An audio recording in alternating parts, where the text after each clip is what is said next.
Alright, guys. Hello, good evening. That's right. Welcome to another live stream of Truckin'. Yep, just like the Grateful Dead song. Last night, I live streamed Euro Truck Simulator 2, and at the time, it's been over like a month and a half since the previous episode. And I did mention, if for those of you that did tune in to last night's stream, I did mention that I'll be going live the following night for American Truck Simulator at a much earlier time. Yep, I'm starting the stream 2 hours earlier than last night's stream because this stream will be longer. This might be a marathon. This will be a big one. Yeah, no face cam because this is mainly a podcast episode where I play something to listen to while I'm trucking. As a matter of fact, it's going to be like that for the next couple of episodes. So that's why I don't have my face cam. Okay. And I did release the latest episode of Eric's Top News earlier this afternoon. And I did mention that I'll be doing a lot of truck simulator episodes, streams, mainly American, and from time to time I'll try to do Euro. Okay. So yeah. So what is this stream going to be about? Well, if you read the description, I'm going to re-listen to some of the old Keat Sports News KSN episodes. Yeah, I'm in the mood to listen to some of the old ones. Alright. And here is a list that I made of the episodes that I would like to listen to. If I can find it. Here we go. Yeah, look at all these episodes. Yes, I'm not gonna listen to all of these in one episode. That would take forever. So the ones that are highlighted in blue are the ones that I'll be listening to tonight. And the ones that are highlighted in red, I'll play those if I have the time. Now, here's the thing. I'm not going to play like the full episode for all of them. So some of the episodes I'll play like a portion of the episode that I want to listen to, because I was also talking about other stuff that there's just no need to re-listen to, because it's sports news, So yeah, this will be interesting. All right. And before I play those episodes, last night when I was during, I guess, the second half of the delivery of Euro Truck Simulator 2, I played one of my favorite podcasts on SiriusXM from Road Dog Trucking Radio, The Open Road with Casey Phillips. This is the episode that I was listening to from the other day. It's called Risky Fast Food. And the description says, we welcome Tim Ashoff of Crete to kick off the show. Okay, so we did listen to that during Euro Truck Simulator 2 last night. We asked the question, have you ever gotten sick from fast food? And this is a show that you can call in and tell stories, mainly from the trucking business. And I've played a little more than half of the episode. It's got like 54 minutes left. So I'm going to play the rest of this show first, and then I'll get into playing the old KSN episodes. Alright. So yeah. There's going to be a lot of truck simulator, mainly from listening to something on the radio. Okay, so yeah, quite a bit of marathons to come over the next 2 months or so. Now, I did want to read the news that I missed, but I'm actually not going to do that because there's something that I want to work on after this stream. So, yeah, I'm not going to have the not going to be able to read any of the news. Maybe next time, or maybe the next time I have Facecam, maybe I'll read some of the news that I missed. Okay, so that's all I got to say. Let's see if anyone's here. No one's here, so that means I'll have to put a pin message, which I will anyways. I'll pull up the chat on my tablet like I usually do. Alright guys, enjoy this episode. I'm going to do a long delivery, I think, whatever that is, and yeah. So, let's kick this off. The rest of the episode of The Open Road with Mr. Casey Phillips. Here we go.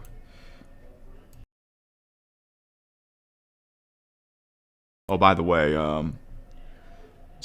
once I start playing the KSN episodes, some episodes will be louder than the other ones, so I might have to adjust the volume. Okay? Yeah, I might have to adjust the volume on OBS, because I know some episodes are louder, some episodes are not as loud. The SiriusXM episodes, they have really good volume. So, yeah. Alright, so that's it for my announcement. I mean, yeah, I'll come back and talk from time to time. Okay, I'll be like, okay, it's time to play this episode of KSN, and then the next episode, and then the episode after that. So, that's how this is going to be. Okay, let's begin. Let's listen to the rest of this trucking episode. Very interesting one too. Oh, one more thing. Another reason why I don't want to read the news is because I'm actually hungry. I have food in front of me. I have Raising Cane's, and I should have mentioned this in Eric's top news, but tomorrow will mark exactly 30 years since the very first Raising Cane's got opened. That's right. And you will see a short with me and my friends at the very first Raising Cane's. Yep, it was our first time. So yeah, and that's what I got tonight, Raising Cane's. So I'm going to try to eat while trucking. Okay, that's all I got to say. Here, let's go. Get back trucking.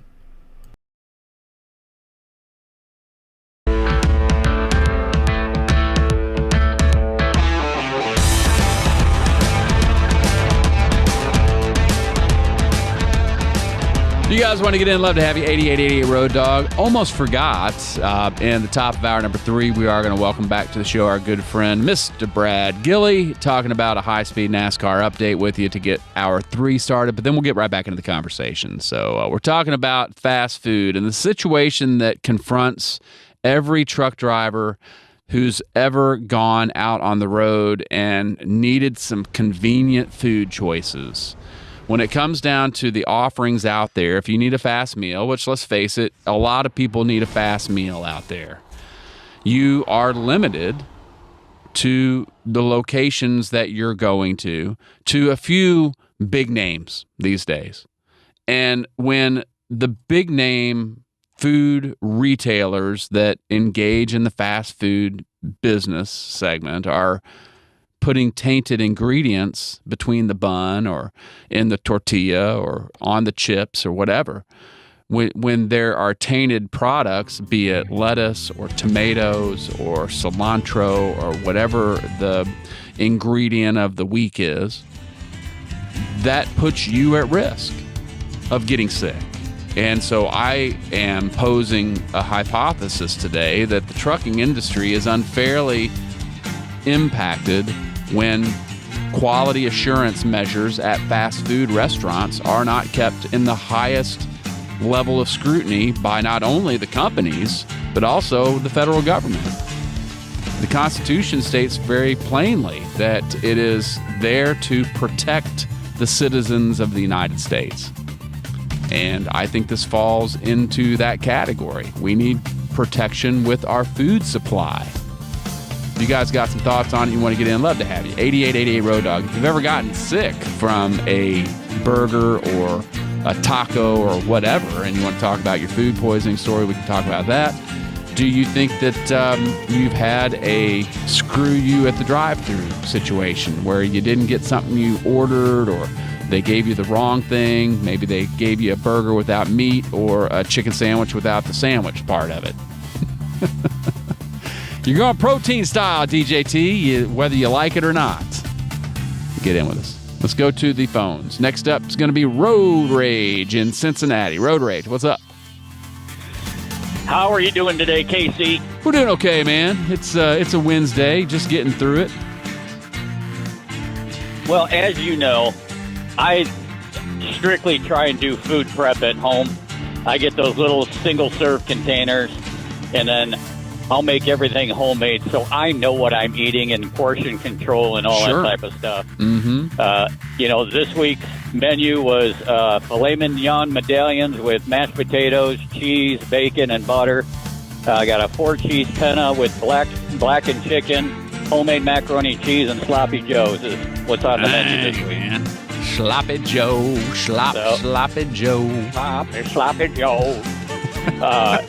So I try and do that. I try and minimize eating. Every so often you're like, yeah, I'm going to go get me a burger. But you just don't know what you're going to get. Like a couple days ago, Donna got a McDonald's cheeseburger, and she regretted it an hour after for the next day. And I think it's the cleaning products that they use, and then they quickly start making food again, and that cleaning chemical gets on the food.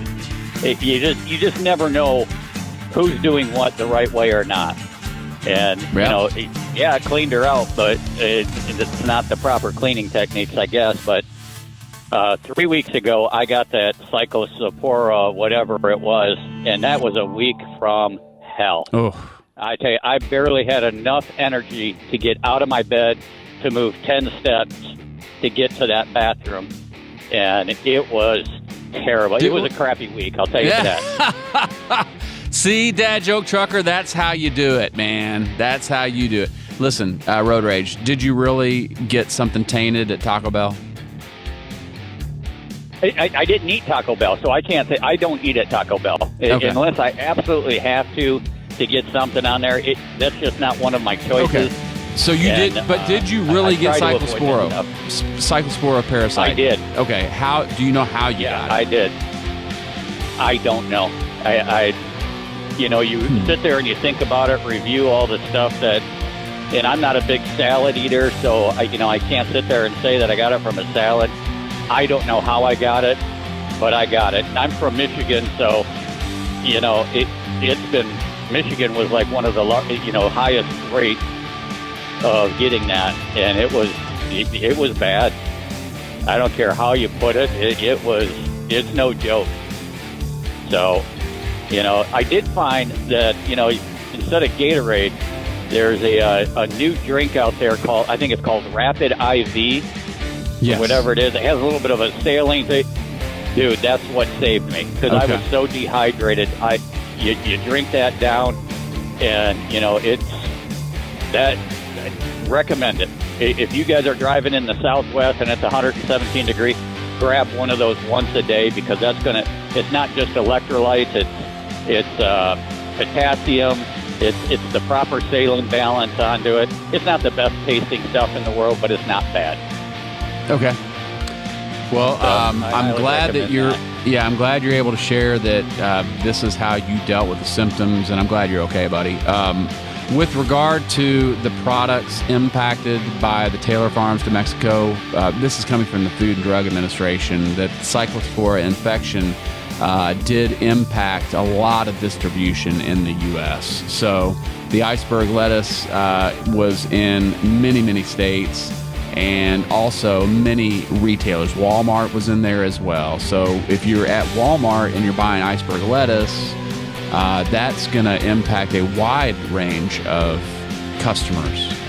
This is, let's see, 1, 2, 3, 4, 5, 6, 7, 8, 9, 18. You got about 27 states that were impacted. So more than 50% of the U.S. was impacted by this deal. Yeah, it's a bad thing out there. I mean, you just got to be very careful on what's out there. And like I said, I try and food prep. Like Don and I stopped down and we brought you a bunch of food, and we brought you the Detroit #1 hot dog, Kowalski hot dog, Yep. for you to try out. I tried them. They were good. And you try and get the best quality stuff you can. And if you guys are looking at food prep and you're doing meat stuff, go to your local butcher. Like for the filet mignon, you can pay that high price to it, or you just ask the butcher, say, hey, the trimmings that you got off, like the butts and the ends, the small pieces, get those. He'll charge you like less than half, so he doesn't have to throw them away. And you got a great piece of meat. You know it's healthy. You cook it the way that you want it, and you got a good, healthy thing. Yeah. I think this week I spent $56 on, groceries and stuff to make this food. And if you're going to McDonald's and you're paying $15 to $18 for a value meal, which isn't really the value, and you got to do that 5 days a week or, twice a day or whatever it is, think about the savings that you're doing just by food prepping. Definitely. And then when I food prep, I don't just make one. I'll make, 6 different single servings. I'll throw them in the freezer. So if I don't have time to cook at home, I just open the freezer and grab 4 or 5 different things and then put them in my truck. So by the time it's that week, you got some healthy food. And it's cheap. There you go. Road Rage. Hey, brother, we got to leave it there, my friend. Thank you for the call. We've got to move out of the way for the end of the second hour of the show. When we get back, we're going to jump into it with Mr. Brad Gilley, do the NASCAR update, but sit tight because we're going to come right back into the conversation with you. So next up is going to be Trash Panda. I got Greg and Zach Attack all coming up. I do have some open lines if you want to get in. Hey, get in with me. Love to have you. 8888 Road Dog, talking about fast food. And if you've ever gotten sick from eating at a fast food joint, we're also talking about times where you had they screw you at the drive-thru story. So fast food is in our crosshairs today. Mr. Michael Smith standing by. I'm KC coming to you from Nashville. Get in with us. 8888 Road Dog. Hour 3 is coming up. Let your voice be heard at 8888 Road Dog. Now back to the open road with KC Phillips. This is hour number 3 of the Open Road, coming to you from Nashville, Tennessee. We got a good friend who likes to travel the NASCAR circuit. His name is Brad Gilley. You can catch him on Channel 90, NASCAR Radio. Brad, my man, what's up? Not much, man. How you doing, KC? Dude, it's a Wednesday, and we're talking about fast food illnesses. Do you eat Taco Bell or Wendy's or McDonald's whenever you're out? Yes. Yeah, I would pretty much say I eat it all. Nothing's off the table. Yes, you're an equal opportunity fast fooder, right? Right. Yeah, pretty much. Mostly though, and like this might have had a bad look several years ago. I don't think it does now. Mostly, I'll actually eat at gas stations, and some of those have those same fast food places, or quite honestly, some of them have some good fresh sandwiches or some pizza. Yeah, or pizza. Yeah, you always got to throw the pizza in there, right? That's exactly right.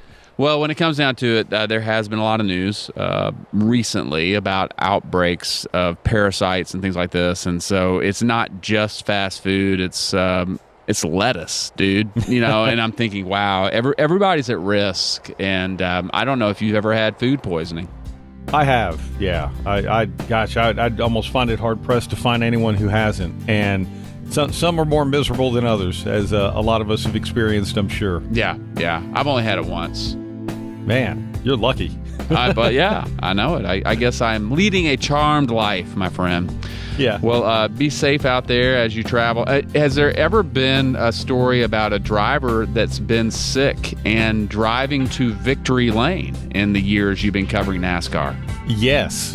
It's happened multiple times, but the one that comes to mind most recently, this was a few years back at Bristol, and Noah Gragson was in the O'Reilly Series, the Saturday races, and he was on a tear, man. He was just winning a bunch of races and doing all of this, and he got sick in his car, nasty, like all over him, in his fire suit. But here's what made it worse. Like, he had this massive celebration afterwards, and he's climbing the fence, and I'm standing there in victory lane waiting to interview him, thinking, I'd kind of like to go home now.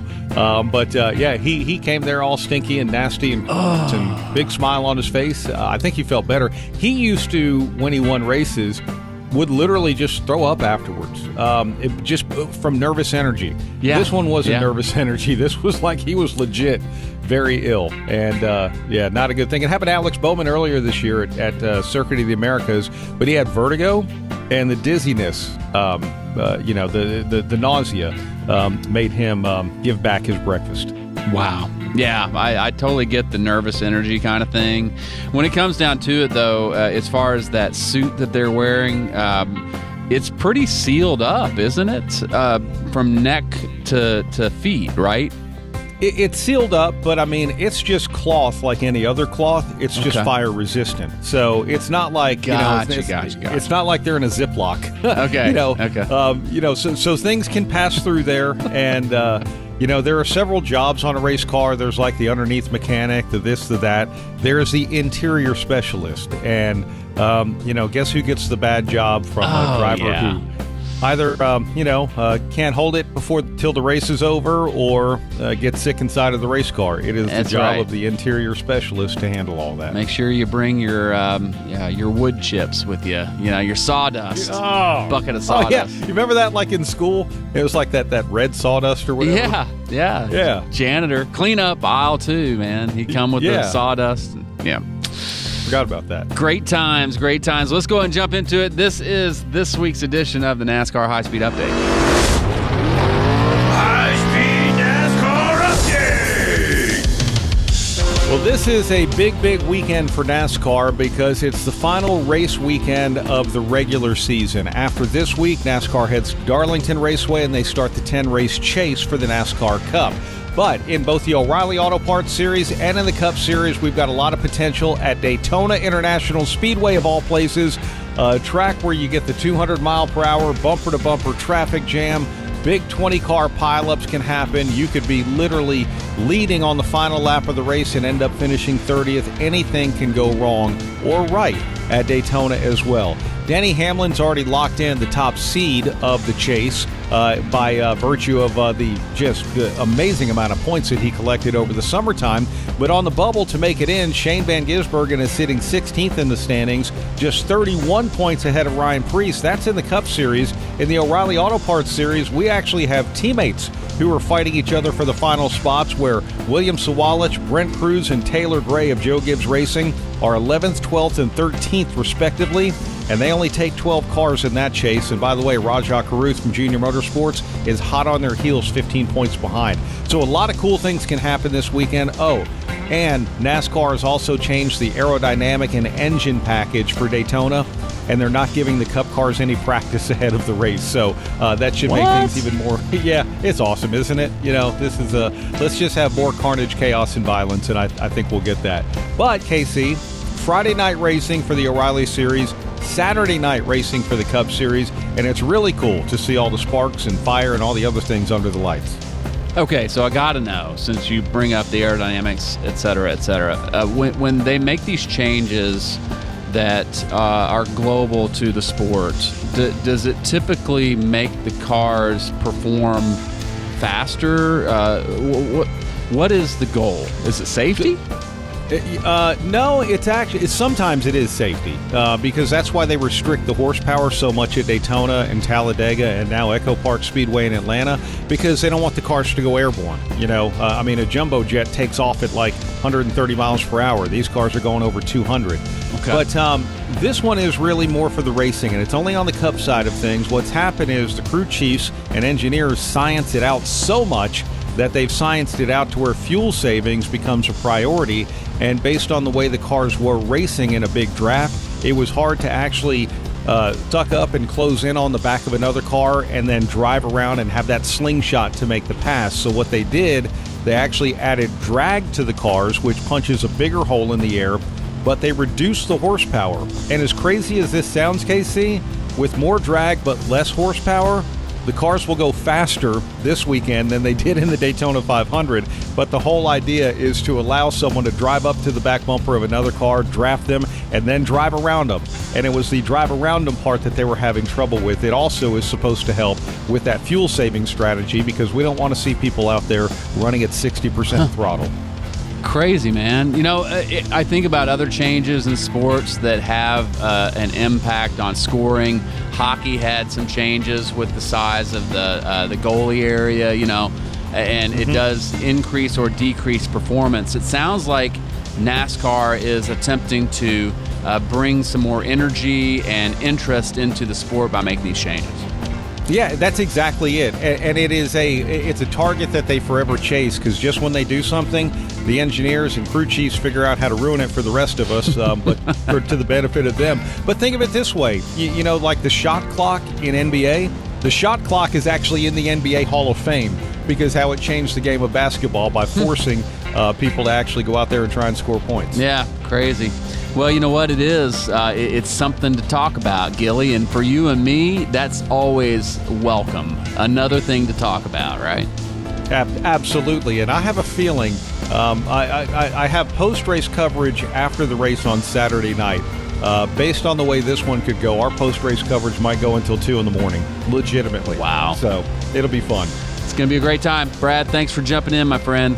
As always. Thank you, KC. Yeah, appreciate you, man. Have a great one. All right, you guys have a good weekend. That's Brad Gilly, NASCAR Radio Channel 90. Make sure you hang out with him. He'll bring you all the goods from NASCAR. Let's do this. Let's go ahead and take a quick break. When we get back, right into the phone calls. Trash Panda, sit tight. You're next. Greg and Zach Attack, you will finish out this half hour. And then we're going to get back into it to finish strong. Talking fast food and the risks of eating tainted lettuce. We'll be back.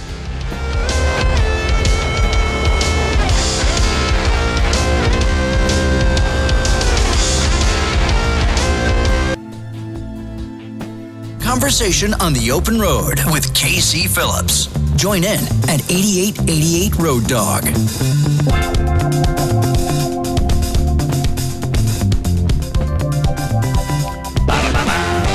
We are back talking about food poisoning. I got some interesting stories coming in via email that I'll share with you guys.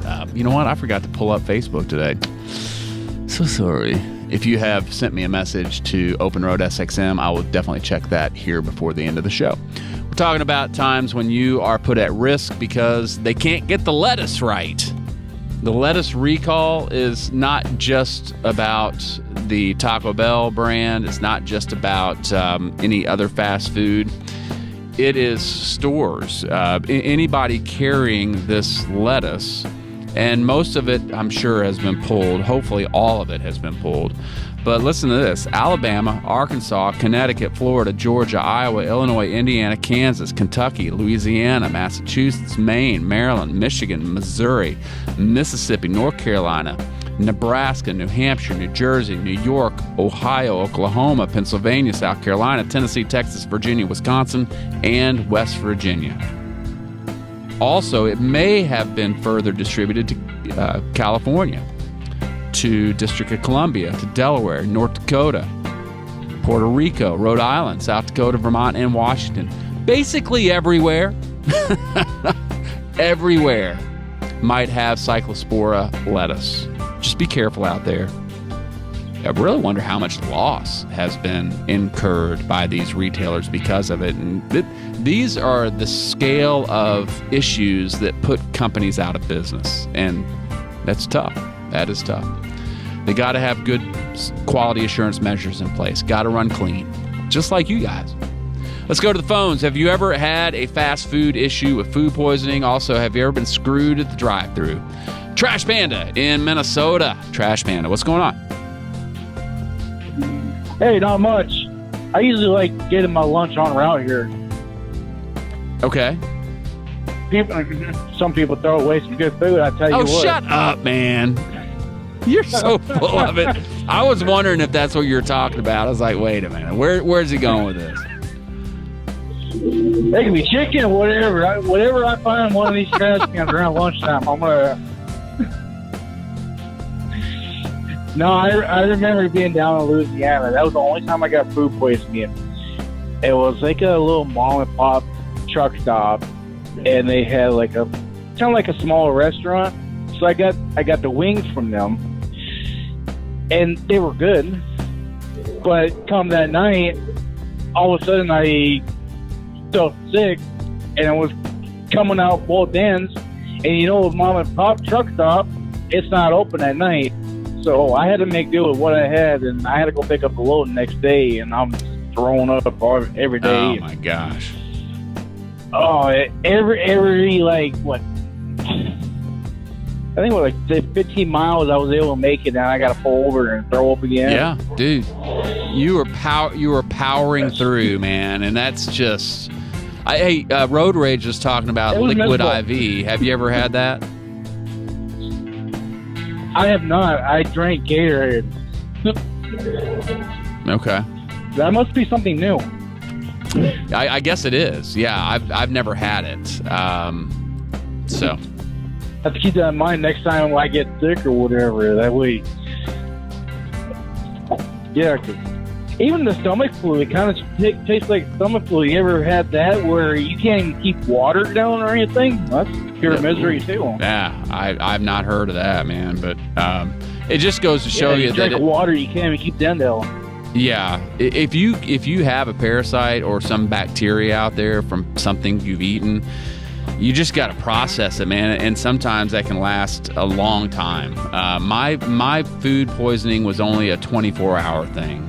So I felt pretty good about that, but I mean the best case scenario. I'm gonna stop here at this trash can and probably get some lunch here. Shut up, man. As every good trash panda should, right? You just pop it open and see what comes out. It might be some better quality than what you're getting through the drive-through. You never know. I was at my daughter's apartment, and we had done some delivery of some things to her, and she asked if I would take her garbage out. And so I asked her, where does the garbage go? And so she said, well, the dumpsters are down there out by the parking lot. So there's two big dumpsters, and this is a dumpster area that houses enough capacity for, I'd say, probably an 80-unit apartment building. So it's big. It's a big dumpster surround area with two big dumpsters. And so as I'm walking up with my bags of garbage, I hear something going on inside, and there is a dude in the dumpsters rooting around. He was dumpster diving. And there was a backpack that was right next to the entry point to the dumpster.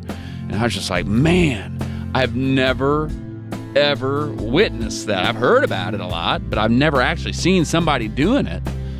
And it really made me appreciate just the dumb luck that I've had in life. Like, man, to be at that point where, and I know Trash Panda's joking, where you have to go and find your food in a trash can. There are places that want to help. There are places that want to help folks who are hungry, who are in need of a path forward. And so if you find yourself in a dumpster and you are looking for food scrounging around that way, go find some help. And there's a lot of help out there. So let's go ahead and go to Greg next up. Hey, Greg. Hello. Hey, how are you? I'm good. How are you? It's good to talk to you. Yes, sir. As well. I am glad to have your phone call. What's on your mind? I was driving down the road with my grandson, and we were listening to it, and he said I should call you and tell you my story. Okay. So let's hear it.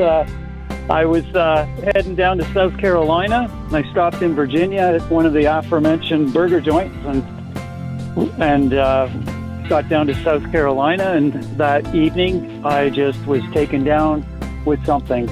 So it just took all the energy out of me, evacuated my system. I went into a McDonald's washroom, and kudos to them for having it clean, because when I passed out on the floor, it was good that it was clean. So yeah, and so I had the presence of mind to take a picture of what was in the toilet. And when I finally made it home, I didn't think I was going to make it home. When I finally made it home, I showed my doctor. He said, "Yeah, E. coli." Wow. Okay. So, pretty nasty. Right. I have never witnessed it, and nor do I want to ever witness it. But you had it.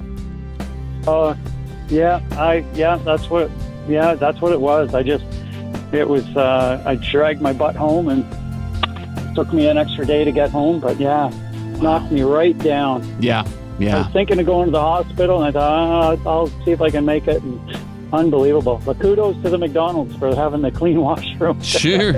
Yeah. You know how they're not usually that way, right? Yeah. Well, Michael and I were just talking about it the other day, and the pay scale that you have at a lot of these joints, it just doesn't warrant people caring that much, and a lot of employees don't care if the bathroom's clean or not. That's when it gets into a management question. So was this an isolated event, Greg, with regard to this one story? Is it the only time that you've had food poisoning type of issue? Yes. Yeah. I spent 20 years in the QSR industry before I started driving, so I'm pretty up on all of the things to watch for in restaurants. Okay. I don't know what QSR stands for. Help me with that. Quick service restaurant. Oh, quick gotcha. service restaurant. Okay. Basically fast food, yeah. Got you. Okay. Well, when it comes down to the risks out there, I was talking earlier about how risky it is because there's so many different suppliers, there's so many points of contact that different individuals and machines have with all of these food products. You probably have really good insights based on your experience into the difficulty to get quality products to the market. Exactly. Even like most restaurants, they'll have a large company dealing with all of, like a large food service company, and it only takes one little misstep in that chain to screw everything up. Oh yeah. One little misstep is a good way to put it. With regard to the E. coli that you got, Greg, did you ever feel as if you wanted to make a bigger point and maybe litigate this for some damages, or did you kind of just let it go? I just let it go because I was just I was so beaten down by it, and I was just glad to get home. Like I'm Canadian too, and I'm down in South Carolina, wondering if I'm going to make it home. Right.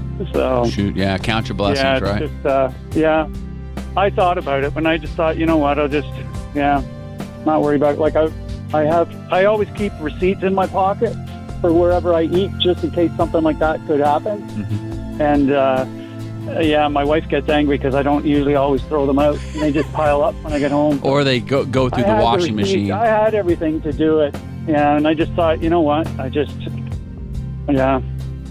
don't know, wouldn't know where to turn. So. Yeah. Well, Greg, I'm going to be talking about that in the next. So that's good. Yeah, well, I'm going to be talking about it in the next block because there have been people that have litigated foodborne illnesses, and so we'll talk about that. But thank you for the call. I appreciate you being on today. Call back anytime, and I'm glad that you were recommended or you were encouraged to call, because that's why we have these conversations. We want to hear people's stories. If you guys want to get in, if you have an E. coli story or if you have a situation where you have been screwed at the drive-thru some other way, we can talk about it. 8888 Road Dog. Zach Attack, I told you you're coming up before the bottom of the hour, but it's going to be right after the break. So please hold tight. We will get to you right after the break. This is The Open Road. I'm Casey, coming to you on Sirius XM 146. We will be right back. Cassie, it's an accident. Cassie, it's an accident. Accident. Cassie, it's over. Cassie, it's away. Cassie, it's these daydreams. Got an opinion? Yeah, we all do. May as well share it at 8888 Road Dog. We can't wait. Here's Casey Phillips. Oh my gosh. I just read that there's a dog food recall now. We can't get healthy fast food, and our dogs can't even get healthy food out there. I'll share with you the details on that. Let's go to the phones. Zach Attack in Arkansas. Zach Attack, what's going on, Bubba? What's going on, Casey? It's been a while. Yeah, it's been a bit. How you been? I'm doing all right. I've been driving nights, so I was finally back on days. Glad to have you back, friend. I appreciate it. Now, I got two quick stories. The first one was I was doing some work around the house, and I had to go to Home Depot, get some sand to cover up some holes that the dogs were digging. So me and the wife went to Home Depot, and then on the way back, we decided to go to In-N-Out, get some burgers and whatnot for lunch. And I don't know if you ever see the lines for In-N-Out. Them lines can get really long, and they can get really busy. Right. So we order. We get up to the window, and they hand us our food, whatnot. And the wife was like, "Should I check it?" I was like, "No, we'll be good. I got to get home, and I got to get this done before the day ends." And we should have checked it, because we get back to the house, and they gave us someone else's order, because we both ordered a regular burger or whatnot, and they gave us a lettuce wrapped burger. Oh no. So you went, yeah. You need the bread, Bubba. Yeah, exactly.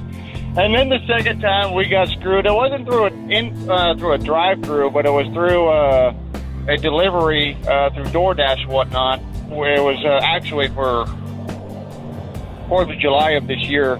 We had ordered some hamburgers for a cookout, and we had quite a bit of people there, and we needed more, so we ordered 3 more things of hamburger meat. I don't know if the person who was getting our stuff was in a hurry or didn't realize what he grabbed. He delivered our hamburgers, but they happened to be veggie burgers. No, man, you need the beef. Yeah, exactly. So I think that 4th of July, we mainly just had hot dogs because no one wanted veggie burgers. Michael and I were joking around before the show, and I said, well, it used to be the old lady came on and said, "Where's the beef?" You remember that Wendy's commercial? Yes. Okay. I said, but now it's, what's the beef? We don't know what's in the beef, whether it's actually from a cow, whether it's from a plant, if it could be mostly soy. We don't know what is in our beef. Nope, not anymore. Not nowadays. Tragic. It is tragic. Well, yeah, that's something, man. So getting the wrong order is one thing. Did you say that you had a food poisoning issue? No, I haven't recently. I've had one. It was quite a while ago. I went to a Texas Roadhouse, and I ended up in the emergency room to have my stomach pumped. Oh, but my that gosh. was years ago. Okay. Yeah, so I don't go to Texas Roadhouse anymore. Yeah. Any idea what caused it? I don't know, because I went there and I got the shrimp and all that, and I don't know if it was just a bad batch of shrimp. Could be. And Seafood, yeah. Yeah. There are some risky I food don't know what it choices was. that you make, and I remember eating oysters on the half shell from an Asian buffet when I first moved to Tennessee, and I was sick for a week. And I just remember that, so that would have been the second food poisoning that I've had. But yeah, I realized in that moment, probably not a good choice to eat oysters on the half shell at an Asian buffet. There's plenty of other things that are cooked. Or get shrimp at Texas Roadhouse. Or get shrimp at it, yeah. I'm sure Golden Corral's in there too, unless it's deep fried. I mean, we need to have our food prepared at a good temperature, right? I agree. Yeah. Except for the steak. It has to be medium rare. Oh, yes. Well, man, it's great to have you back out there, my friend. I'm glad that you're back on days. Is this a permanent thing, or is it just temporary? It should be a permanent thing. It just, the loads I was delivering, it just happened to be, I just ended up driving at night. Gotcha. All right, man. Great to have you back out there. Zach Attack, you be good today, man. 888-876-2336 if you want to get in. 8888 Road Dog. We're talking a little bit today about the challenges of fast food. And with news reports being out there of all of the different bacteria and parasites that you've had, a lot of our food supply could be tainted. And the argument I've been making today is that the trucking community in particular is at higher risk because of the fact that the food options out there for you, who are typically only able to spend a very short amount of time eating while you're out on the road, you're at higher risk because of these companies and suppliers' inability to put a quality bacteria or parasite-free product out on the marketplace.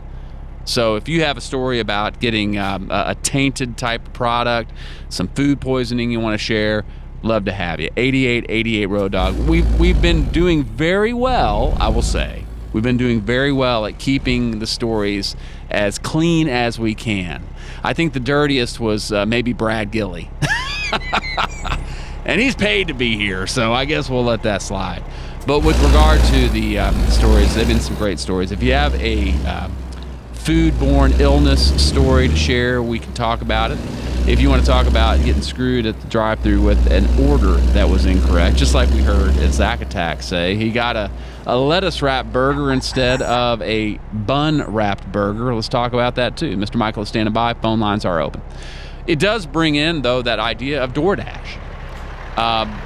With regard to getting your food delivered, a lot of people are opting for that. They don't want to get out of their house. They like the convenience, and they're willing to pay a percentage more to get DoorDash, which is really, for me, I like getting out of the house. My wife and I do make it almost like a date whenever we go to a Five Guys. I know it's just going to Five Guys or grabbing a Burger King or whatever, but it's like time out of the house. We are empty nesters, so we spend a lot of time together in our home.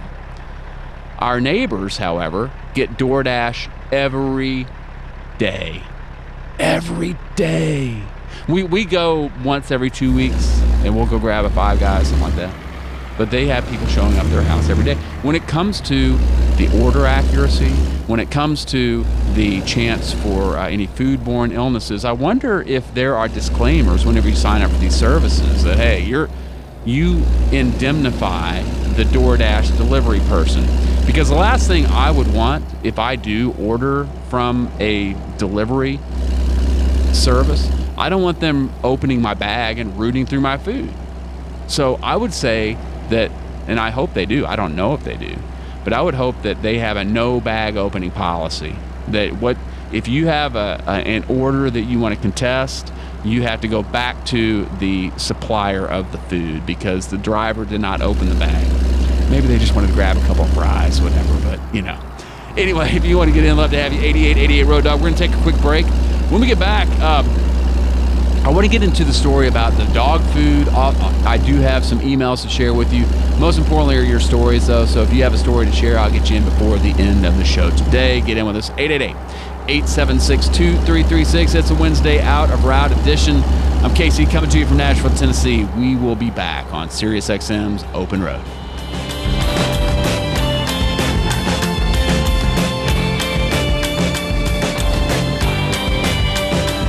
8888 Road Dog will get you on the show, but with the SiriusXM app.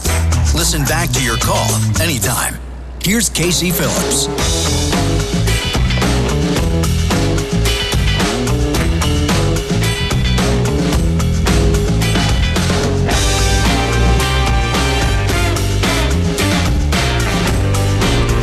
We are back. Hey, coming out tomorrow on the Tim Ridley Show. It's a safety tip Thursday. Every mile matters, and so does getting home safely. So join the Tim Ridley Show as they share practical tips from road dogs to help make this highway safer for everyone. Whether you're behind the wheel of an 18-wheeler or a family vehicle, you won't want to miss it because safety isn't just a rule. It is a responsibility. Coming up on the Thursday edition of the Open Road, we're going to be talking about a surge in autonomy. And there is a lot of news out there about thousands and thousands more self-driving vehicles hitting our roadways. And not only roadways, but airways. So you may have thought, like I did, that we're a long way off from the autonomous future. But manufacturers and government are putting the hammer down on autonomy. They want to change your perception on letting these systems and circuitry decide how you navigate the roadways. And so it's worth the conversation tomorrow. The autonomous surge, we're in the middle of it right now. And so I won't step all over tomorrow's topic yet, but I did see a Waymo commercial the other day talking about how they're not putting Waymos on the road saying they're safer than human drivers. Well, okay, I was born at night, but I wasn't born last night. Don't tell me that you think that robot cars are safer than human cars, because you most certainly do think that. It's all about the marketing angle, right? They don't want to give Waymo a bad name. Don't want to think that they're taking over. We'll talk more about it tomorrow. Hope you guys will join us. Same time, same place for the Open Road. A couple of news stories that I want to share with you as we're talking about the fast food situation today. As I was going through, I just got an alert that came in on my inbox that the Food and Drug Administration has announced a recall of dog food. Why? Because it's contaminated. Dog food. Close to 6,000 cases of dog food have been found to be contaminated with metal. Metal. And you definitely don't want Fido choking down an aluminum can whenever they want their kibble, right? 5,825 cases from a company called Fromm, F-R-O-M-M, Fromm dog food. The recall affects 3,852 cases from the Turkey Pate wet canned dog food, and 1,973 cases of Fromm Diner Classics Milo's Meatloaf Pate wet canned dog food. So the details of the story, there's a lot more to it. They get into the UPCs and everything. But when it comes down to the date, it's best if used by March 20th of the year 2029. Man, what does dog food have in it that makes it 3 years shelf life? That is in a long shelf life. The meatloaf has the same best used by date, March 20th of 2029. You tell me for a moment, if you love your pet, you tell me for a moment that you're okay feeding your pet something that has a 3-year shelf life. Now, there have not been any reports of illness or injury, but dogs that consume metal may show signs such as choking, vomiting, loss of appetite, lethargy, I never know how to say that word, stomach discomfort. Yeah, I think if you're eating a tin can, you're probably not going to be too comfortable in your stomach. The metal will cut your mouth, the gastrointestinal tract, and cause blockage. So if you have a recalled dog food can, you're urged to return it again from F-R-O-M-M, and the use by date is March 20th of 2029. It affects the turkey pate and the meatloaf pate. I have my comments. I would like to see who is choosing these dog food flavors. Why don't we come up with the pate, the meatloaf pate for my dog? Yes. We feed my cat just dry cat food. He's on a special diet though, because he does have allergies. All he gets is duck and green pea kibble. That's all he gets. Very limited ingredients that cat can take in. So we've been talking a little bit about fast food and your opportunities, I guess I'll call it, opportunities to get sick with regard to the food offerings out there. And one of the questions comes up for me, and this is after Greg's call. I asked him the question, did you ever feel like you wanted to engage an attorney and fight this thing or claim some damages? Because truth is, if you get sick from fast food, you can legally claim compensation.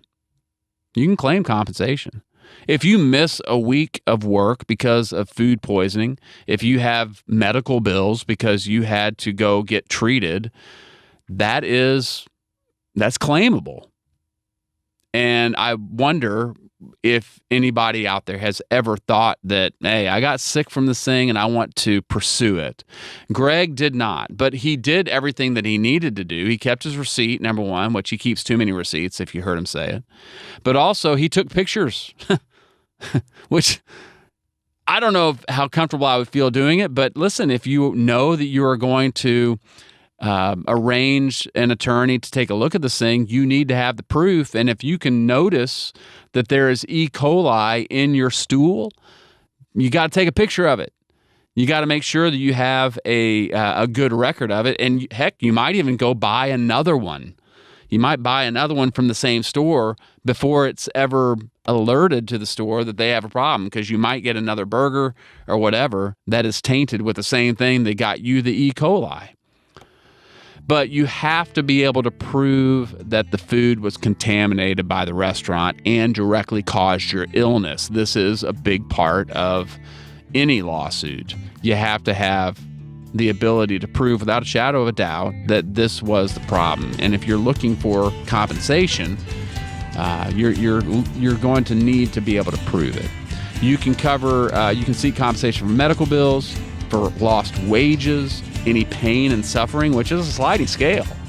It could be that there's a big dollar amount out there if you want to go for it. Now, you know how I feel about the litigiousness of our society these days. I think it has to do with seeking a fair amount to settle. And as I was talking about this with Michael earlier, he said a lot of these companies just don't want the negative press. And if you do bring a lawsuit, they're willing to just sweep it under the rug, and you got to sign a non-disclosure act and cease and desist, basically. They'll pay you for your silence.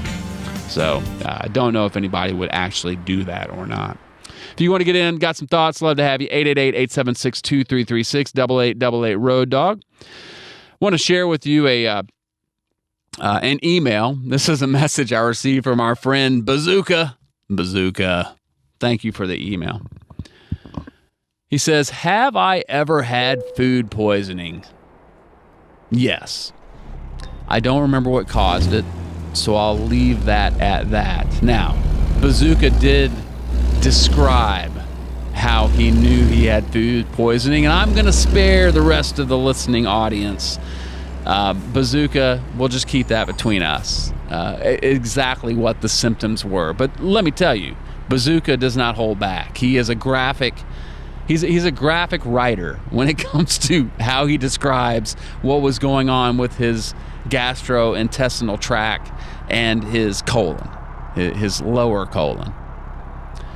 So he continues. However, your sneezer story. Now, the sneezer story was the KFC kid that was making my Chicken Little sandwiches. He sneezed into his hands, didn't skip a beat, didn't go wash his hands, didn't introduce any hand sanitizer into the situation. No, he just went about his business. He continued making Chicken Littles and did not miss a beat. I ate the Chicken Littles. I did not get sick, thankfully, but there was a chance. So he says, however, with your sneezer story, it reminded me of a similar experience, only that I walked away from potential death.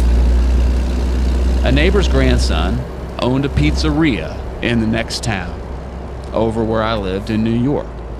The neighbor kept touting the store, and I promised to try it when I was in the area. One tenet I live by is, and I'm going to try my best at this Italian, tutti mangiano alla mia tavola. I don't know how I did on that, Bazooka. Hopefully I did you right. But tutti mangiano alla mia tavola means, in Italian, everyone eats at my table. So I was happy to give him my business. I stopped in, I ordered 2 pizza pies, an eggplant hero, which is a sandwich, like a Subway, right? Eggplant hero, a veal cutlet hero, and chicken wings. I stepped aside at the end of the counter, which had an unobstructed view of the kitchen, where I watched the cook go into the walk-in freezer and come out with wings in one hand while sneezing big time all over the wings and slobbering his nose seepages with the other hand. I calmly called the owner grandson over to show him what had just witnessed. His response was, "But he's wearing gloves." My response was to cancel my entire order, and I walked out. My neighbor sided with his grandson, and we haven't spoken since. So I evaded a potentially nasty food episode and or death. Also, as a silver lining, I never had to deal with my neighbor again. Well, Bazooka, I thank you. I think that we all need to err on the side of caution when it comes down to it. We don't know what somebody's carrying. And that's when people are handling our food. Now, as we have talked about with this topic today, if you look at the process from the field to the table, from farm to table, if you're talking about going to a local farmer's market and you're buying a zucchini or whatever, you have one point of contact where the farmer cuts it out of his field and he puts it in his bin, takes it to market, you buy it. That is one transfer. When you start talking about fast food, you have somebody growing lettuce in Mexico. They're cutting it. They're putting it into a bin. They're putting it on a truck. They're traveling across maybe the border to process it in the States. They put it in a factory. They wash it down. They put it in a plastic bag. Where the hell did the plastic bag come from? Who knows? Then it gets to the distributor, that gets to the kitchen, that gets to the fast food joint, that gets to the counter, that is handled by the person that is putting it in the bag, finally handed off to you. All that's to say, I think we'd be a lot better off if we just bought local. And I think that our industry would be best suited if we could get retailers to buy local at their stores as well. We'll talk about it next week when we get into building a menu that you guys want. That's going to do it for us. Coming up next, Charles Gracie. For Mr. Michael Smith, I'm Casey Phillips. Shiny side up, dirty side down. We'll catch you next time on The Open Road.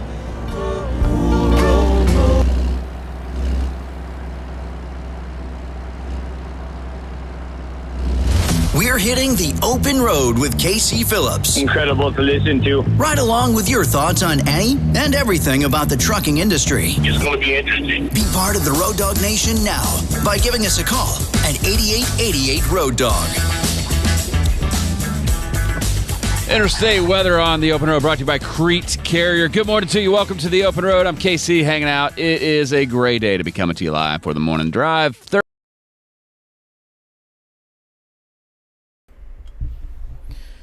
All right, guys. Yep, that was the end of that episode from Road Dog Trucking Radio. It was quite interesting episode. And yep, I've been live for over an hour already. And you saw the paint jobs that I chose for my truck and trailer. I chose the hockey one first. And I did not change the color. Yep, you can change the colors for the sports job paint. I like it the way it looks. Looks like red, white, and blue anyways. USA colors. So, I believe Five Taylor, who plays this game, I believe he did use this paint job for his truck before. So, yeah. And the interior, I used some soccer balls. I'll show you. See, I chose that soccer ball. And some soccer mugs. Even though there was no soccer paint job. I chose some food because that trucking episode was about food. Stories. Cola. Love's, Giant Love's pillow, USA cap, and a hockey stick. So you saw that I'm in New Orleans. I chose New Orleans because I had to do a quick travel because I got rid of a lot of the mods, which are mainly paint job mods. Hungry? There's a KFC.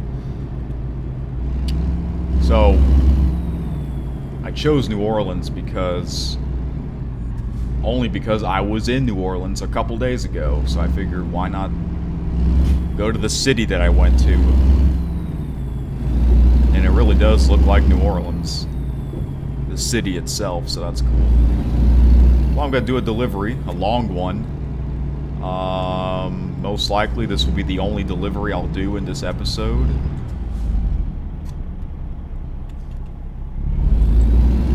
And I chose the one, it's packaged food, which is the longest option, or the most income for World of Trucks. Oh my gosh, is that it right there? Oh wait, no. I forgot I have to back into my trailer. I don't know why, I thought that was my load. But I'm using my own trailer. Well, now I'm glad I'm not doing that triple cargo.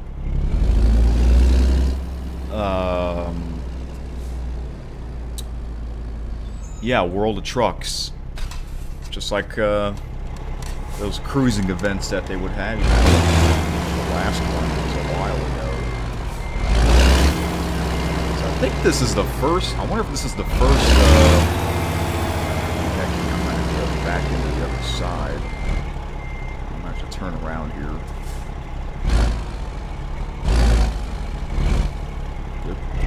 I'm using my Kenworth, one of them. The loud one. I think this is the loudest truck out of all the ones that I own. Up, can I do this? I don't know. Probably not. So yeah, this will be the first, I think this will be the first delivery where I'm doing it from World of Trucks that isn't a part of the cruising events or any World of Truck events, so we'll see how this goes. Last night, Euro Truck Simulator 2, first time playing it in over a month and a half. I did really well. Hopefully I'll do as well in this one. And yeah. So, I'm going to, in a little bit, I'm going to play some old KSN episodes to re-listen to, which would be kind of weird, but oh well. Yeah, I was at over $1 million, just over $1 million, and then I spend money on the paint jobs. So I should get over $1 million again. Maybe $1,100,000. So I guess I might as well show you where I'm going. Alright, it's going to be trip distance 2,425 miles, trip time 41 hours and 41 minutes. Going to travel on westbound Interstate 10, going past the capital city of Louisiana. And then Lafayette, where Mr. Leclerc lives around this area. Up north on 49, which I've been on that before in real life, to Shreveport, and it looks like we are going to go past Shreveport. Then we get on 20 westbound into Texas, past Dallas. North on 35W. I guess the W stands for west. Oh yeah, because there's an E. Then we get on Route 287, going past Wichita Falls, which is the city where that Roblox gamer lives. Past Amarillo. And then I believe this is New Mexico. On 40, going westbound. And yep, Albuquerque. The Big I think this is what they call this. It's really big. They had this in 18 Wheels of Steel. Then barely on 25 north, and then Route 550 in New Mexico, and then we're going to go through this town called Farmington. Remember, the roads that are highlighted are the ones that I've been on, which is quite a lot of them. North on 491. I believe this is Utah. Is this Utah? No, Colorado. Utah is the state next to it. Gonna be in Colorado for a little bit, and then Utah. What highway is this? 191. Gotta go through the small town code Moab. Oh, there's a photo trophy. Let me see if there are any other ones. I know there aren't any in Louisiana. On our way. Any photo trophies or viewpoints to look at? Let's see.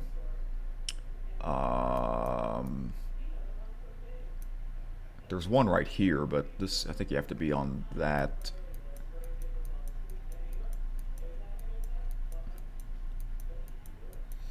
Okay, let's see here. Wonder how long this will take.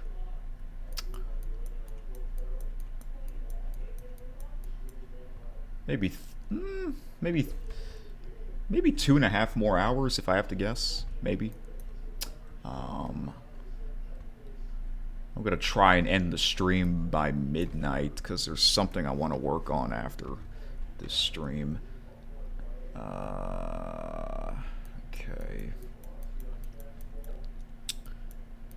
Okay, here's the first one. Let's stop here. Get a photo of whatever that is. Oh, and then we have to like make our way all the way around. Looks like this is gonna be a 2-lane street. Then we get on Interstate 70 for a very short amount of time going westbound. Then we get on North US 191 Route 6 going past a little town called Price. And then get on Interstate 15. Here's another photo trophy I would like to check out. So we might as well go through this small town called Provo. What state is this in? Utah, okay. Interstate 15. Oh, here's another photo trophy. Right there, I guess. Even though it looks like it's far away, but okay. Salt Lake City. And then Interstate 84. What state is this? Idaho.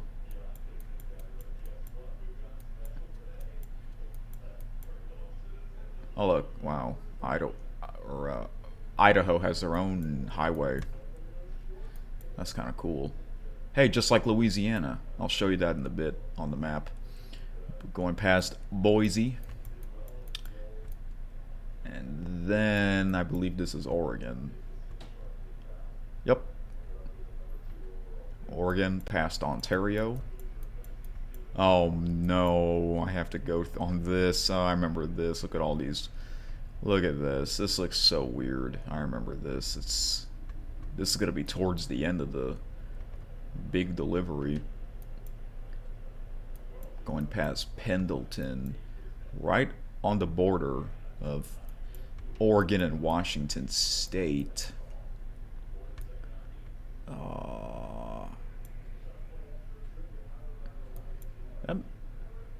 What city is this in? Is this in Portland? But there's our destination right there. So how many checkpoints? Only 3. Louisiana, they have their own highway. See? Look, LA1. That's really cool. Okay. We're ready to go. So I'm going to play some old episodes of KSN, starting with episode 1. I made a list of the episodes I would like to play. Some episodes I'm not going to play the whole episode, just like certain parts of it. So the first one, episode 1, my favorite sports to follow. This was from like a week before Christmas of 2024, so in a few months it'll be 2 years since I since that episode was released. It's kind of crazy.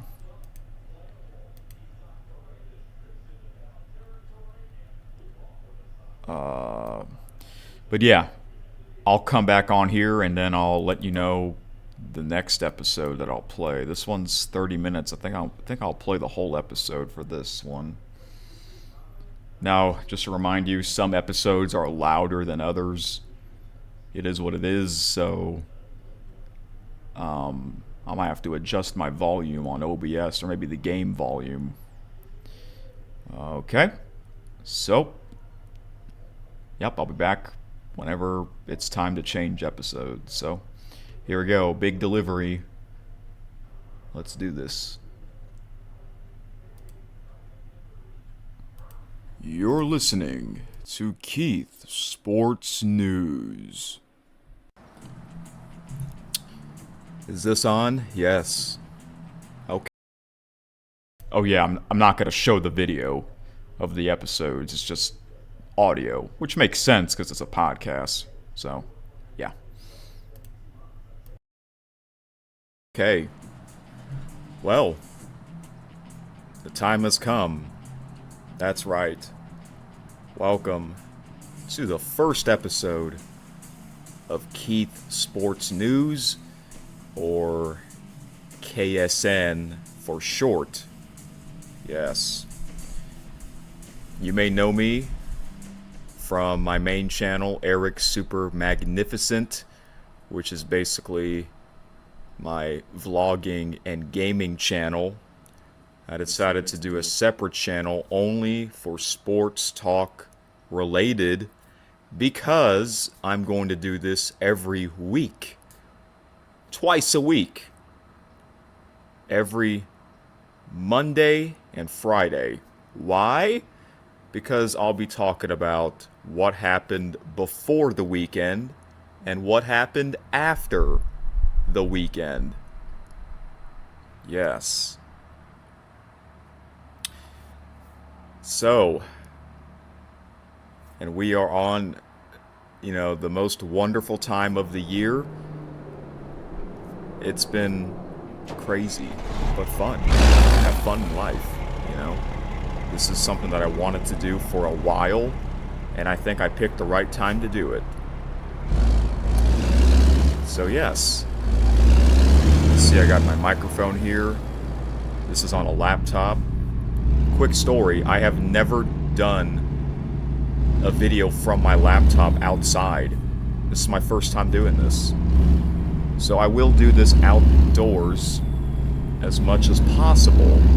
Right now, winter season has just begun. I live in South Louisiana. The winter is great down here. If you live up north, your winter probably already started a month or two ago. It must be freezing and snowing. In the summer, it's the opposite. Down here, the summer is miserable, and I probably shouldn't be doing episodes outside during the summer, unless if I wake up super early. Okay, so far everything's working. That's great. I have my water, because I will be talking a lot, so it's important to stay hydrated. Yes. Okay. The shirt that I'm wearing, it's a NASA shirt that I got in Houston, Texas from 2017, believe it or not. And this is my US hat. I got this at Lids, the hat store at my local mall, the Mall of Louisiana to be exact. Alright, so this is a sports talk channel. We'll see how this goes. Who knows if anyone's going to be watching or listening to these episodes, but hey, just do the best you can. That's all you can do, Just like my main channel. So yeah. Alright. So every Monday and Friday I'll be doing these episodes. However, this recording is on a Thursday. So as much as possible, I will record these episodes a day in advance. And release them the next day, okay? Alright, so yes, why is this channel called Keith Sports News? My main channel is Eric Super Magnificent. Well, quick story, my first name is Keith. It's Eric. My middle name is Keith. So I decided to go this channel by my middle name, Keith, so that you guys won't get mixed up, alright? My family calls me Keith, but my friends called me Eric. So yeah. Alright, these episodes will be 20 to 30 minutes each as of right now. Some episodes in the future might be longer, depending on how much there is to talk about, okay? So far it's going well. Yes, look behind me, the swimming pool. That's right, the sun is going down. I'm recording this after 4 p.m. You know how dark it gets early during the winter season. So yeah, it's actually a very nice day out here to do this episode. Alright, so what are we going to talk about? Well, this is episode 1. I'm going to talk about the sports leagues that I follow or watch, okay? And then we'll talk about, since this is on a Friday, we're going to talk about the big sports weekend, and that is, the main thing is the college football playoff. The 12-team playoff format for the first time, okay? So, the sports leagues that I follow, this is not in any particular order, but I'll save my favorite sports league for last, okay? As y'all know, the most popular league in America is the National Football League, okay? I used to be a big fan of that years ago.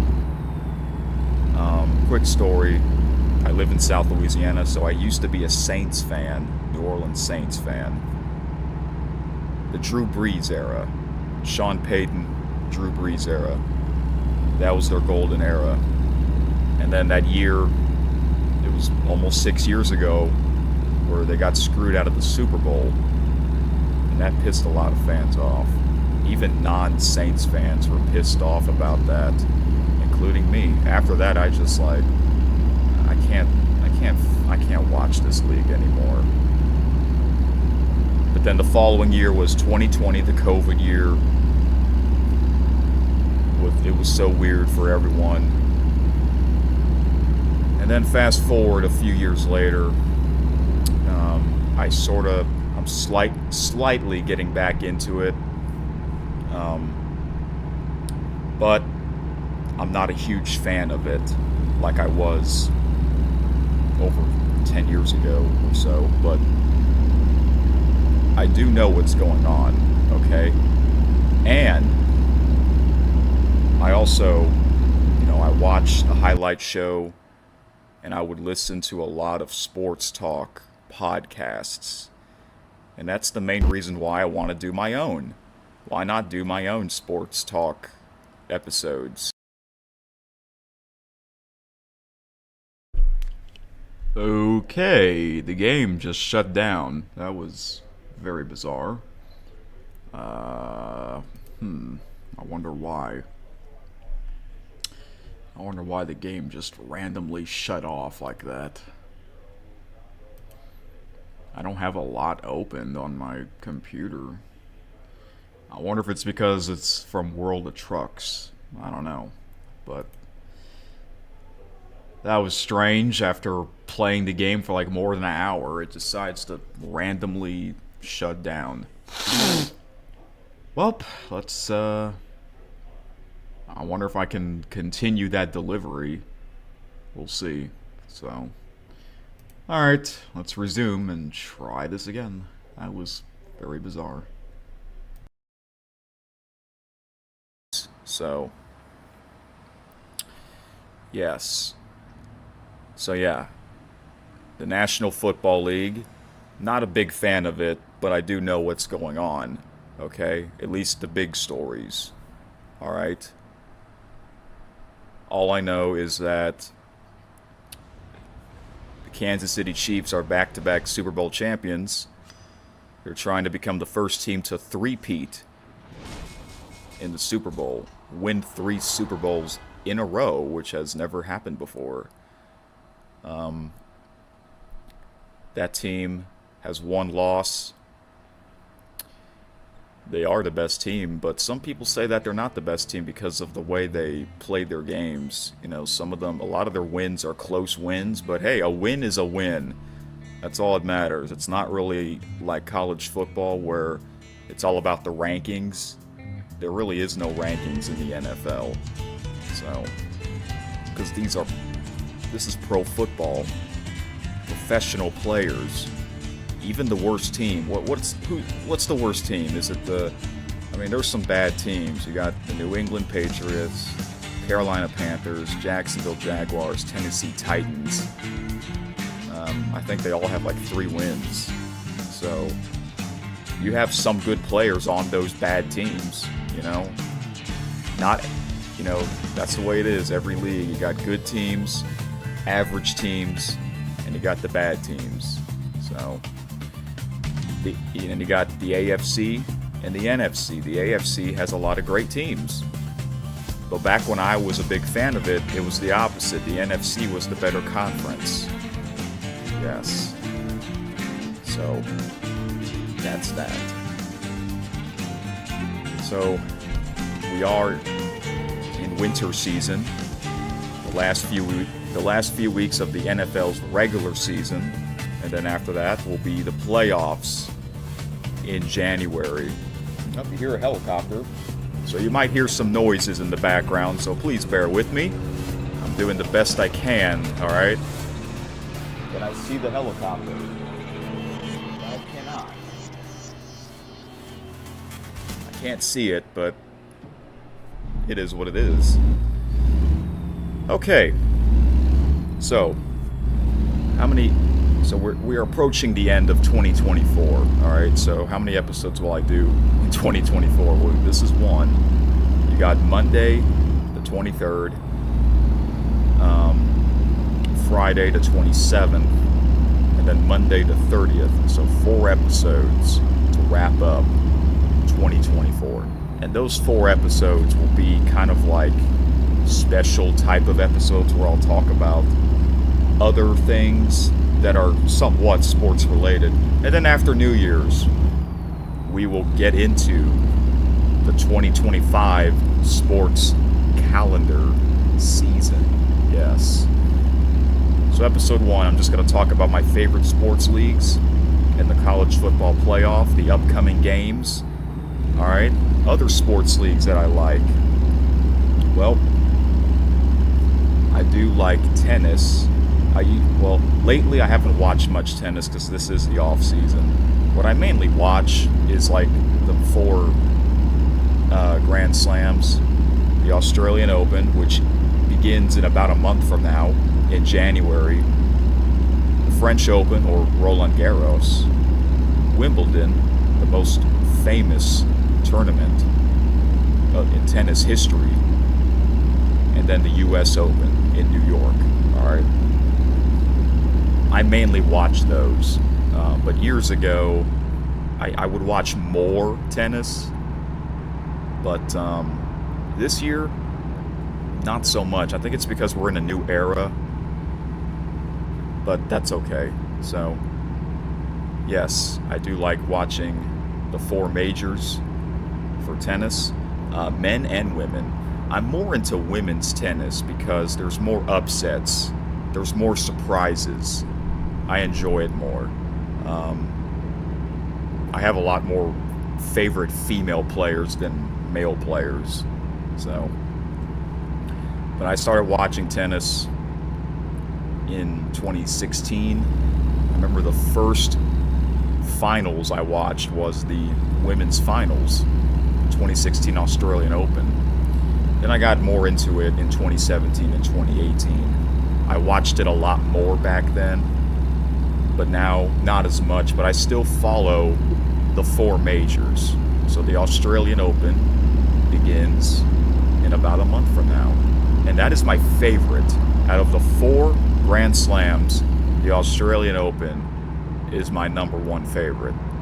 I just like the way it looks, and it's just great. I'm ready for it, so yeah. And the reason why it's in January is because Australia, the continent, or the country, I guess it's both a continent and a country. It's a below the equator, okay? And, right now it's winter here.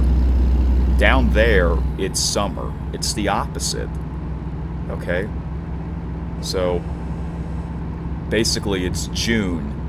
The month of June is right now in Australia. So January, it'll be July, okay? So that's why. All right, other sports that I like watching. Winter, I do like watching curling. Curling is kind of a weird winter sport. Here's the thing, it's mainly, I know Canada, they really love curling, and they also love hockey, okay? I get the Canadian sports channels, and mainly TSN. TSN, I will say, that is my favorite sports network of all time. And I live nowhere near Canada, but I love watching their Sports Center highlight show. It's great, Hockey, that's Canada's favorite sport. I don't watch hockey. I really only watch it during the playoffs. But whenever I watch TSN Sports Center, they will show me hockey highlights. Because the American version, Sports Center on ESPN, they don't talk much about hockey, even though ESPN broadcasts NHL games. It's kind of weird, But for hockey, I don't really watch the NHL until around the playoffs. Now, the NBA, the National Basketball Association, that happens during the NHL season. At the same time, it's weird, both leagues having their season pretty much at the exact same time. The NHL season started like 2 weeks before the NBA season started, but it's like the same thing, the same format. I think they play like 80 games, and then their playoff format is the same. They got 16 teams in the playoffs for both leagues, and it's all best of 7, So it's hard to follow both leagues, but I am not an NBA fan. I've never have been an NBA fan, but I will know what's going on once the playoffs begin, okay?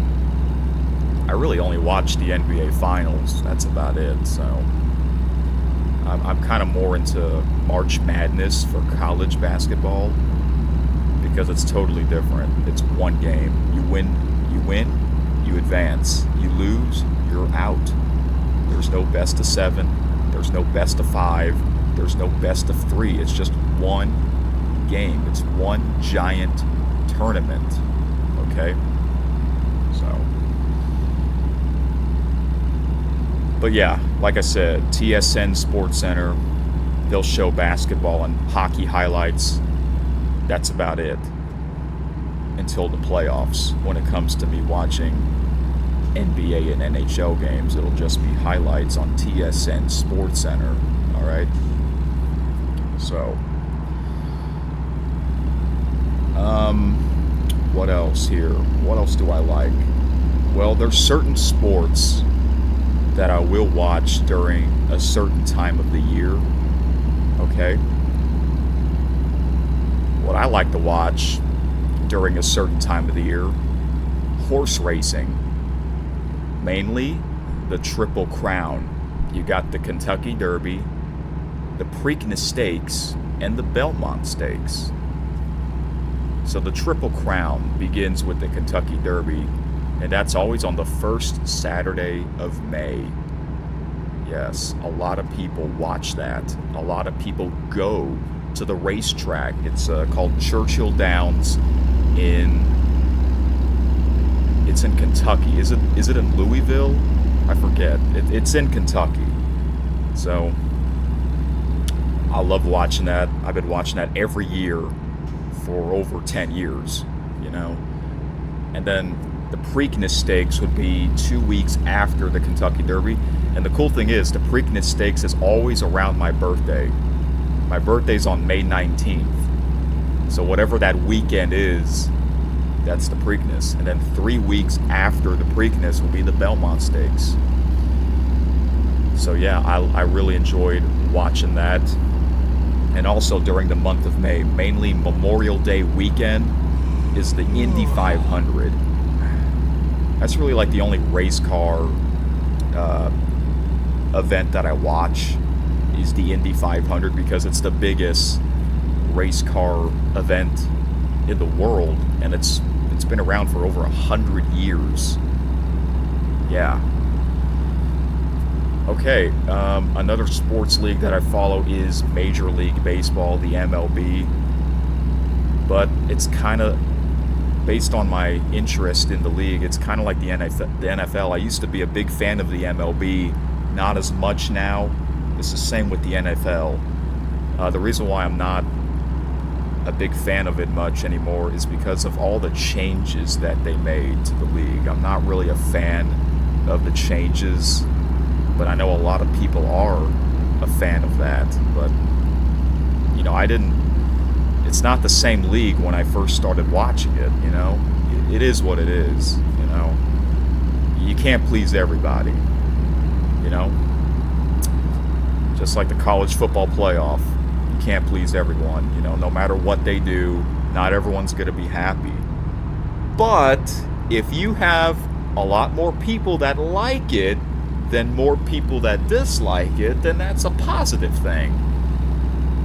But listen, I still follow the MLB. I don't really watch games much, though. I kind of just follow the news and the stats, and I would listen to sports talk podcasts so that they'll give me news on what's going on. The biggest thing that just happened not too long ago was Juan Soto signed a huge contract with the New York Mets. That's the last thing I know about. So, but I always enjoy the postseason. The MLB postseason, in my opinion, is the best out of the four major sports. The MLB postseason is still pretty entertaining, in my opinion. So, right now it's the off season. So that's what they do. They'll trade players. Players will become a free agent. Where will they sign and all that? So, yeah. And, you know, I'm wearing my U.S. hat, right? Earlier this year, we had the Summer Olympics in Paris. I love the Olympics, both summer and winter. I like both. I watched so much of the Paris Olympics. I really enjoyed it. I know the opening ceremony was a little weird, but I really enjoyed that opening ceremony. I was not bored. I watched the whole thing. Yeah, I know it's different. They're not in the stadium. I get that, but that's what they wanted to do. I know some people criticize it, but I didn't. I was still entertained. But I know the next Summer Olympics will be probably the biggest one ever, because it's in the USA, Los Angeles, in 2028. And a little over a year from now will be the Winter Olympics in 2026 in Italy. I like the Winter Olympics as well. And I think I heard that NHL players can come back to the Winter Olympics. Or is it only USA? I don't know. But for the past two Winter Olympics, there was no NHL players. They didn't pause the season because of the Olympics. They used to. I think 2014 was the last time they paused the season. Oh boy, did you hear that? Yeah, that scared me. Like I said, you might hear some noises. You know, the house that I live in is right on the beginning of the entrance to the neighborhood, near the entrance. So you'll hear some cars going by and all that. So, yeah. And now I lost what I was talking about. Don't you hate when that happens? You're in the middle of your talking and something distracts you and then you forget what you were talking about. Man, that happens a lot to me. But eventually, I'll think about it and then, oh, I remember, But now I just forgot what I just talked about. What was I talking about? The MLB? I feel like I wasn't talking about that until I got distracted. Oh well, I can talk more about this for the next 3 episodes before the end of this year, alright? Okay, how about we get into the big thing in the playoffs, since we are over 24 minutes now. The biggest thing this weekend that I will be following is the college football playoff. There is a game tonight. I said tonight, even though this is technically recorded on a Thursday, but you're going to see. Okay, so that's pretty much episode 1. Favorite sports leagues. Alright. Let's get into the next episode I want to play. Episode 4, called My Favorite Sports Championship Games. This is where talking about the favorite sports championship games per year from 2013 to 2024. So I believe this episode had music playing in the background. Yeah, some episodes had music playing. Most of them didn't had music playing, but some special / fun episodes had music playing. So, but I remember these soundtracks that were played are included in the American Truck Simulator music folder. So here we go, episode number 4. So yeah, I'll come back whenever I'm changing episodes. This was towards the end of the year of 2024. Humble. Now we're going to talk about my favorite sports championship games that I watch per year.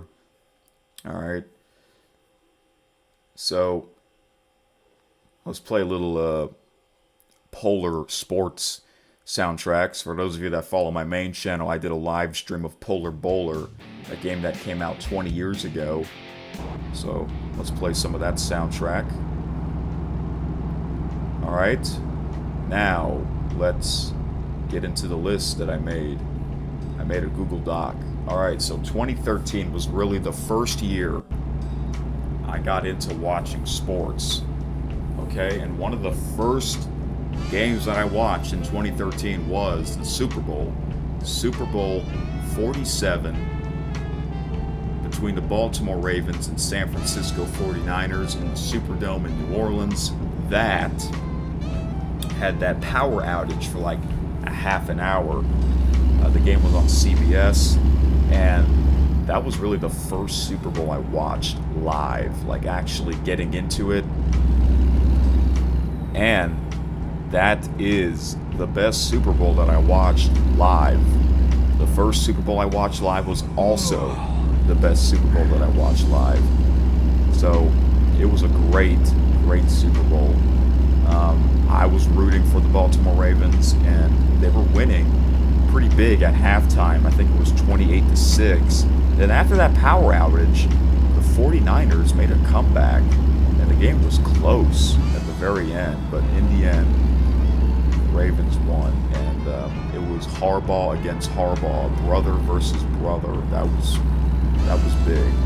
So I really enjoyed that game. And the next Super Bowl will be in New Orleans, and the Baltimore Ravens, they might go back to the Superdome and win. Alright, 2014. The best championship game I watched in 2014 was the college football BCS national championship game between Florida State and Auburn. That was a great game, and I believe that was the last game, the last championship game that Brent Musburger announced before Chris Fowler took over. I believe that game was in the Rose Bowl in Pasadena, California. That was also the last BCS national championship game before they had the 4-team playoff format in 2015.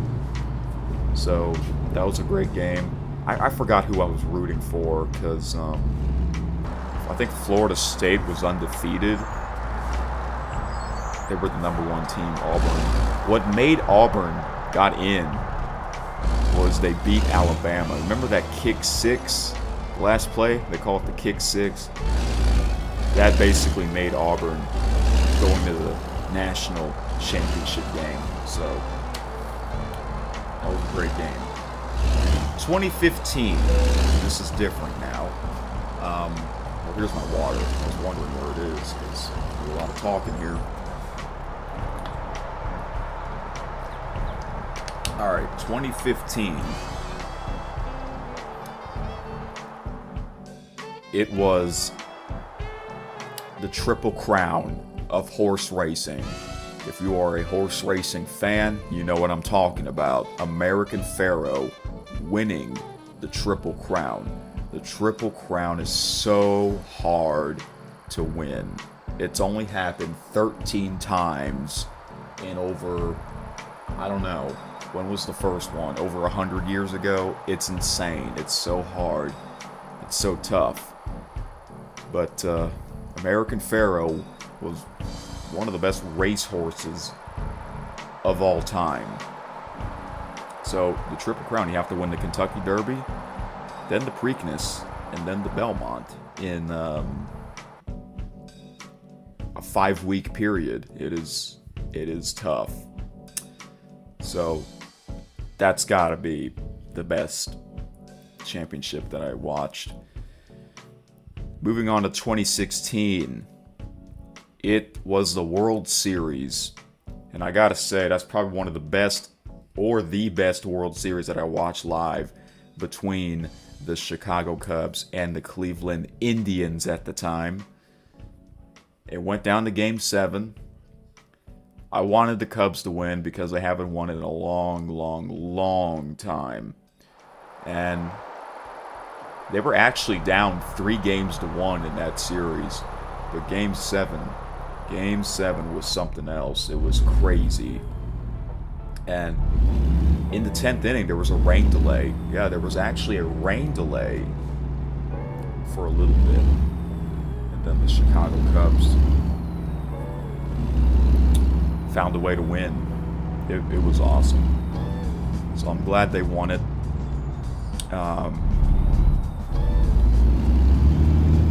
Yeah, it was tough because the Cleveland Indians looked like they were going to win that World Series, and they also haven't won it in a long time as well.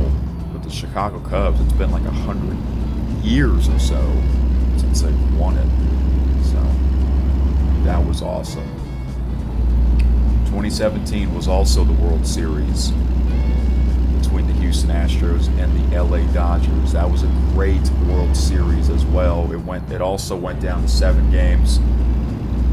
Yes, I know the Houston Astros were cheating in that World Series. They were caught about 2 years later. The sign stealing scandal, but no one knew they were cheating back then. None of the fans knew they were cheating back then. Back then, I was a big Houston Astros fan. I went to some of their games in 2017, and I really thought that the LA Dodgers would win that World Series because they looked like they were the better team. Let me tell you, Game 5 was something. The Houston Astros won Game 5 by a score of 13-12 in 10 innings. That game was like over 5.5 hours. It's insane. So they won the World Series. I was so happy. That was a great World Series, even though they cheated.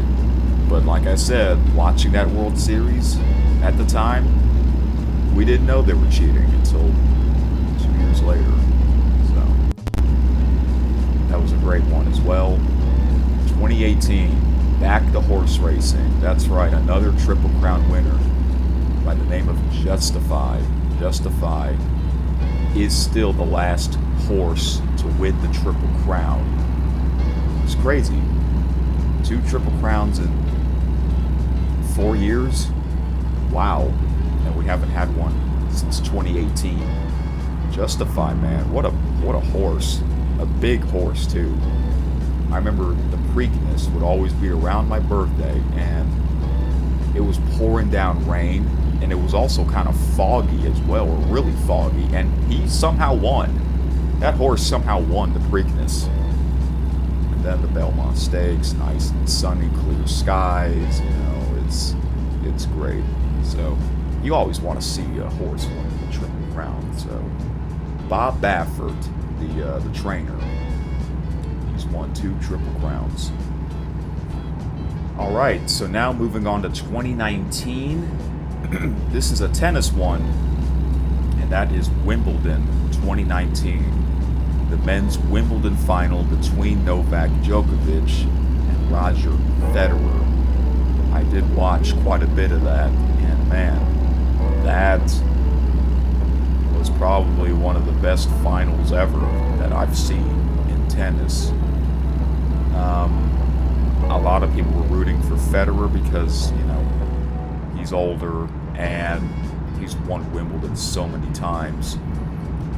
And it looked like, I think Federer had a match point at one point, and he couldn't win it. It went into that tiebreaker, the 5th set, 12-12, which was kind of weird, but it went to that, and Novak has won a magnificent Wimbledon final.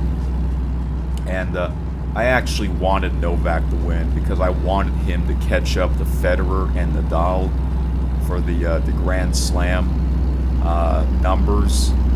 And and I think at the time Novak was tied with Pete Sampras, or either he tied with Sampras or he passed Sampras. Because remember, over 20 years ago, Sampras had the most championships, the most Grand Slam titles. And then the big 3 came in, and they were just dominating tennis year after year for like 15 years straight.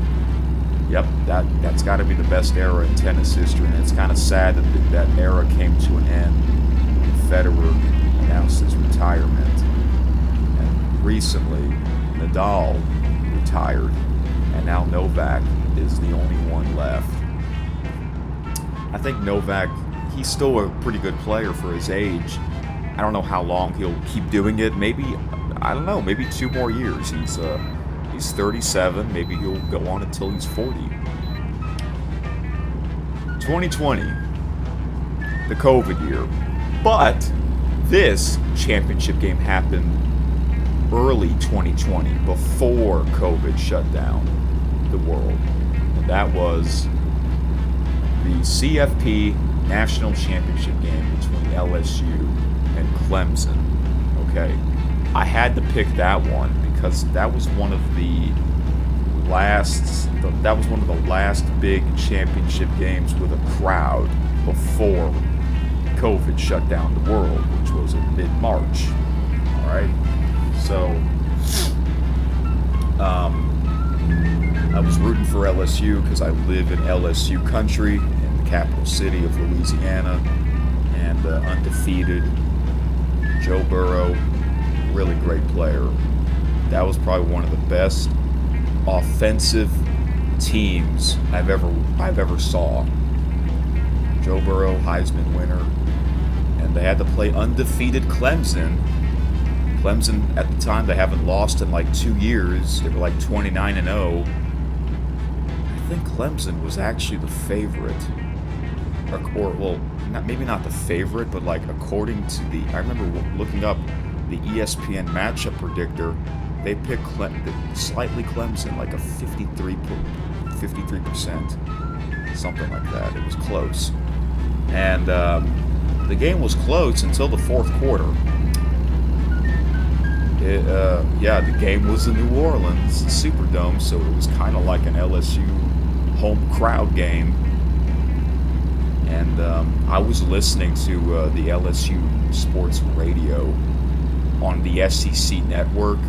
Yeah, but you could still watch the game while you're listening to the LSU sports radio. So that was a great game. I'm glad LSU won because Clemson, they won it the year before. And then, not too long after that, COVID happened. Moving on to 2021, this is back to tennis. This was Novak Djokovic winning the French Open in 2021. There was a crowd, but it wasn't a full capacity, so it was like a limited amount of people there. But so I think it was in the semifinals, Novak beat Rafa Nadal to advance to the French Open finals, or Roland Garros. And man, when he beat Nadal, I'm like, he's gonna win this thing. He's gonna win the French Open. And I'm glad he did. I'm glad he won the French Open because he was very close at the time, catching up with Federer and Nadal for the Grand Slam numbers. But man, that finals, he was down 2 sets to love, and he had to win the next 3 sets, and that's what he did. He won the next 3 sets. What? That's insane. He was playing against Stefanos Tsitsipas. So I'm glad Novak won the French. Man, that was insane that he actually did that. Down 2 sets to love and you win the next 3 sets. Unbelievable. I think Novak really is the greatest tennis player of all time. I know a lot of people don't like him for whatever reason. I think it's because I think it's for 2 reasons. Number one, you know, first it was Federer and Nadal, their rivalry, and then Novak basically opened the door, and he had both of his rivals. And also, he's Serbian. I don't know what people have against Serbians. I don't know much about Serbia, the country. I know another Serbian athlete. That's Nikola Jokic, that big NBA player dude for the Denver Nuggets. Yeah. Other than that, I don't know. 2022. Back to baseball. Yep. It is World Series. My favorite team, the Houston Astros, against the Philadelphia Phillies. I really thought the Phillies would win, but the Houston Astros had a great Game 6, and they won. And not only they won it in their home ballpark. Because for many years, man, the World Series winner, they're not even in their home ballpark. It would be the visiting team. So it's nice to see the home team finally win the World Series in their own ballpark. And that's what happened. And also, during that game, it was also the big college football game between Alabama and LSU. I was not watching that game. I know that's a big game because I live in the capital city of Louisiana, but I was not watching LSU Alabama. I was watching Game 6 of the World Series because that was more important, you know? So, but LSU won. I found out LSU beat Alabama in Tiger Stadium. So, oh my gosh, that's like one of the best sports nights ever. Unbelievable. All right. 2023. This is the Canadian Football League, the CFL Grey Cup, which is basically their Super Bowl version of Canadian football. Yes. So, I forgot to mention in a previous episode of my favorite sports and leagues to watch, but I will say it now. The CFL is my favorite sports league to watch ever. It's number 1. Yes, it is number 1. So, years ago, we used to have cable, and the Grey Cup would be on a ESPN2 network, but it's a TSN broadcast. So I remember I was watching some of the Grey Cups 2016, 2017, 2018. There was no season in 2020 because of COVID. They canceled it because Canada is more strict for COVID.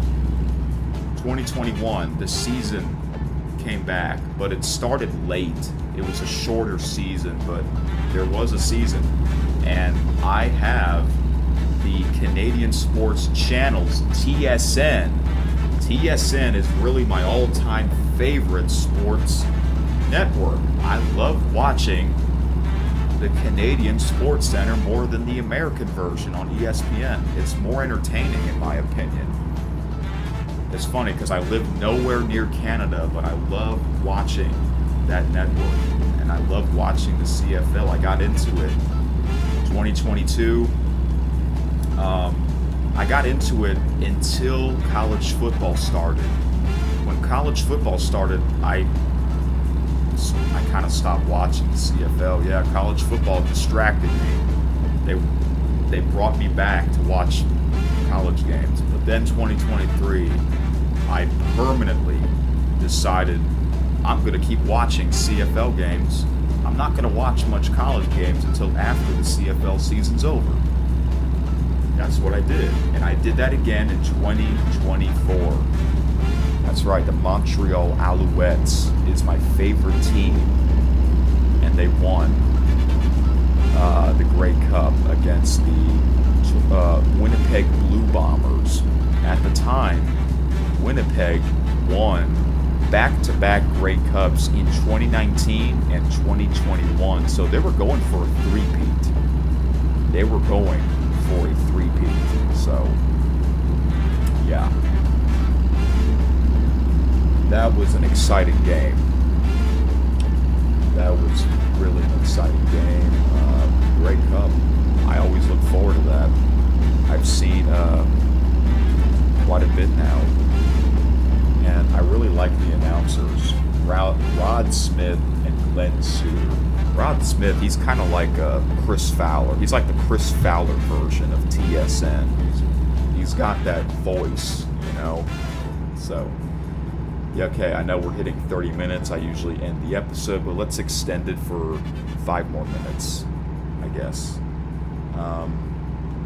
Actually, no. We're going to extend this for another 15 minutes because I'll tell you why in a little bit. Now let's move on to this year's 2024. So, how many years did I do this? 2013 was the first one. That was really the first year I got into sports. 1, 2, 3, 4, 5, 6, 7, 8, 9, 10, 11, 12. Okay, this is 12 years of the sports championship games. All right. So the best sports championship game I watched this year was the Stanley Cup Final. Hockey. The National Hockey League. Okay? Between the Florida Panthers and the Edmonton Oilers. Get a drink here for a second.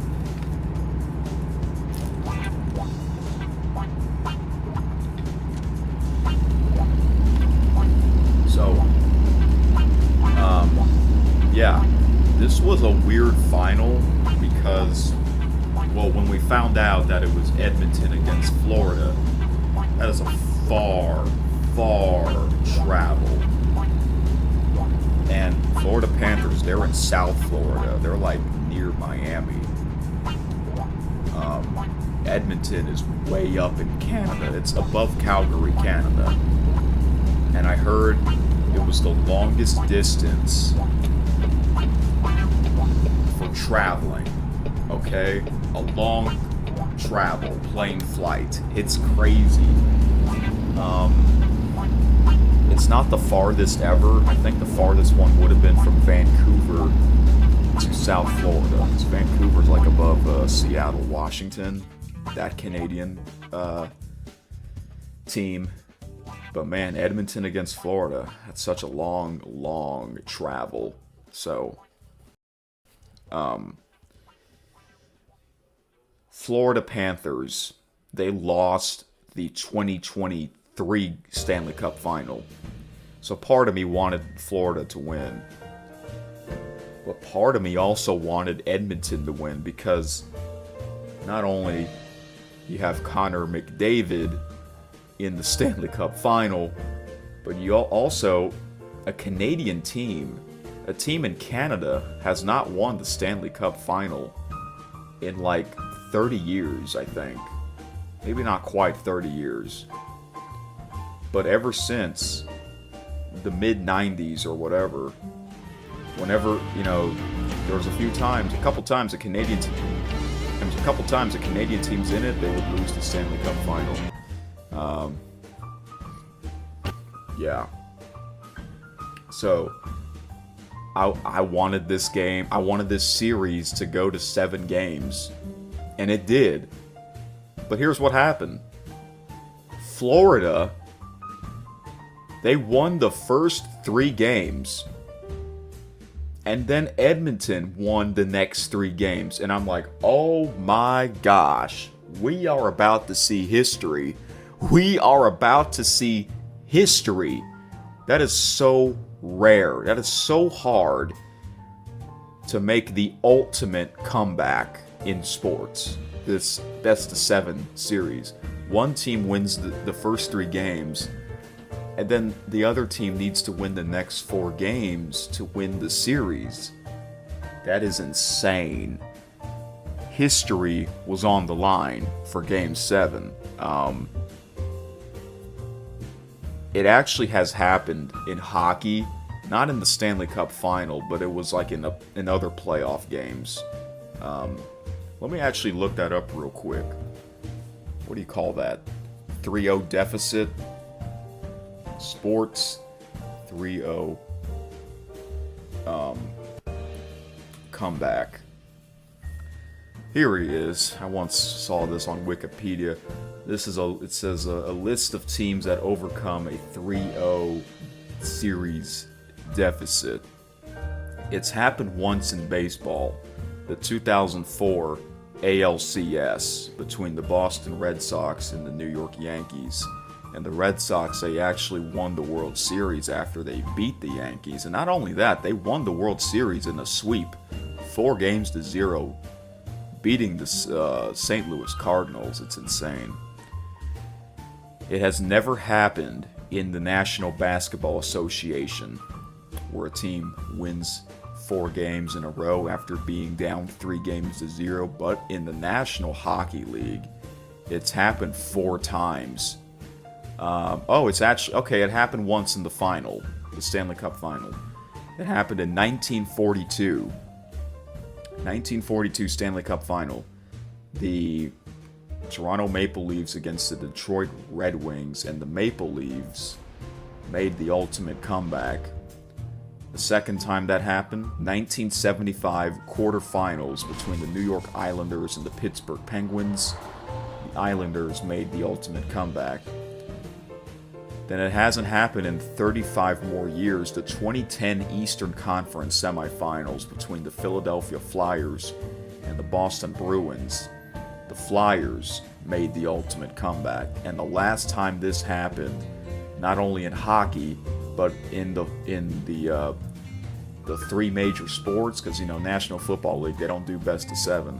It was the 2014 Western Conference first round between the LA Kings and the San Jose Sharks, and the Kings made the ultimate comeback.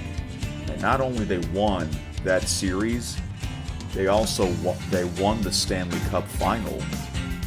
They won the Stanley Cup Final that year. That's insane. The first round, you're down 3-0, and you won 4 games in a row to win the Western Conference first round. And then you have to win the Western Conference quarterfinal, semifinal, and then the Stanley Cup Final. And that is what the LA Kings did. That's nuts. and there have been quite a bit of unsuccessful comebacks. The last one was the 2024 Stanley Cup Final. The Edmonton Oilers, they were so close making history. They were so close making history. That's crazy. And you know what? The craziest part about this series was that these two teams were super, super far away. They were so far away. I was not expecting this at all. And also, it says that Connor McDavid became only the 6th player to win the Conn Smythe or Smythe Trophy despite losing the finals. Wow. Unbelievable. That's got to be the best sports championship game I watched in 2024. These games, you can look up the highlights on YouTube. They have them. Okay. I also put the second best sports championship games I watched this year. I'm going to be a little bit quicker on this one, alright?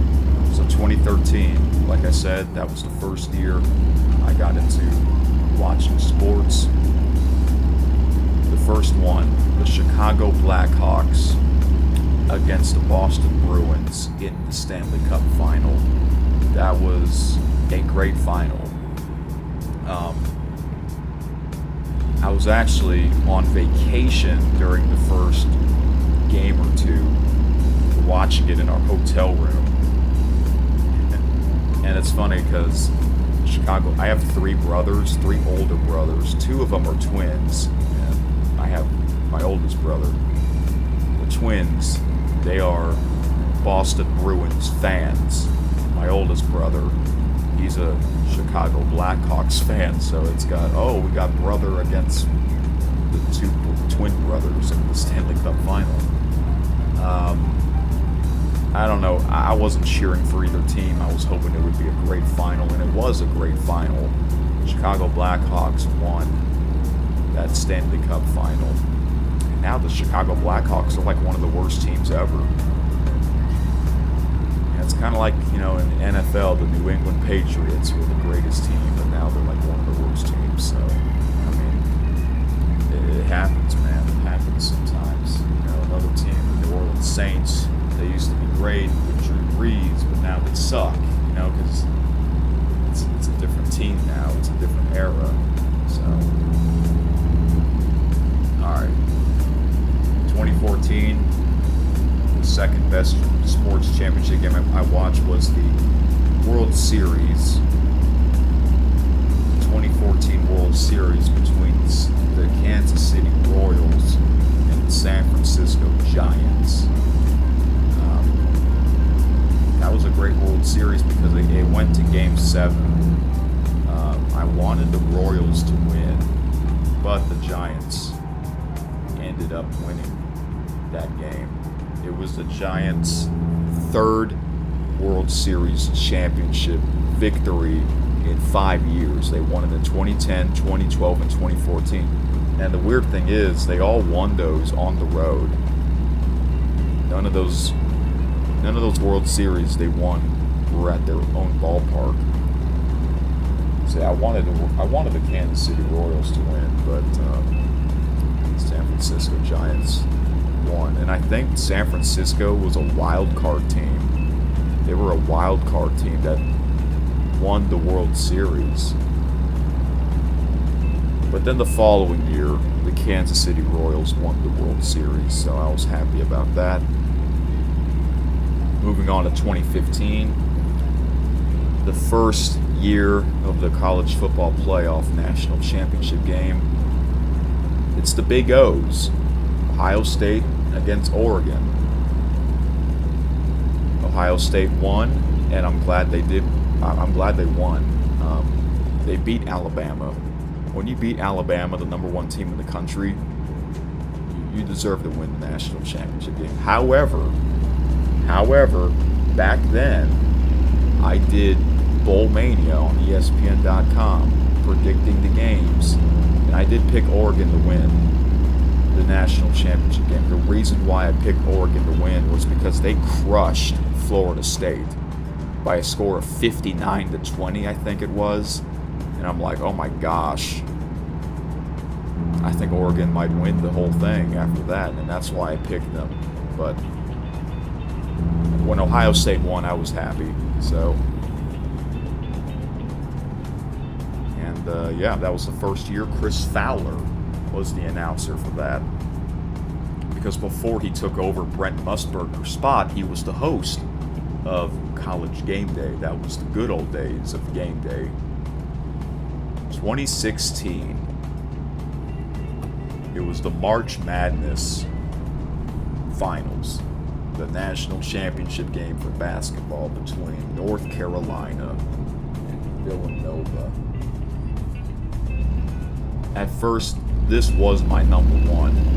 This was my number one in 2016, but after the Chicago Cubs finally won the World Series, this one's number two.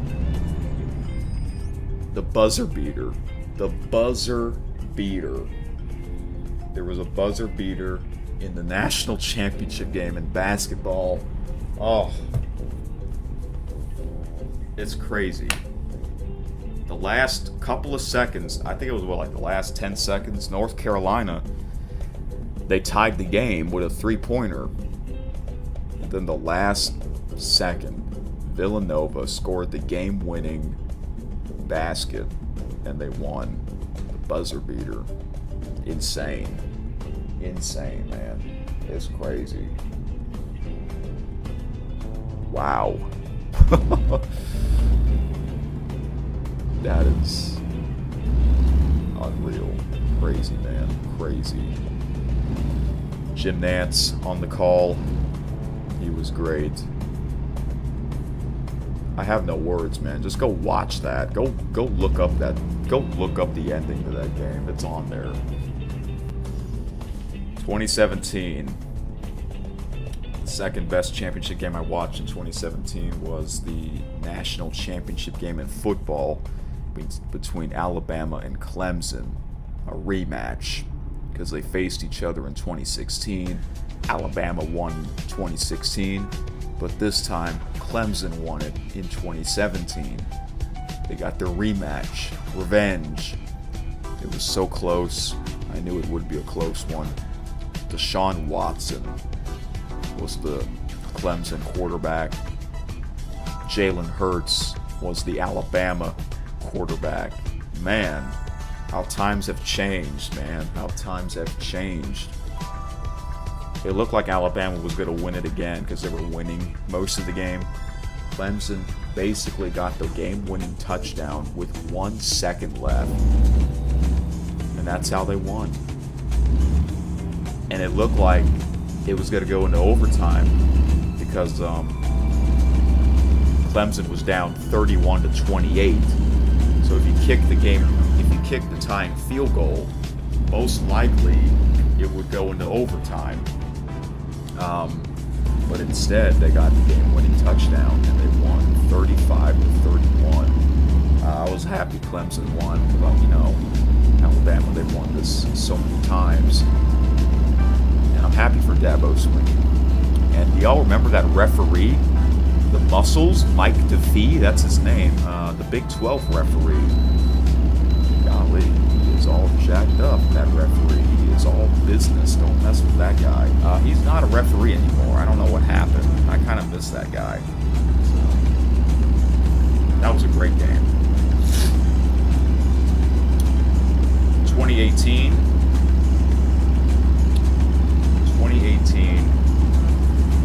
You'd think it would be another national championship game, but it's actually not. It's Roger Federer winning the Australian Open because history was on the line for him, and he became the first player to reach 20 Grand Slam titles.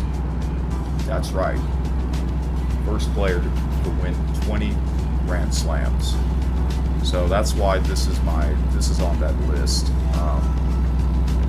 around this time, see, the Australian Open's always in January after the college football national championship game. And, you know, Chris Fowler was there. Chris Fowler does both football and tennis. So after the football season's over, he would go to Australia and announce the finals. And he got, Federer, he got really emotional. He really did. So he was one of the best ever. How can you dislike the guy? You know, he's that damn good. Especially when he was in his prime. You know, before Novak and Rafa came in. This man was something else. You know. 2019 was also a tennis, and that was Rafael Nadal winning the U.S. Open, the United States Open in New York. I remember watching that. That was a huge win for him. I think he faced Daniil Medvedev, the Russian player. At the time, Daniil was like an upcoming big tennis player, you know. So I'm like, oh, maybe Daniil has a chance to win this, but no, it was Rafa.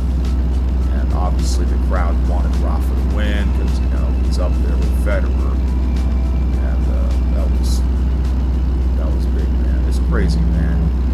All these championship games that I've seen on TV, it's, you know, year after year.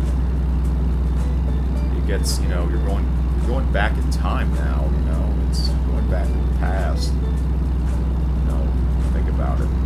Time flies, and now we're almost in, you know, another year is almost over already, you know, so, yeah.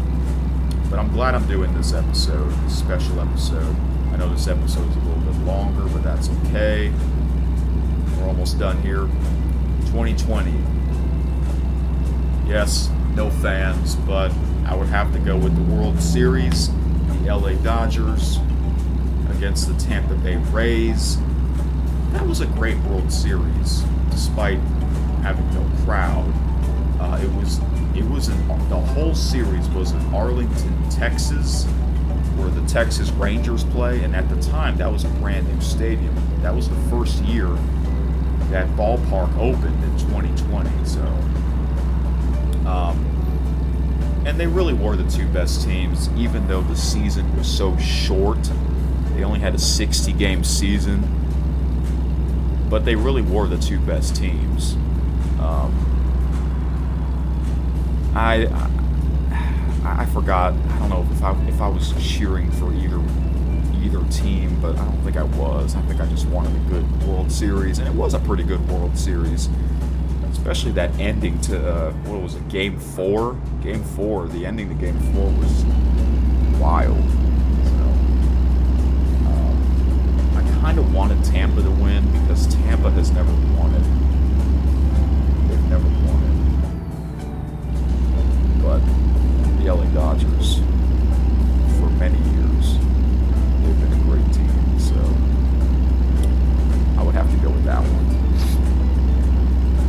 2021, the second best championship game that I watched in 2021 was the CFL Grey Cup between the Winnipeg Blue Bombers and the Hamilton Tiger Cats.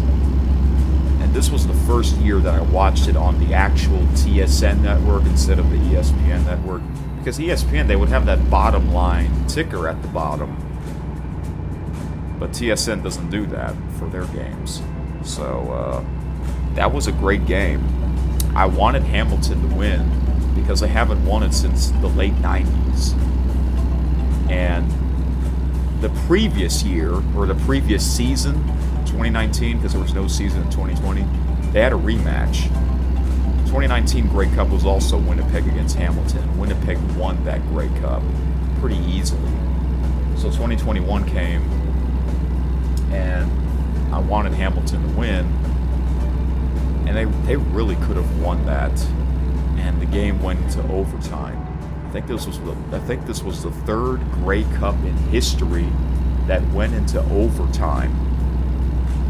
the overtime is kind of like the old college overtime rules in football. Because the college football overtime rules now, they kind of suck in my opinion. I'm not a fan of that rule. But it was a great game. I forgot. I think Winnipeg scored first. I don't know if they scored a touchdown or a field goal, but it was Hamilton's turn to score, and game-winning interception. That's what happened, and that's what caused the game to be over. And Winnipeg has won it back-to-back years. And then Winnipeg lost the next 3 Grey Cups, 2022, 2023, and 2024. So Winnipeg Blue Bombers, they were in 5 straight Grey Cups. They won the first 2, and then they lost the next 3. Isn't that weird? That is weird.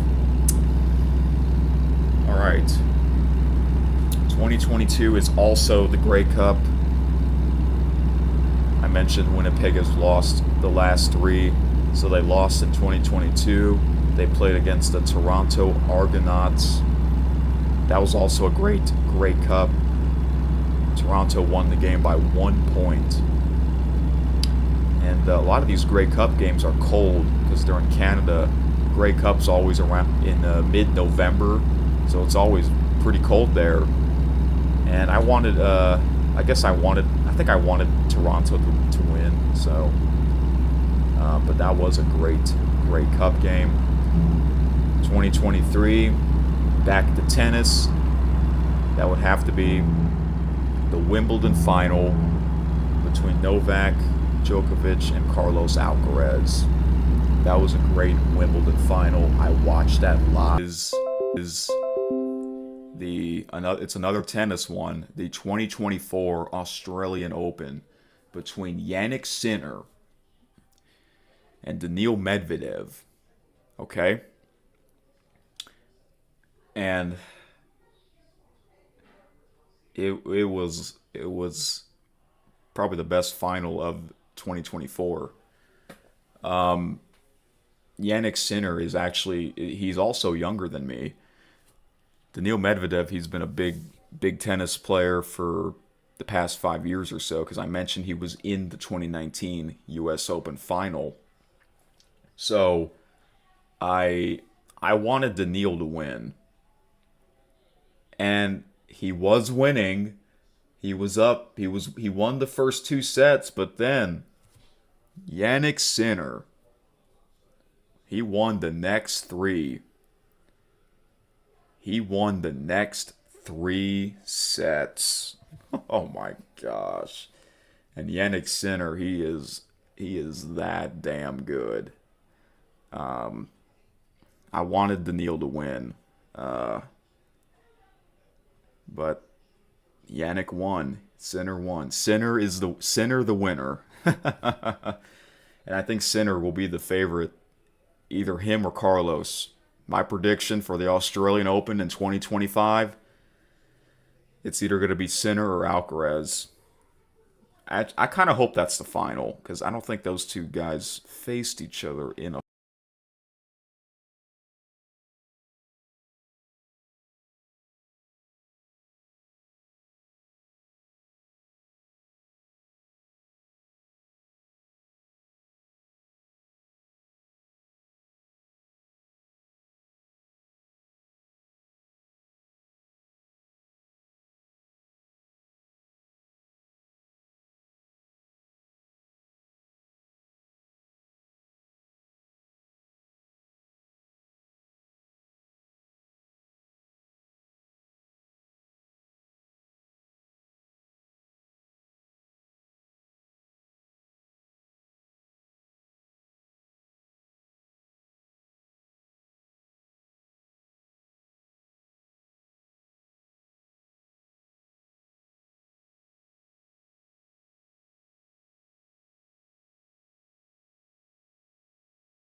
Well, guys, unfortunately, my upload speed is super low all of a sudden, which is strange.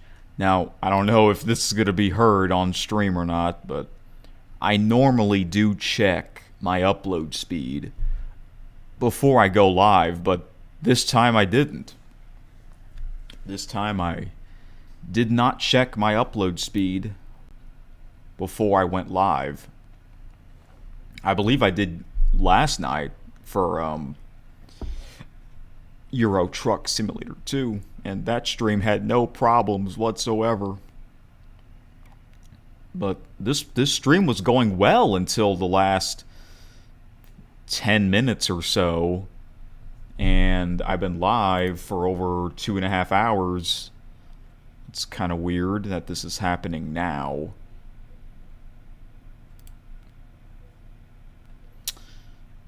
And at one point, I thought the stream was going to stop on its own. It says, yeah, I'm getting that poor connection. That yellow message on my YouTube studio saying YouTube is not receiving enough video to maintain smooth streaming. As such, viewers will experience buffering. Now, this happened quite a bit of times a couple years ago, but this is back before I found out about upload speed. So I checked my upload speed. It was at like 0.21 or something like that. Before that, it was at like, I don't know, 9 or 10. And now it's back up to 6. Let me check again. I don't know why this is happening. This is very strange. I don't remember this happening. So, okay, the upload speed is still low, but it's not at 0. It's still at 6. Oh, now it's under 6. It's at 5.73. I mean, this is just ridiculous. Like, why is this happening? Like, do I have like a limit for upload speed? I mean, I upload like every freaking day, you know? I don't get it. And remember, earlier this year, I did not upload anything for a week. And I thought, well, maybe my upload speed will go higher after not uploading for a week. Nope. It was still the same. It was still the same, and I was not surprised. Well, guys, if the stream stops on its own, I don't know if I'll do another one tonight. I mean, it's 9:40. It's not super late, but I am feeling a little bit tired, so it might be best if I don't go live again, you know? I mean, I'm in the middle of my long delivery.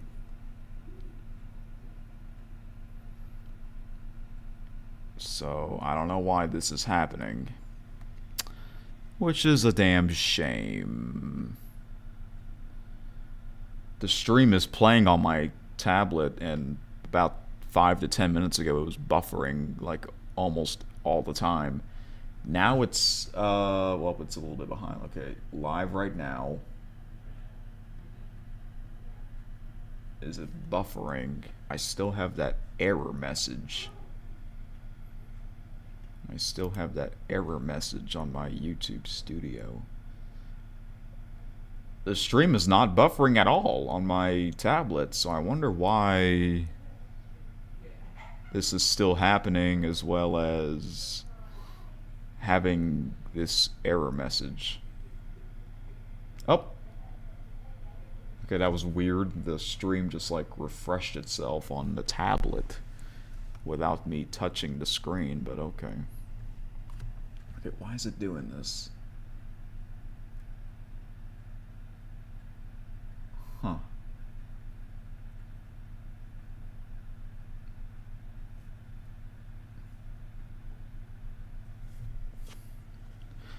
Well, guys, sorry for the delay. Hopefully this won't be too much longer before I resume. And yeah, the game actually crashed again for the second time. That was strange, because this didn't happen at all in last night's stream of Euro Truck Simulator 2.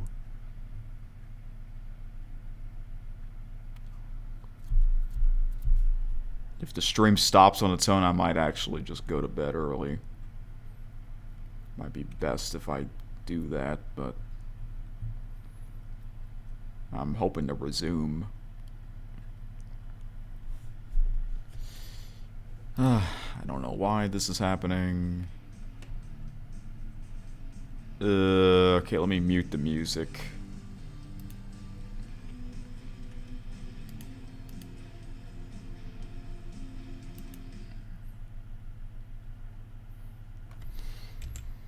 Okay, am I even halfway there?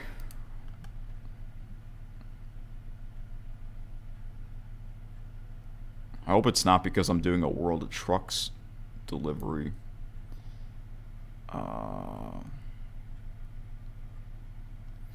So 41 hours, 40 minutes left. Oh, well, that's the total. Oh, I'm not even halfway there. I still have like half of 41:20. Half of 41 hours and 40 minutes is like about 20 hours and 20 minutes, I think. Just about. And if I go to my world map, it should tell me that I have, 27 hours left. 10 hours left for the next checkpoint time, which is the first one. So I got a lot of trucking left. That message went away, so I think we're good. That was kind of a delay. How about we check the upload speed one more time? Maybe it's usually at around 10, 11, 12. It was at 5.79, I think. Now it's at 10.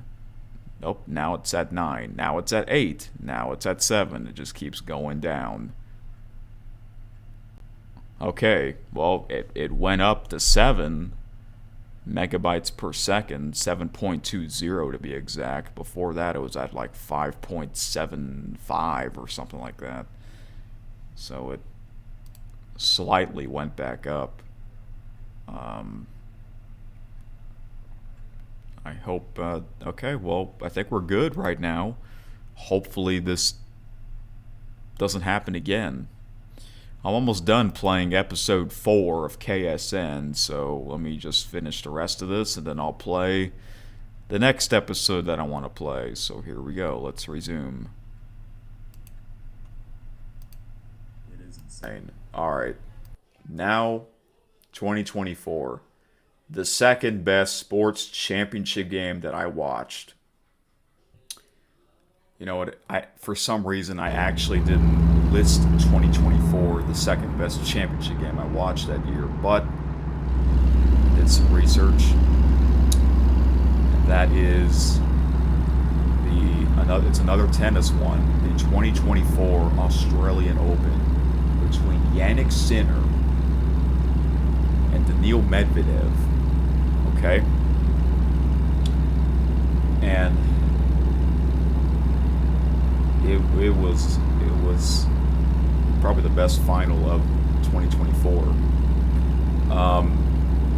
Jannik Sinner is he's also younger than me. Daniil Medvedev, he's been a big tennis player for the past 5 years or so, because I mentioned he was in the 2019 US Open final.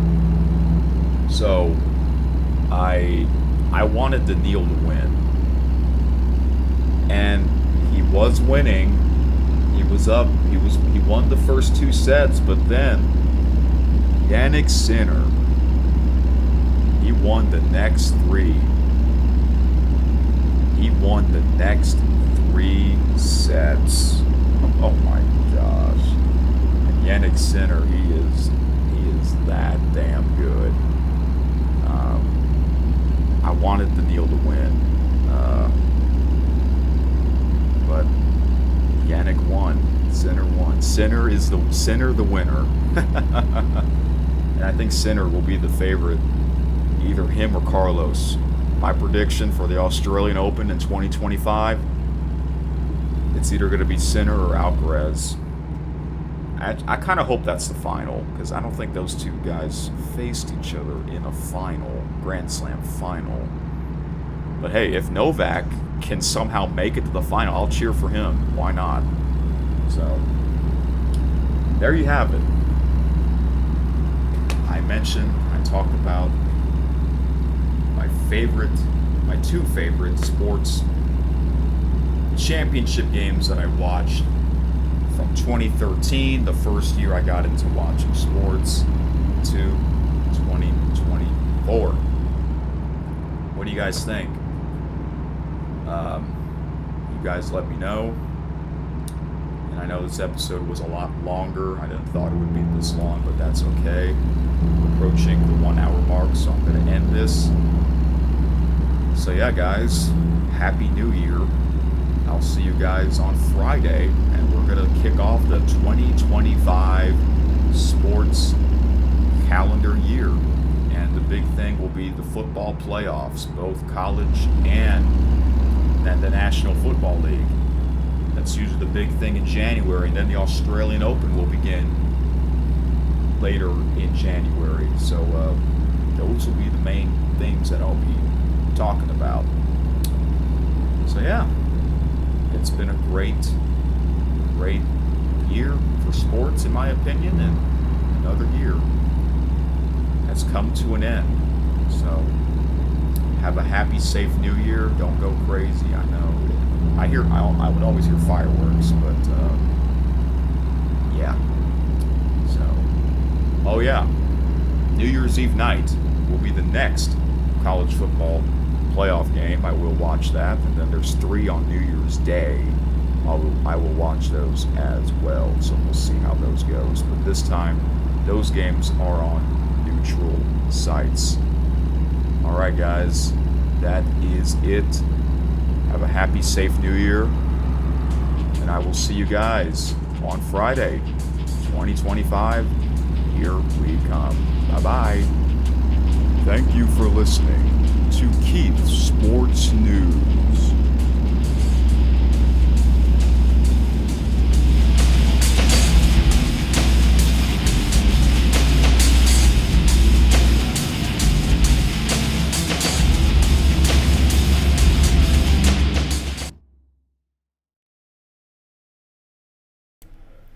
Alright, that was the end of that episode number 4.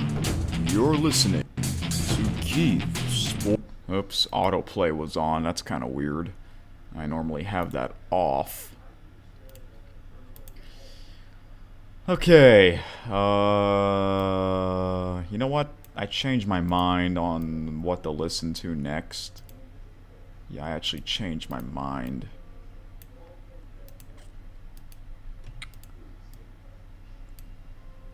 So I'm going to play episode 112 next. Yeah, we're going to jump into earlier this year, episode 112, which was the Q&A episode.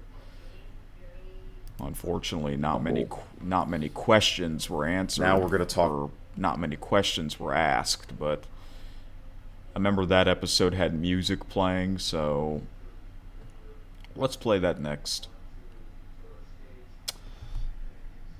This was back in February during the Winter Olympics.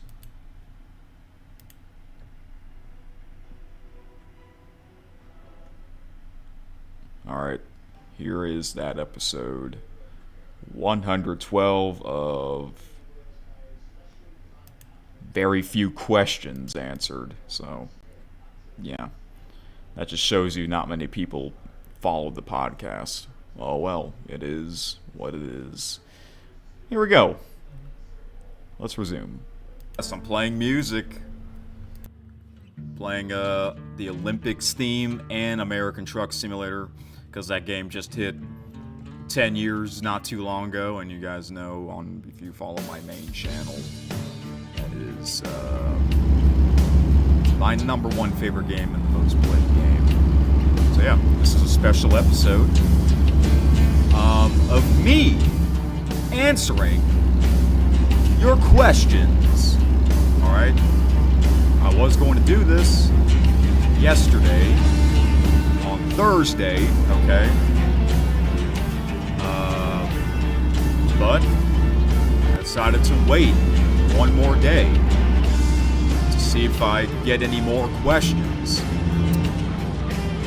And Thursday came. I was going to do this on Thursday or Wednesday night before I go to sleep, because a lot of times I would record these episodes before I go to sleep, but I was tired. I didn't want to do this episode while I was sleeping. So then I'm like, okay, I'm going to do this on Thursday morning before I go to work. Well, Thursday morning came and I was still tired. So that's why this episode has been delayed until this evening. I think for the first time ever, a KSN episode is releasing in the evening. Yeah. But anyways, yeah, I want this episode. This is just going to be 1 week, one episode this week. And let's begin. I'm going to answer your questions. So,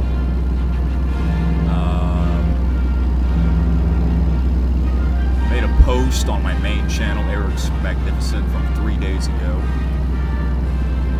And I have another podcast on that channel called Eric's Top News. I forgot to mention that I'll be doing a sports Q&A on that channel. And I said, ask me any sports-related questions, and I'll answer them in the next episode of Keith Sports News KSN on Wednesday. So here's the weird thing. I got 6 likes. That post got 6 likes. But only, well, it says 3 comments, but it's technically 1 comment. 1 comment of questions. With all due respect, why would you like that post but not ask me any questions? I don't care about the likes. I care about the comments. Right? Okay. I don't know. Maybe those likes are bots, or maybe they're... Maybe, who knows? I don't even know. I wish I could see who clicked like on these videos and posts. You know how Facebook posts, you get to see who clicked like? I wish YouTube could do the same. Anyways, it's funny because you can actually click dislike on the post, but YouTube won't tell you how many dislikes you get on a post. Yeah, I know, it's kind of weird. Alright. I got questions from 5Tayer, also known as the MVP of this channel. He's really the only one that has been following these episodes, so 5Tayer, I know you're listening, so thank you so much. Yeah, alright, let me answer your questions. This is the first time you actually asked me sports questions. Alright, you put here 3 questions to make things interesting, a bit of a theme here. Question number 1, what was your least favorite sports game or event I ever watched, aka the most boring, or had a result I didn't like? Oh, that's a good question. I actually have to think about that. Least favorite sports game or event I ever watched. See, it's kind of hard to remember because, I mean, I've watched sports for over 14 years. A lot of times when I watch sports, I don't really get games that I dislike or hate, thankfully. You know, you want to watch, you want to be entertained, you know. Well, the least sporting game or event I ever watched, the most boring.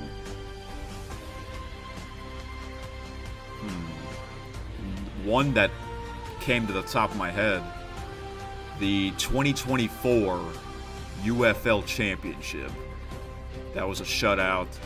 It was Birmingham Stallions against the San Antonio Brahmas. The Stallions won 25-0. I believe that was the score. And I wanted the the Brahmas to win. I believe, was that game in St. Louis or San Antonio? That was in St. Louis.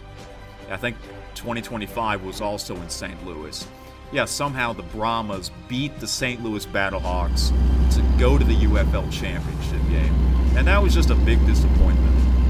I wanted the St. Louis Battlehawks to be in the championship. Just like last year's. I wish they were in it as well because the game was in St. Louis. It might have to be that one, the 2024 UFL Championship, because it was a shutout. Like, no one wants to see a shutout unless if it's your favorite team that wins the shutout. Here's another one, although this is before I really got into sports. This was also another shutout. The 2012 BCS National Championship game between LSU and Alabama. Alabama won 21-0 in the Mercedes-Benz Superdome in New Orleans. That was their rematch.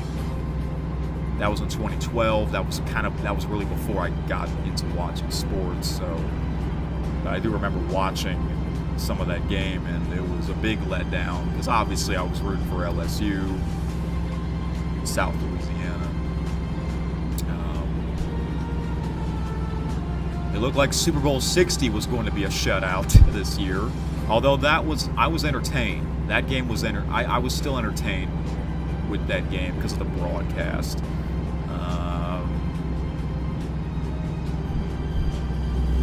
Any other disappointments?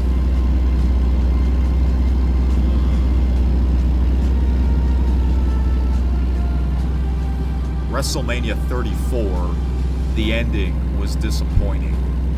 The main event was a big disappointment. It was Brock Lesnar against Roman Reigns. That was also in New Orleans. That was the first WrestleMania I watched live.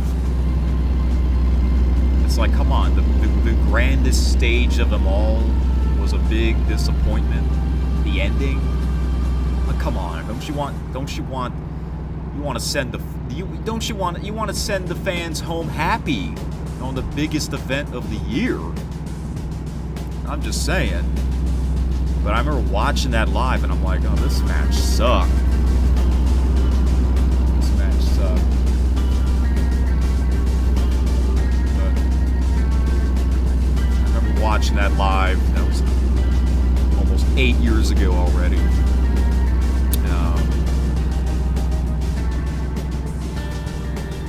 Let's see. I think I know another one.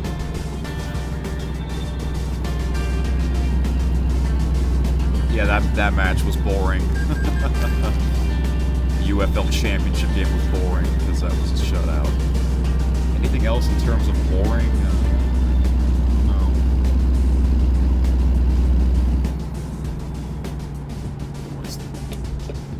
I'm trying to hear the music. My speakers are...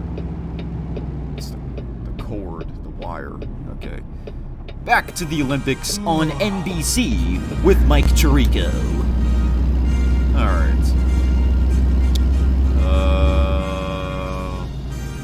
I can't really think of anything else because a lot of the sporting events I watched, I'm entertained. Can't really think of anything else. But I don't go to a bunch of sporting events, but every time I do, I was entertained. So that's a good thing, especially when you pay good money. I think that's all I can think of as of right now. What about you, Five Taylor? I want to hear your answer to that question as well.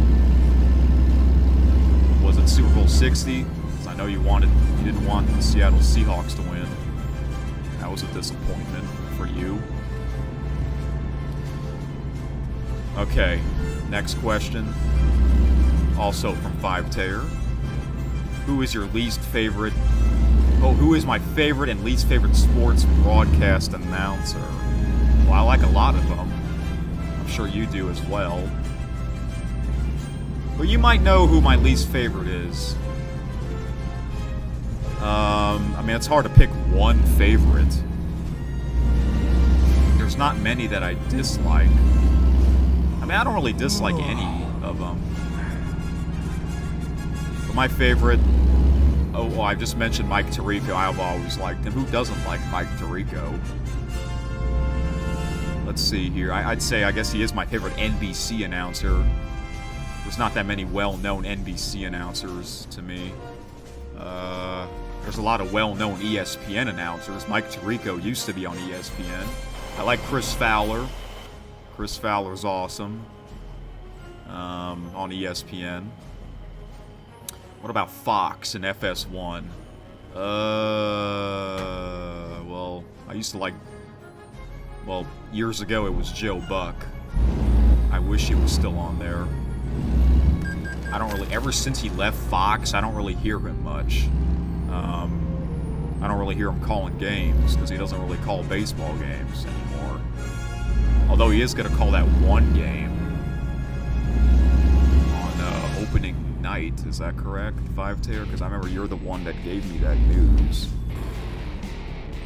I'll try to watch that game. Fox FS1.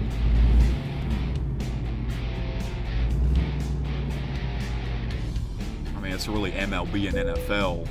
They're well known for that. Oh, I like Gus Johnson for college football. Gus Johnson, even though I don't really hear him as much. I always like Gus.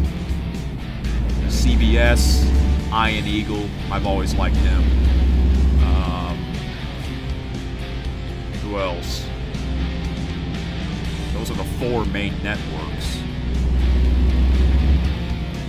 Yeah, I guess if I had to pick one, NBC, Mike Tirico, ESPN, ABC, Chris Fowler, CBS, Iron Eagle, and Fox. Who did I say for Fox? Gus Johnson. Yeah. And they've all called football games. So there you go. Least favorite? I know you're not a fan of Carl Ravitch, Five Tair. I'm not a fan of Joe Davis. He's fine. I don't know, he doesn't have a good announcing voice in my opinion. I don't know. But hey, I don't really listen to the games that he calls because I know he calls the World Series, but I don't have to listen to him because I have the other international, MLB International. Last year was Dan Shulman. Oh, that's another announcer I really like. I like Dan Shulman. Oh, I think I heard Buck Martinez, his partner, is retired. I think I heard that from Tim Kurchin. Oh, I like Tim Kurchin too. Who doesn't like Tim?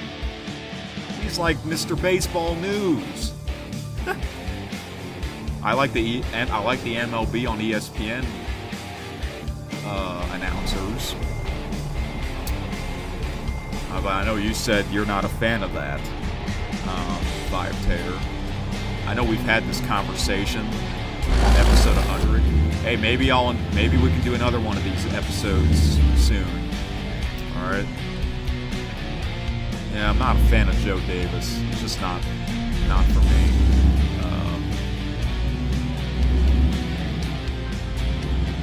That's like the only one I can think of in terms of least favorite. Because, I don't know. Can't really think of anyone else that I don't really like much. But I know one announcer that we both like is Boog Shambi, John Boog Shambi, on ESPN Radio and voice of the Chicago Cubs. Okay, what about radio announcers? Radio announcers. I gotta go to SiriusXM. Really, I mainly, for broadcast games on SiriusXM, it's mainly the MLB postseason games. I like those. See, I've added MLB teams on my library. I do like, hey, I remember you recommend me listening to the Chicago Cubs radio broadcast. I did that a few times last year's postseason. I enjoyed that. I like the Houston Astros radio broadcast with, I believe his name is Robert Ford. Now, the LA Dodgers, I was hoping to listen to Charlie Steiner, but I heard that Charlie got cancer, so the guy who replaced him is, what's his name? Crap. Steven Nelson. Oh, no, I'm also not a fan of his. He sounds like Joe Davis 2.0. Not a fan of Steven Nelson. Did you hear his call when the Dodgers won the World Series in 2024? It sounded like he was having chest pains. Like, it sounded like he was about to... Jeez. That was his voice.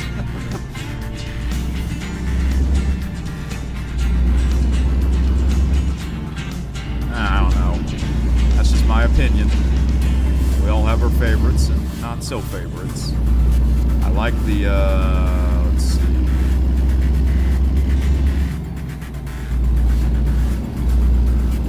New York Yankees. Used to be John Sterling, but the guy who replaced him is Dave Sims. I also like Dave Sims. Used to be the Seattle Mariners TV announcer. And Susan Waldman. Oh, and Michael Kay for the Yankees TV. I've always liked him. San Francisco Giants, I like John Miller. Calling games. I think he's still calling games. And then I mentioned the Toronto Blue Jays, Dan Shulman and his son, Ben Shulman, who sounds just like his father. Another one who sounds just like his father is Noah Eagle on NBC. Remember, he called the gold medal match between France and USA for basketball. I also like Don LaGreca, who is now the voice of the New Jersey Devils TV. But yeah, there's a lot of announcers. I know the main CBS announcer is Jim Nantz. I like Jim Nantz, but he's not like my favorite. I liked him more when he was with Phil Simms. That means I like Phil Simms more than Tony Romo on TV. But I like Nantz. But I like Ian Eagle more. So Ian Eagle, he's now the voice of March Madness, Final Four, and the championship after Jim Nantz stepped down from that. But I wish Joe Buck is still on Fox so he can still call the World Series. If I have to bring or change that, it would have to be that. I guess that's another reason why I don't like Joe Davis as much, because it's just not the same. Oh well. That's what happens, when a longtime host or announcer leaves the show or the network, and then whoever replaces that person, you're going to say to yourself, that's not the same without this guy, Oh well. Alright, so your final question, Five Tater. What is your favorite or least favorite sports team logo? That's an interesting question. Hey, I like logos in general. Sports logos. I think NFL has like the coolest looking logos in my opinion. Favorite or least favorite sports team logo? Well, I like the Houston Astros logo. Their old logo was different. When they were in the National League, they had a different logo. It was a different star. That's a cool logo, but that was before I started watching MLB. It's funny because it was in 2013. I believe 2013 was also the same year the Houston Astros moved from the American League, from the National League to the American League. Right? Now, let's see here. Let me just go to ESPN. ESPN, they have all the logos. Let's stay with the MLB. Least favorite logo? Now that's a good question. A lot of the MLB logos are just letters.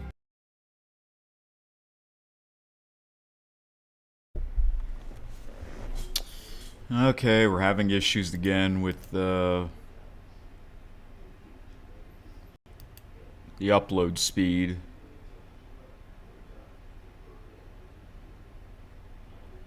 It keeps buffering on my tablet.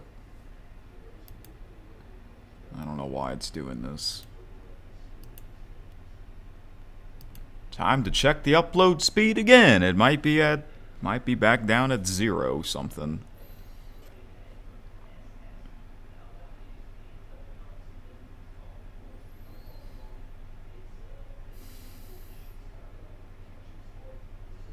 Nope, it's at 7. It's at 7. Huh. So why are we having issues? Why are we having issues again?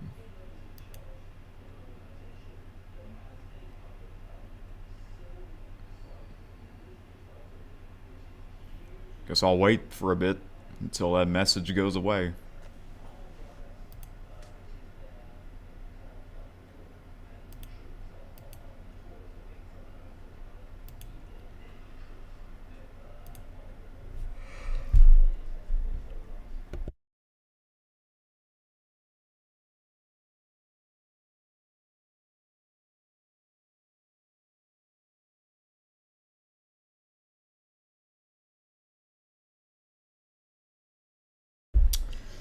If the stream does stop on its own, I might not do another one, but I probably should, because this is a World of Trucks delivery, meaning this delivery will expire in about 5 hours real time, so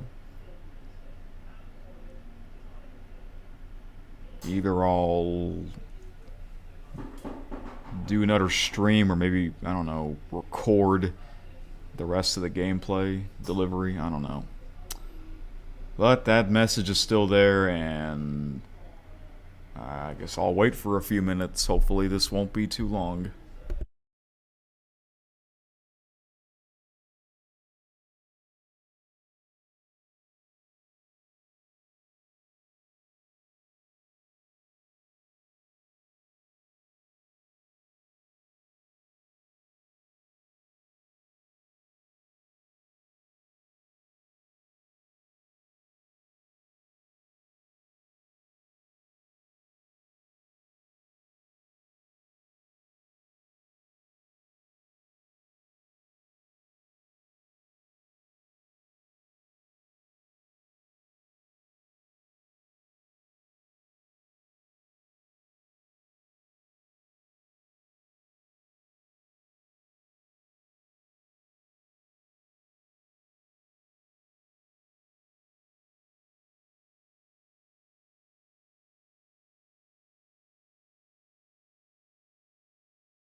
Okay, I think we're back. Now the message has disappeared. Stream is healthy again. I don't know why this happens, but oh well, let's resume now. You notice a lot of them are just letters. Boston Red Sox, it's a B. New York Yankees, NY. Tampa Bay Rays, TB. Atlanta Braves, A. Miami Marlins, M. New York Mets, NY. Philadelphia Phillies, P. Washington Nationals, W. Cleveland Guardians, C. Detroit Tigers, D. Kansas City Royals, KC. Minnesota Twins. It's a TC. I forgot what that C stands for. Hey, look, that looks like the same C from the Cincinnati Reds. Yeah, that logo. That certain logo. What's that called? Chicago Bears logo. Kind of looks like a toilet seat. It's called the Wishbone C. They basically, I think the Chicago Bears, they stole that from the Reds. Because I heard that the Cincinnati Reds, I believe they are the very first MLB team in history. But hey, the Chicago Bears, they have their other logo, that bear logo. I do like that logo. I like that more than the C logo for sure. Let's see here.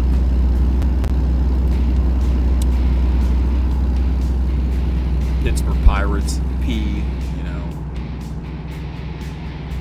The St. Louis Cardinals logo is pretty cool. Now, a lot of the MLB logos, there's like a secondary logo.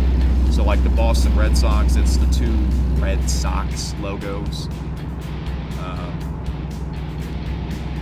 You know, the New York Yankees other logo, it's the one that has like the, what is that?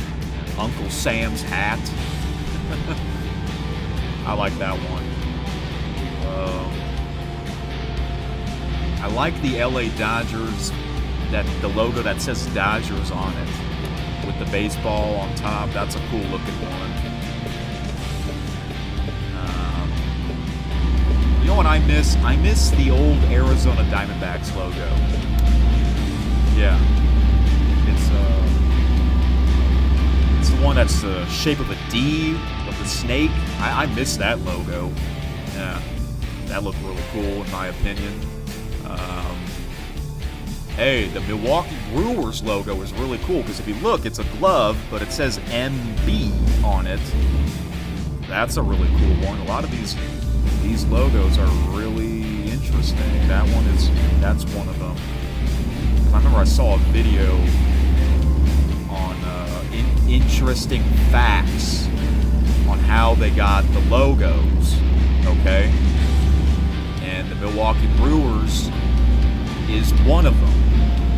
MB looks like a baseball glove, but if you look closely, it says MB on it. Okay. The Baltimore Orioles logo is kind of silly looking. Looks like the mascot.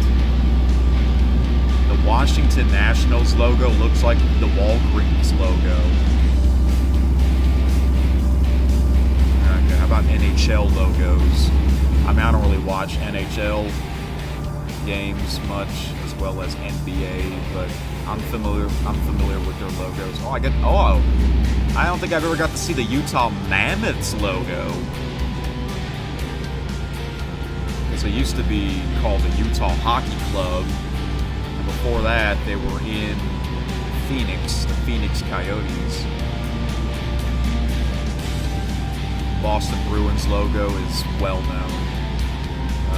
Let's see.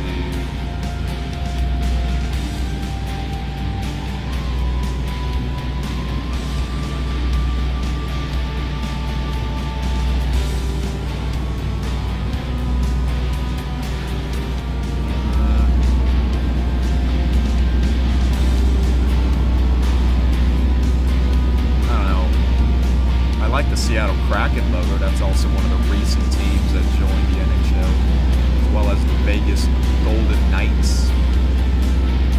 Well, the Anaheim Ducks, I guess they changed their logo. It used to be a D. I like the Calgary Flames logo that has the flame behind the C. The Minnesota Wild logo is kind of weird, but there is a meaning behind that.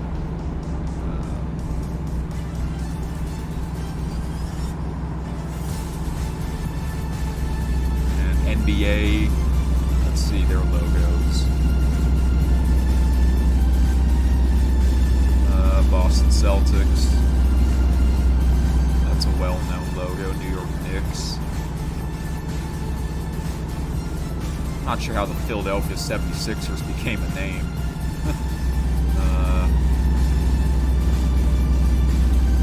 Well, let's see.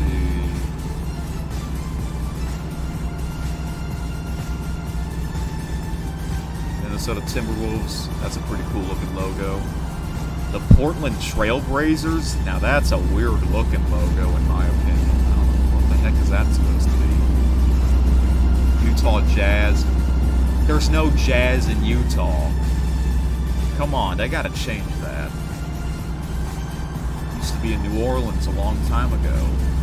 Chicago Bulls. Yep. Who doesn't like that logo?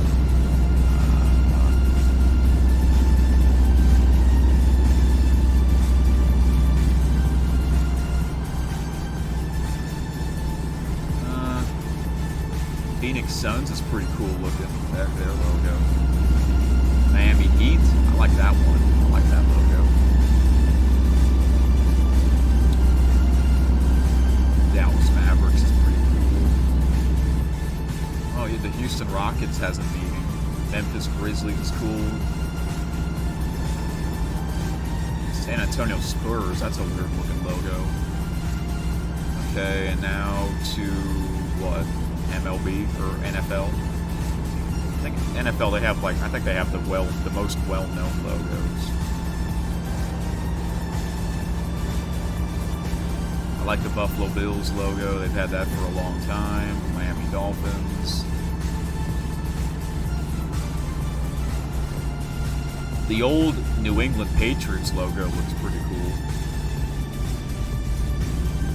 It's funny how the Dallas Cowboys logo is a star.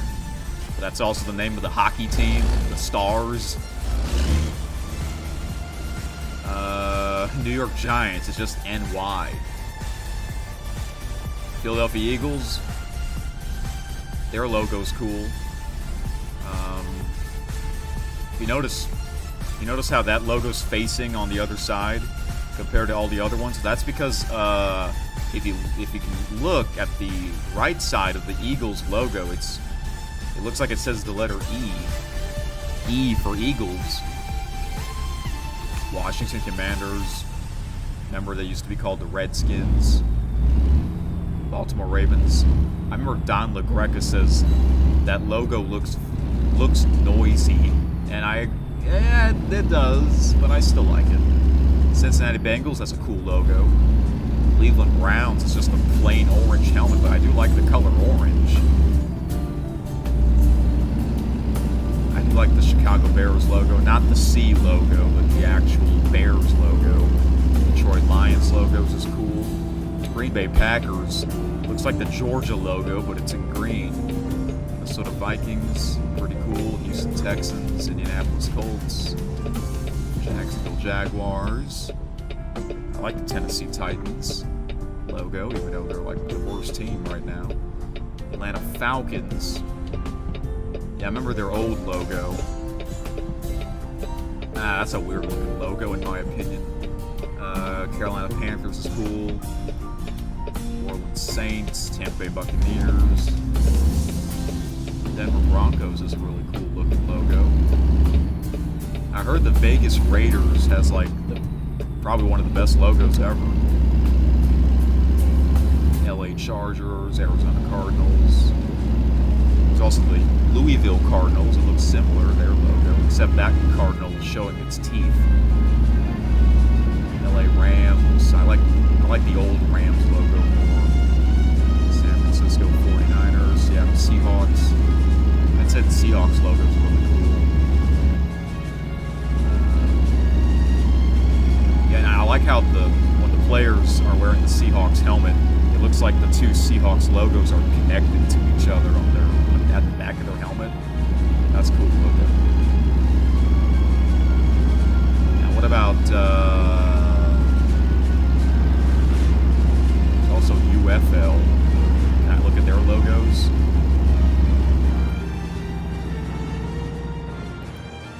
Let's look at their logos. Birmingham Stallions is pretty cool. The Houston Gamblers, yeah, they're now called the Gamblers. They brought back the Gamblers, thankfully. I'll talk more about the UFL when that season comes up pretty soon. St. Louis Battlehawks is pretty cool. And what about the new teams, the new UFL teams?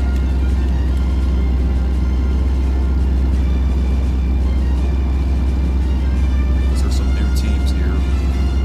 New teams are the Columbus Aviators. Okay. Louisville Kings and Orlando Storm. Why not the Orlando Guardians? Oh well. That's about it, because there's only 8 UFL teams. What about CFL? Let's look at the CFL logos. CFL. I do like the Montreal Alouettes logo. That's my favorite CFL team. Hamilton Tiger Cats is a pretty cool looking logo. The Ottawa Red Blacks logo looks kind of noisy. Toronto Argonauts, I believe they're the very first CFL team. BC Lions is pretty cool. I wonder why they're not called the Vancouver Lions. Calgary Stampeders, that's a cool one. Kind of looks like the SMU Mustangs logo. Edmonton Elks. I like the Elks logo and the double E. They still have the double E logo on their helmet. It used to be called the Edmonton Eskimos. Saskatchewan Roughriders. That's a weird looking logo in my opinion. Winnipeg Blue Bombers with that W. And yeah. Okay, I know I'm taking my time to answer this question. On to the question. I don't really have a least favorite. But like I mentioned the Utah Jazz, there's no Jazz in Utah. Why do they have... I mean, it doesn't make sense to me. But certain logos, like I'm not for sports, but like other stuff, when they change the logo, you're gonna say to yourself, hey, they changed the logo. Why? Like when Pringles, when they changed their logo, why did they change their logo? Can you bring back the old Pringles logo? Speaking of logos, I do like your logo, 5Tayer. 5T. That's like, I guess that's basically your initials. You like my logo, KSN? You notice I changed it for episode 101. It's a different font, different colors. Okay. Okay, those are your questions, 5Tayer. Thank you so much. And you comment on the last episode of KSN last week. You said watching the Olympics in the day, other sports at night. That's basically your schedule until the 23rd. Okay, so I assume the other sports you're watching are basketball. I don't know what else is on in the evening because there's no NHL games. College basketball, NBA. I know college baseball started, but I don't really follow that. So what other sports are you watching? I know you watched the Daytona 500, but that's just like a one event thing, you know? I know they had the NBA All-Star game. How did that go? Was that entertaining for you? I didn't see it. If you say it's great, then I guess I'll watch that. It's on Peacock. I saw it's on Peacock. Okay, got one other question. It's actually from someone else who asked this in KSN episode 111 from World's Tallest Drummer. Do you ever use that cool pool table? The one behind me? Yes. And I have done some billiards videos on my main channel, Eric Super Magnificent. There's a playlist of all those videos if you want to check them out. And that is all the questions. Yeah, only 4. Oh well. Hey, I gave you guys days. I gave you guys plenty of days to ask me any sports-related questions, and I only got 4. That just shows you. That just shows you not many people are following this. Oh, wait, it's not time to sign off yet. I didn't mean to play the danger music. Okay. That's okay. Alright. Okay, I'm done playing the music. Hey, perfect timing. I played all the music while answering 4 questions. But yeah. That just shows you not many people follow this channel. I mean, I get it. It's only 71 subscribers, but I gotta be honest, most of those subscribers were from... Because I've had this channel since 2019. From 2019 to 2023, I guess. It was a wrestling talk channel, basically. It was just something that I was interested in doing for a couple of years, and somehow I got quite a bit of subscribers, so I decided to keep this channel and replace it of Keith Sports News KSN. Most of those subscribers came from the former name, okay, of this channel.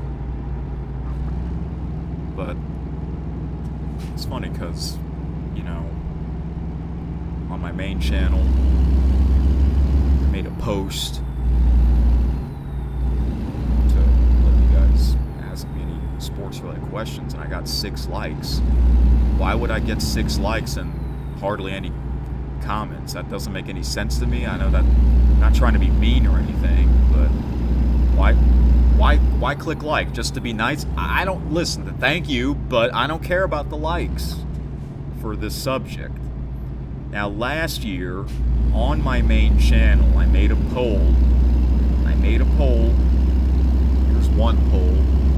It says, are you a sports fan in general? If you're looking, 79% pick yeah, 21% pick nah. 19 votes. Then the following poll, I asked, if you're a sports fan in general, do you follow my sports talk channel? 92% pick yes, 8% pick no. 12 votes. So, what does that mean? Did those people just click subscribe and never came back? I mean, I know it's not easy for some people to follow every episode, I get it. But the thing is, I don't do these every day. I mean, yeah, do I want to get more subscribers? Of course. Who doesn't want to get more subscribers? The more, the better. But if this channel doesn't grow, I'm probably going to quit. But I'm not going to quit yet. I'm going to keep going until, I did say this multiple times, I'm going to keep my word. I'm going to keep going until after the World Cup. After the World Cup, I'll make my decision if I still want to keep doing this. But this might be my final year. I feel like I'm only talking to 5Tayer. Hey, maybe in the future, 5Tayer, maybe we should do this together permanently. I don't know. Maybe we'll have to talk about that. I don't know. Maybe I'll invite you on a future episode. Actually, yeah. Maybe next week. Maybe we can do this next week. I don't know. Gotta be honest. Sometimes I'm in a mood to do these episodes. Sometimes I'm not. I gotta be honest. Sometimes I don't feel like doing an episode of KSN. I don't know. I'm being honest. I'm not making this up. But the reason why I wanted to do this episode, this special edition, is mainly because there's not much to talk about for sports, because all I'm watching is the Winter Olympics, which I will get into right now. Alright, so Winter Olympics, this is all I've been watching, like I said before. Yeah, because it happens once every 4 years. I'm in it, I'm into it, I'm locked into it. I don't watch it live because it's not easy for me. I don't have to because it's all on Peacock and YouTube TV. So I would watch it for the past week. I've been watching. So you know how the Olympics are really 2 weeks. So week 1. So I'm talking about after the opening ceremony. Week 1, I watched it on 3 different TVs. Week 2, 4 TVs. I can really do it on 5. The 5th one would be on my laptop, but I decided not to. I'm like, you know what? 4 is enough. I normally don't do this where I watch 4 things happening at the same time. It's usually, a lot of times it's just 1. Sometimes 2, 3 maximum, but 4, yeah. But it's on 4 separate TVs. It's not the multi-view on one TV. It's 4 separate TVs. Actually, I find that better. Because if you do the multi-view, it makes it small. You're watching 4 games on the same TV. It just makes the picture look small. This is to me. But if you have 4 separate TVs like I do, you might as well just put them all together. I mean, yeah, they're different sizes. I get it. The big TV I would mainly put on hockey or curling, especially if it's Team USA on it. Okay? Yeah, curling. I know I said I wouldn't be watching it as much, but I take that back. I'm still into watching it. Women's and men's curling. Mainly women's curling. Because there are some familiar faces from 2022 Winter Olympics, so I decided, hey, there's 4 sheets of ice. They would have 4 games on at the same time, so I would do that. Put all 4 together. It's kind of funny.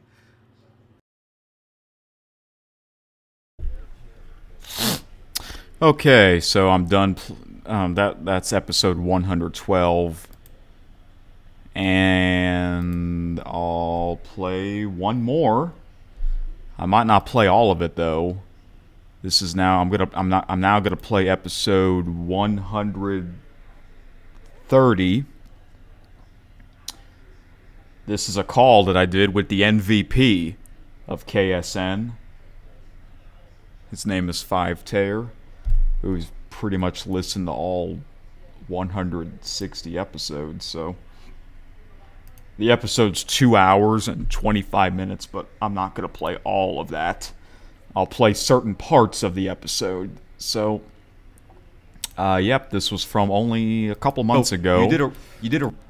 Oops, excuse me. I was just getting it ready. This was from. This was recorded late Wednesday night on May 13th, so over 3.5 months ago. And most likely this will be the last episode I'll play for the rest of this delivery. As you can see, I'm just under 1,000 miles away, 17.5 hours game time left. The 4 hours, 3 minutes you see in the blue font, that means real time until that expires. Yeah. Okay, hopefully no more issues. Here is... What is this? The 4th episode that I'm playing? Yep. I played 3 so far in this stream, so I'm going to play the 4th one. And, yeah. I'll be back. But yeah, I'm not going to play all of the episode. Certain parts I'll skim through it. Okay. So yeah. Here we go.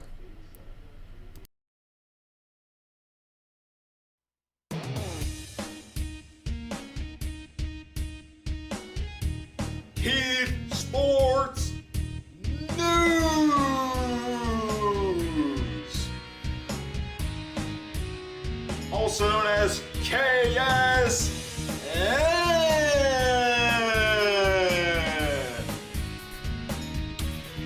Okay.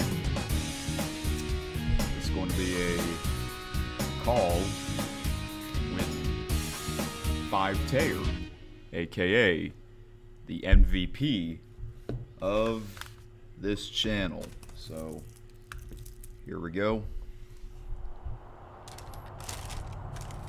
Gonna call him just about now. This ought to be interesting.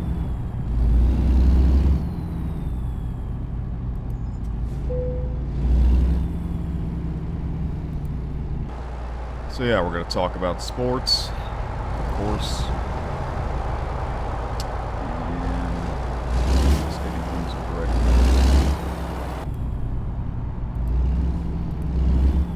All right, here we go.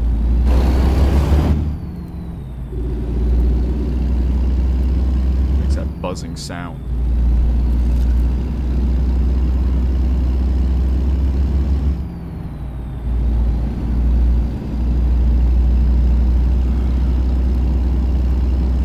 Hello.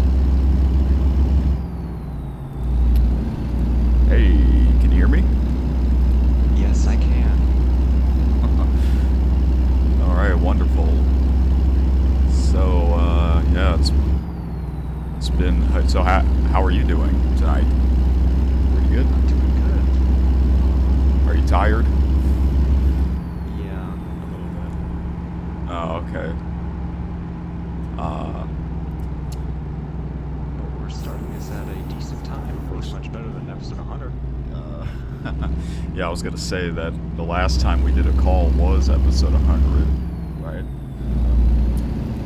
For sports, for KSN, yeah. Yeah. Man, that was 4.5 months ago. Yep. New Year's Eve. So, yeah, it's can't believe it. It's been that long already. Yeah, that episode we were talking like all night. But Yeah. hey, it worked out, so that's good. But also, I think this is better because we don't have to do all this at once. We can do it like separately, and then I can I don't know if I'm gonna use all this in the next episode of KSN, or maybe I should. I don't know. But I know I'm thinking to do another call of you showing your presentation. Yeah, I almost have those ready. Just need to work on the NHL one. Oh, okay, yeah. Now you have All the other leagues are ready. you have more time to work on that, so that's good. Yeah, so I don't know if I'm gonna put, because we're gonna do like a separate call for that. So I don't know if I should put all of it in one episode, because it's probably gonna be a big episode anyways. Yeah. It might be better if we do that maybe in a week. I don't know. That's okay. But this is good for now. Yeah, I'm open to anything. Yeah, I'll just let you know whatever whatever happens. Okay. All right. So I assume I just want to say we might as well start because we first of all, you have listened to every single episode of KSN. Yeah, I would say so. Wow. I mean, that's amazing. This is episode 129. Man. And I have done quite a lot lately, even though it's been a week since the last one, but, there's just so much to talk about, especially during this time of the year, and then summer is coming up. It's going to be a lot. But hey, it'll be fun. Interesting. Alright, so I know I know we chat a lot on Instagram. I'm not sure, I don't know if anyone knows about that, probably not, but yes.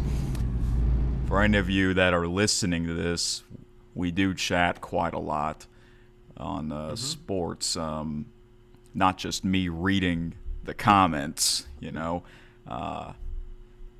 But so I know I asked you this before.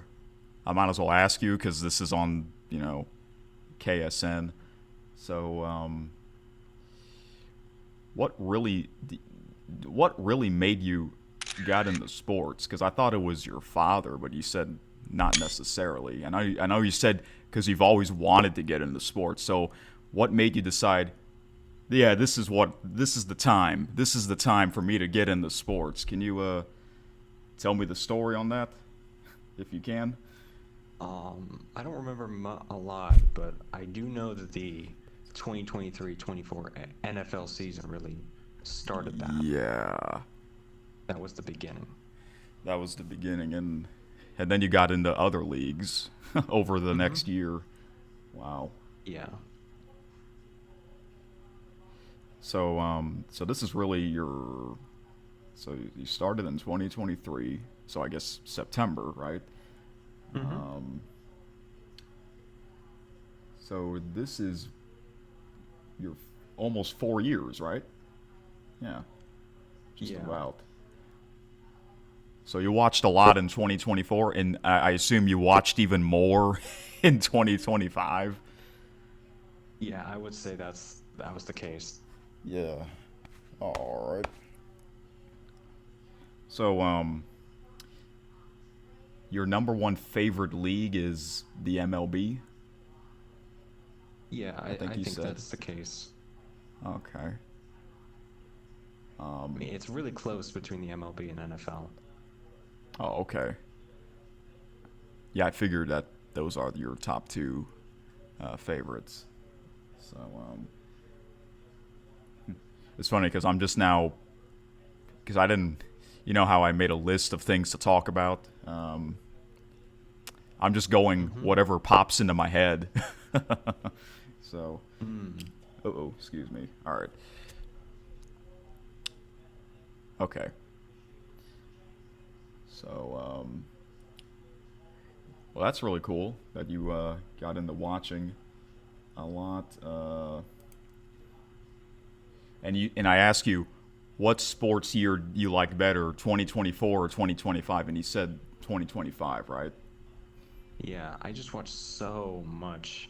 It was a lot more. It was really fun. Yeah. Okay.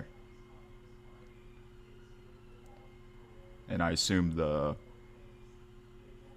best championship in sports was the World Series last year. Yeah. I think it has to be. It had to be. Yeah. I heard that is one of the best World Series of all time because, I listen to a lot of other podcasts and that's what they say. So that's amazing to hear. Yeah, we watched that live. So, you were even awake during that 6.5 hour marathon, Game 3, right? Yeah, I watched that entire game. Oh, that was nuts. Yeah. I mean, that's basically watching two games together because it went 18 innings over 6 hours. Yeah.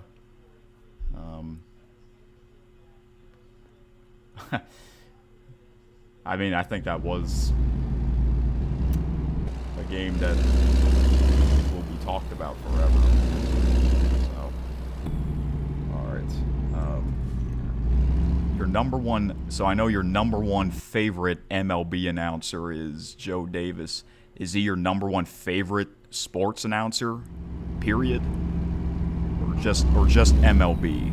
Because I know he's also an NFL announcer. Is he also your number one favorite NFL announcer? No. NFL right now, that's Ian Eagle. Oh, Ian Eagle. Joe Davis is third. Okay. Wow, so you even made a list of that. Yeah. I don't have a ranking of my favorite announcers overall. Oh, okay. Just per league. Yeah, that's fine, yeah. Should I guess who your number two favorite NFL announcer is? You can try it. Okay, Mike Tirico. Correct. Oh!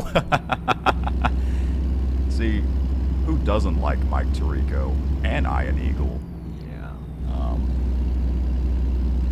Mike Tirico, he's basically Mr. NBC Sports, really. He's that good. I think he basically replaced Bob Costas. So, Yeah. hey, it's great that Bob technically came back to NBC, even though he's kind of retired now. So,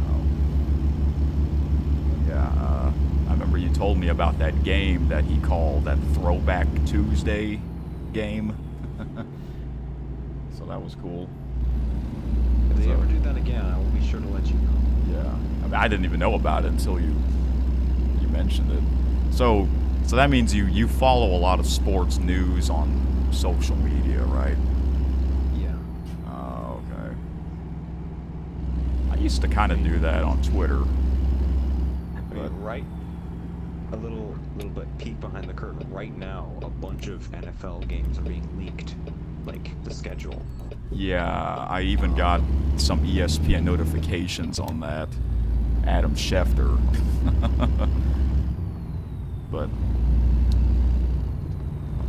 So that's I don't okay. watch. And yes, I am updating my calendar for the NFL season. Wow. I know that's 4 months away. It's fun though. Yeah, so okay, so for those of you that are wondering, this is being recorded late Wednesday night, May 13th. So I guess you'll see this on Saturday, May 16th. So by then, the NFL schedule will be out. 'Cause Yeah. It comes out tomorrow night. Thursday night, Officially. right. Are you going to tune into that? Because it's going to be on NFL Network and ESPN. Yeah. Oh, okay. It's like, I think it's from 7 to 9. Okay. It's funny because Central. oh, okay, cool. I did watch last year's, but I think that was like the only time I've ever watched that schedule release. I don't know why. I just completely forgot about it until last year. And then when I tuned in, I remember Rich Eisen was the host, and he was talking to other NFL announcers. That was really cool. I like that. So I don't know if. I actually remember that. Oh, so you did watch last year's? Yeah. Nice. Yeah, I did. Okay. But last year, I think it was only on NFL Network. Is that correct? Do you remember? Was it also on ESPN? I don't think it was. I can't remember, but you're probably right. Okay. So I'm wondering if it's going to be the same people on both networks, or if ESPN will have their own people on that show. I guess we'll find out, unless if you know. I think I know. I think it might just be an ESPN production. Okay. Like ESPN's commentators at the studio. Like the ESPN studio. like the NFL ESPN people? Yeah. Okay. Cause you know that Rich Eisen, he's always been with NFL Network pretty much since the very beginning of its launch. But he's actually also part of ESPN. I'm not sure if you know about that. I do. Yeah, cause he came. Yeah. He came back. He did like a Sports Center show solo. So. He actually did two. A second one. Oh, he did. That was in Connecticut. And he even did his The own. first one was in LA. Okay. Yeah, and I remember he did his show, the Rich Eisen show, in the studio, because I remember watching a couple of clips. So, but yeah, he is originally from Los Angeles, right? Yeah. Okay. And that's where NFL Network studios are. Oh, okay. I think it's right outside SoFi Stadium, which is the Wow. Rams and Chargers. Or right next to it, at least. Yeah, the home of next year's Super Bowl. Okay. Oh, and that'll be exciting because, ABC will finally get to host it. Yeah, it's about time. And I think it's going to be... Yeah, because you kind of already know how the next couple years where the Super Bowls will be at, because they announce them like years in advance, which is good. All right. So this is kind of cool question and answer type of episode, and you're like the only one that asked me questions. Remember that Q&A I did? Yeah. So that was cool. That was nice. All right. I made sure to ask 3 questions because I figured there weren't going to be many. Yeah. Others. All right. Okay. So yeah, we'll see how what the NFL schedule is. I know you already sent me the international games. I don't know. To be honest, I'm not really a big fan of international games. I mean, I don't mind it, but it's like I think that's too many in my opinion, because they only play 17 games in the regular season. But I guess they want to make it worldwide now, and I think it's working. But I know some people don't like that. But oh well. I think I remember hearing that they wanted to do an international game every week. Wow. I mean, that might head that direction every week. That's kind of crazy, but who knows? Can you imagine if a team there, like a permanent team like London, because every year there's games in London, so but now there's going to be games in like Paris. Like Paris, they've never hosted an NFL game, I don't think. That's like a first time. No, it'll be their first one. Yeah, wow. And most likely it'll be soccer venues, I assume. It'll be in their soccer venues, because those are big. Yeah. Nice. All right. So, are you gonna watch that? You're gonna tune into the schedule release show? Or are you also gonna tune into the other games? Because you like to watch things at the same time. Yeah, I will be doing a quad box tomorrow. I don't know if you know, but okay. The PWHL, the Yeah, women's right. Oh, you know about that. hockey league. Yes, their finals begin tomorrow, as we're recording this. Thursday night. Okay. And Wow. It's fun fact. It's actually on Ion. Is it Have you heard really? of Ion? I kind of The just... network. Yeah, I kind of just found out about that because they also have WNBA games on there. Wow, I didn't know. I didn't know they also have the PWHL. It's actually the first time they're airing. Well, they aired one game earlier this year, but it was just one. Oh, It was really? their first time getting into an actual series. Wow. I don't know if you know, but PWHL is also available on YouTube. You Like- can watch their games on YouTube. Like really? Like the full games? Yeah. Before tomorrow, you had to watch their finals on YouTube, at least here in the U.S.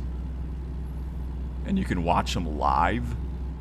Yeah, they stream them on YouTube. Really? What? Wow. Huh. That is... Wow. That's awesome. I didn't know that was a thing. So, how did you find out about this? I guess just word of mouth. I've wanted to watch the PWHL, but I haven't been able to because if I want to watch it, it's going to be in like a quad box. And tomorrow I'll actually be able to do that Yeah. for all 5 games because it's a best of 5. Oh, okay. And the WNBA finals is best of 7 now. Yeah. That's a good thing. You know what? I'm glad that women's sports are getting more attention. Seriously, Yeah, it's awesome. Good for them. You can just tell by, watching the games. There's quite a lot of people there. So, and women's sports in general. I mean, the women's sport I got into was tennis. And I noticed recent years there's female announcers and women's officials in men's sports. I like that. That's awesome. Yeah, they because I noticed, you watch like a football game. Oh, look, there's a female official down on the field. Yeah, so that's awesome. I remember this one game. They had like an all-female broadcast for an MLB game. I'm not sure when that was, but I think it was a couple years ago. It might have been before you got into watching sports. But I don't know if this is what you're talking about, but I know the Red Sox did one like that. Oh, not too long ago? It was either I think it was last year. They had a really like a women's sports night or something, and they had female announcers, or maybe it was on International Women's Day. Oh, the NESN, New England Sports Network, they Yeah. had female announcers for that game. They did. Wow. Okay. I mean, I know there's so many holidays. I can't keep track of them. But, yeah, that's awesome. All right. Okay. Guess I'll talk to you about what have you been watching lately. I assume it's the playoffs, right, for hockey and basketball. Yeah. Because that's so obviously on the big thing. Yeah. On Monday, at least Monday night, I watched the playoff games. The two NBA games and the one NHL game. Right. Yesterday, it was the NHL, the NBA. I actually had a quad box yesterday. You might think it's funny. So I had ESPN, NBC, CW for NXT, because why not? Oh. And Wow. Okay. Because if there's just 3 things on there, I want to add a 4th one, just like fill it out. Yeah. Why not? Right. So yeah. So I added FXX, if you've heard about that. FXX, not FX. Yeah, they were showing Family Guy. Oh. Like, why not? Okay. Even though has nothing to do with sports. Yeah, I couldn't add TBS yesterday because it was blacked out. Wait, what do you mean blacked out? Games are TBS? still blacked out? Yeah. I don't get that. TBS. I mean, oh, you talk about the one from Tuesday night? Yeah, Cubs Braves. Yeah, I tuned into that. Nope, it wasn't blacked out for me. Yeah, I had to watch on the Cubs Net broadcast, which was fine, but. Right, but why would it be blacked out on TBS? That's national network. I don't get that. Yeah, I think that's still in place. I think there will be one Cubs game on TBS later down the line that won't be blacked out. It's just one though. I don't know how this works. I thought it's only for because I remember back then I used to have Cox Cable. I couldn't get the Houston Astros game, even though they're like 5 hours away from me, driving.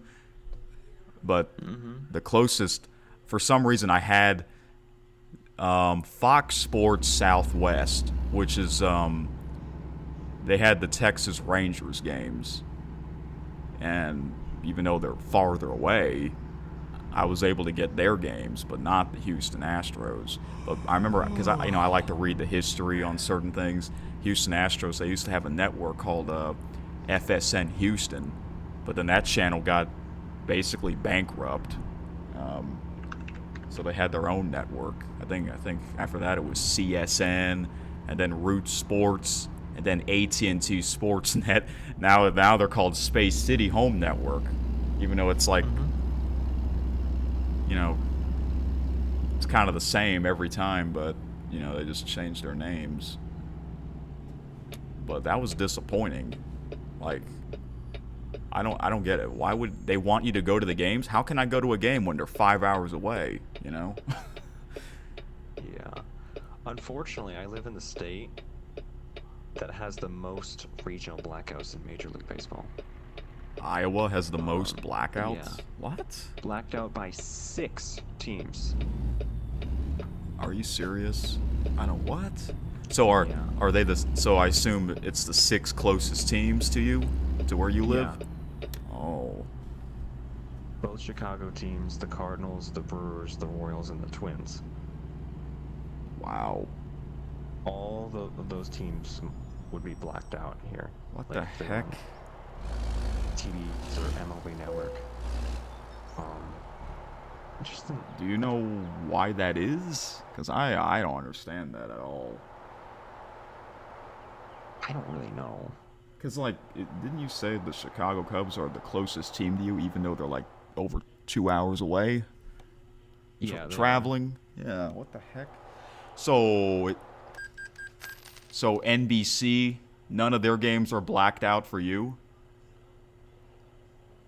Well, not the national broadcast, like Sunday leadoff or Sunday Night Baseball. Yeah. Yeah, I'm talking about the national broadcast.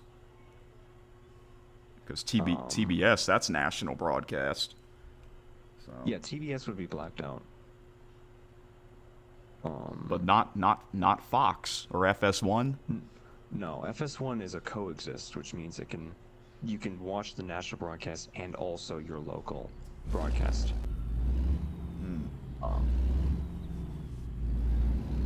I saw some. It's kind of weird. The Houston Astros game last Saturday was on FS1, and then in Cincinnati, and then last Monday night they played at home against the Seattle Mariners. That game was also on FS1. I'm like, that's kind of weird. They're on FS1 again. I saw that on YouTube TV. That was kind of weird. I don't know.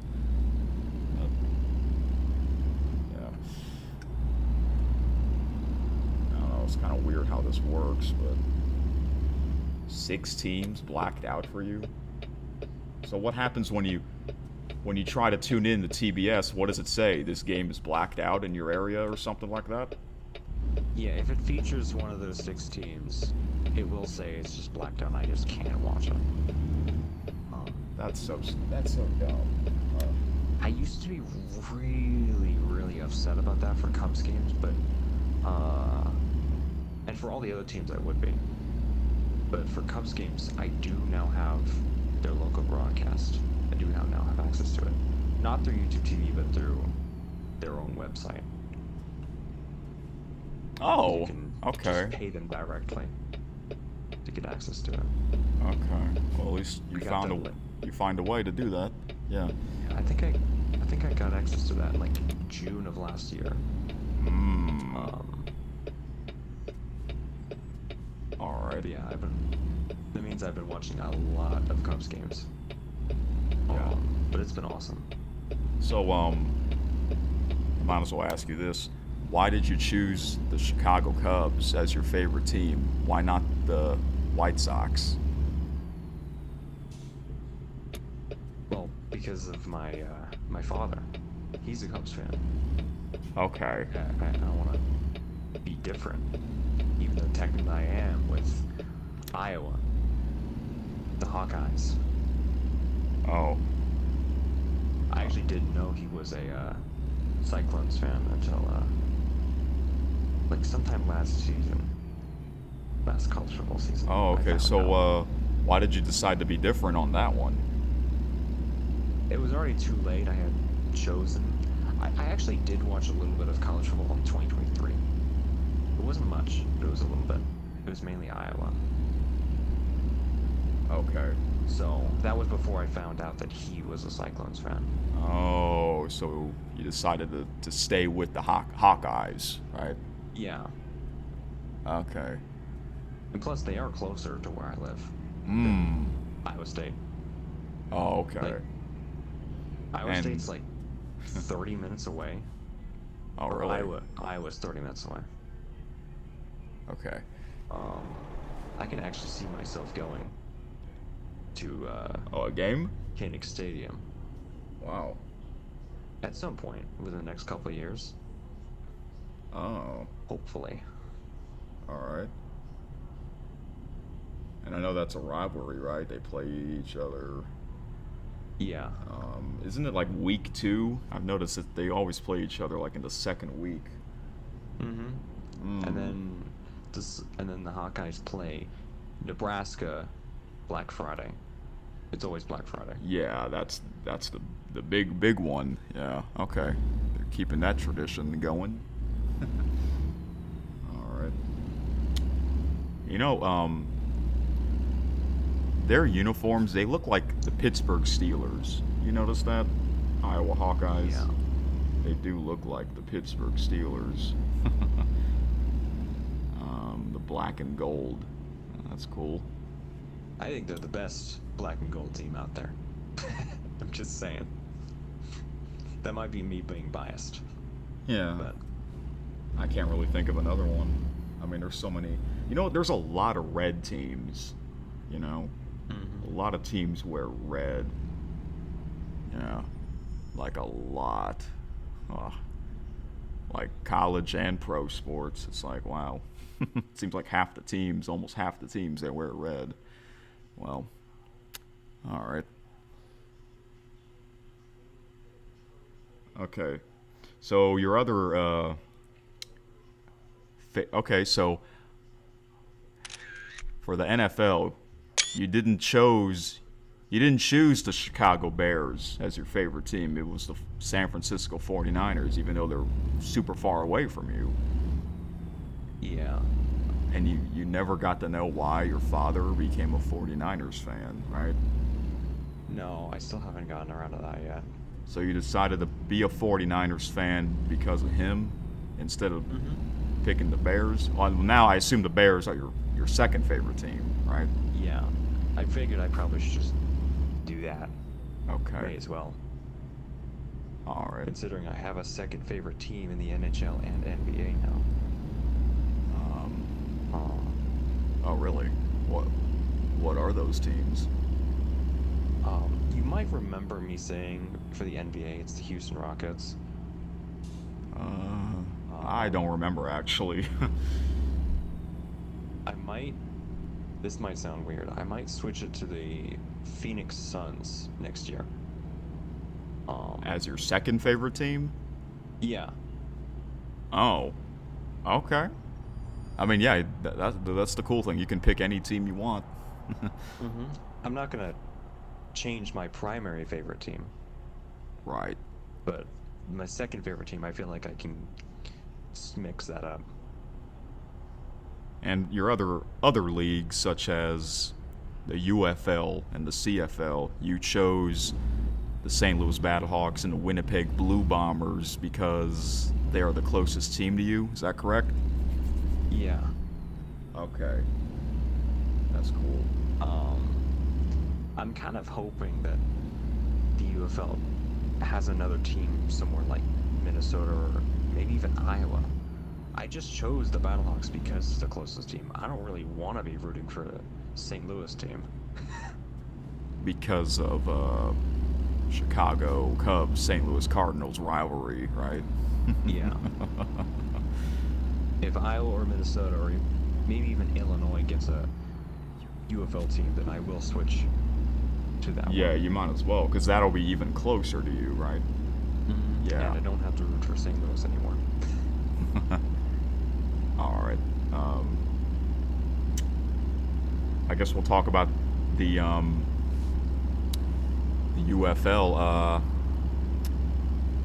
First of all, I'm kind of behind again. I did not watch any of, what week are we in? Week 7, I think, or week 8. Week 8. Okay, let's skim through this episode. Yeah. I had to turn down the game volume because it was kind of hard to hear 5 Tear on the phone, but that was because I guess my desktop volume was very low during when this episode was recorded. So let's jump right next, or get to the next part of the episode that I want to listen to. So yeah.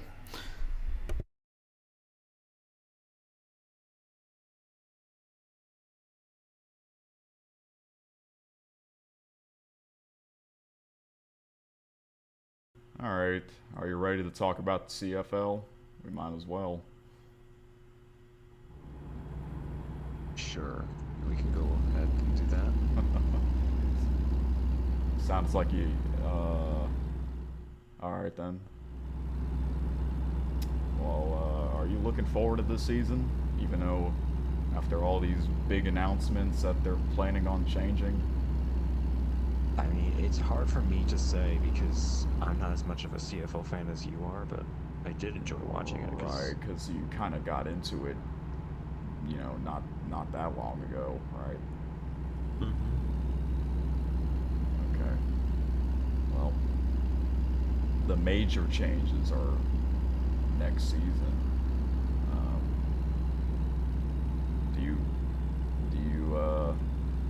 Do you like these new changes? You know I don't, but do you think this league will get better, or it won't be much of a difference? I don't know. I mean, the game is going to be different, though. You know. I mean, as far as the playoffs, yeah, it's bad. The playoffs. That's the worst that they did. That's the worst change, I think. The other things I'm not so sure on because we'll have to see how that goes, but the playoffs I can confidently say they're just bad. Because it's almost all the teams are in it, right? Yeah. For the play-in games, I don't necessarily mind the NBA's play-in games, but right, they can get away with it because they have a bunch of teams. Yeah, they have what, 30 teams? Mm-hmm. That just doesn't work for the CFL. Yeah, because they only have 9. What's now? I read a lot of comments that were saying, "What's the point of the regular season? It's not going to mean much now." That sucks, honestly. Mm-hmm.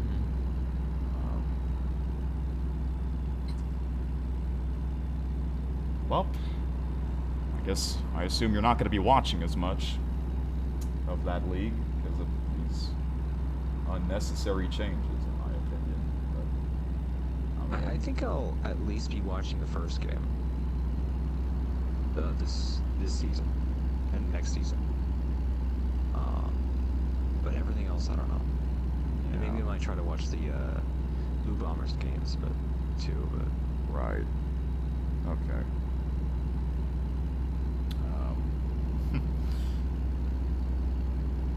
I feel like these changes are unnecessary because this is not what people want, you know. Because I read a lot of comments. A lot of them they're unhappy. That's not good. Mm-hmm. You know, they say change is good. Not always. Change is not always good. You know. I don't know what to expect. I don't know how this will go, but if I start watching the games again and if I don't like it, then I guess I'm not going to be a big fan of it anymore. Because you know that was my number 1 favorite league, right? Yeah. Yeah. But most likely not anymore. But I'm glad the UFL, they're doing it right, in my opinion.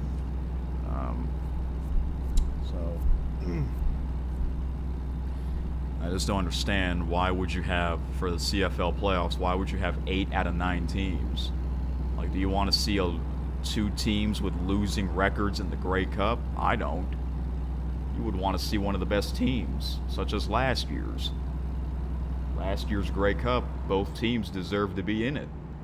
And the game was pretty good, you know? So, I just don't get it. I don't know what they're trying to do.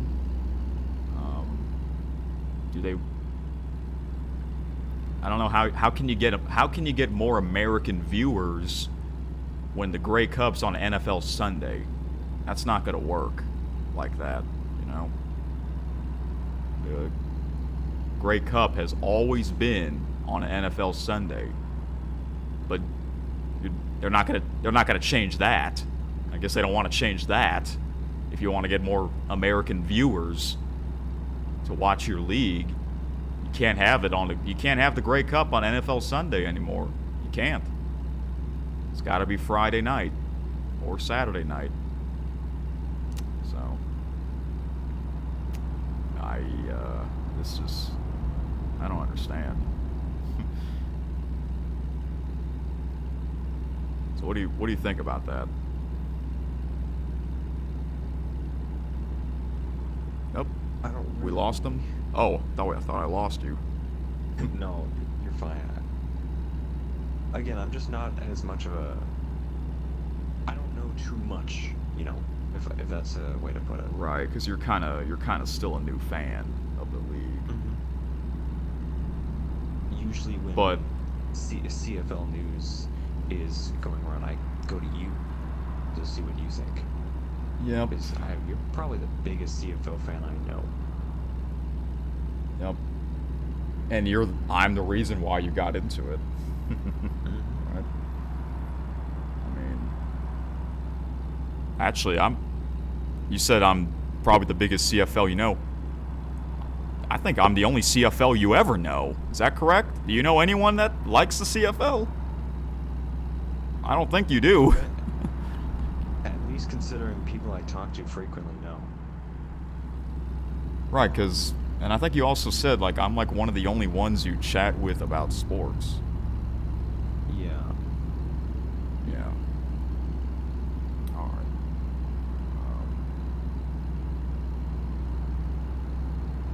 So you try to watch other sports leagues, like soccer? Like, do you watch the MLS? Funnily enough, I did earlier today. There was some matches on FS1. Oh, so you did the quad box again? Yeah. So, alongside the 2 playoff games. But you were more focused on the playoff games, right? Yeah, because that's more important. So do you watch sports every night? Like, at least lately, yeah. I know, yeah, because it's a busy time of the year. You know, the last time you didn't watch any sports at all? Do you remember the last time? I assumed it was a while ago. Yeah, it was at least like a couple months ago. Yeah, like the winter season. Okay. I try to have some days where I just don't watch sports at all, but it's been a while since that. Or you would just watch like one sporting event at a time, not doing the quad box because you said you would get burned out. Yeah. Okay. But you've been doing the quad box all week so far? Yeah. Alright.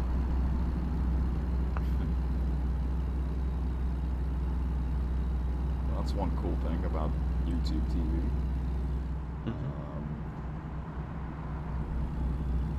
And I do it, if I watch 4 things at once, I do it a different way, and I think you know what I mean by that. Yeah, I do. Alright. Because if I put 4 games on the same TV, it kind of makes the games look smaller, you know what I mean? It's like you have to sit up close to the TV. Unless if your TV's gigantic, you know.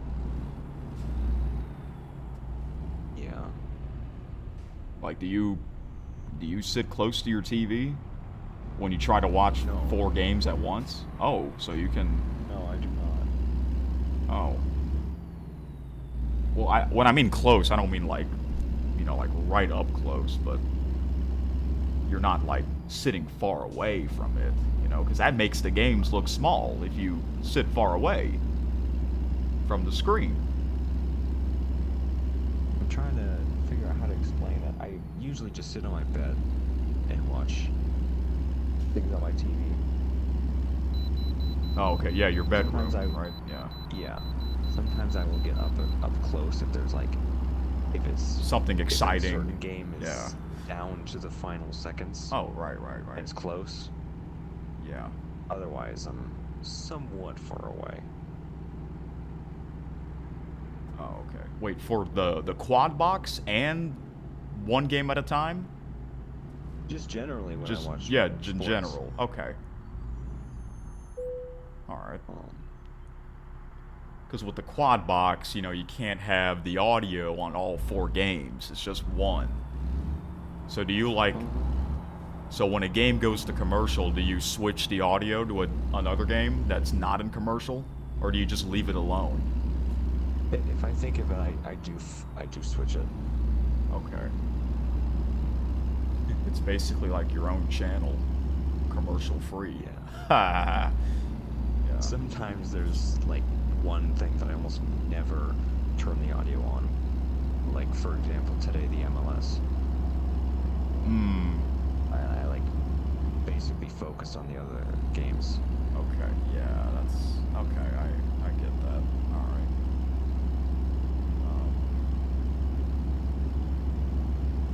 right. So 4 things at once. Do you try? Is it sometimes 3 things at once, 2 things at once, or is it just 1 thing or 4 things? It's most of the time it's either 1 thing or 4 things because. Okay. I can get away with having 2 things at once because it looks neat, but 3 things, as I said earlier, Yeah. I feel like if I'm watching 3 things at once, I gotta add a 4th thing. It might as well be 4. Yeah. And then that one night you just put on FXX for Family Guy. Yeah, that was last night, Tuesday. But night. Did you have the audio on for that, or was that muted? Almost never was the audio on that. Okay, so it was mostly muted. The other things. Okay. So you just had it on as the background. Okay. Yeah. So was it the episodes that were playing? Were you like, oh, I've seen that episode before, or was it like, oh no, I don't think I've seen this before? Probably most of them I hadn't seen before. Okay. All right. I just knew the show. I've heard of it, of course, so I'm like, yeah, might as well have it there. And they'll have like new episodes after Fox NFL Sunday. Yeah. Yeah, that's cool. All right. Wow. Yeah, I know. You know what? I've been doing that a lot too. 4 things at once. Well, actually, this week not really, but like the week before and the week before that, almost every night, I had all the TVs on.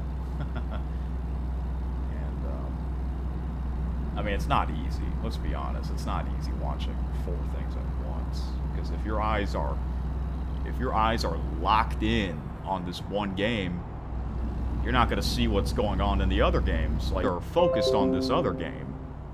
You know what I mean? Yeah. Oh well. But that's the thing.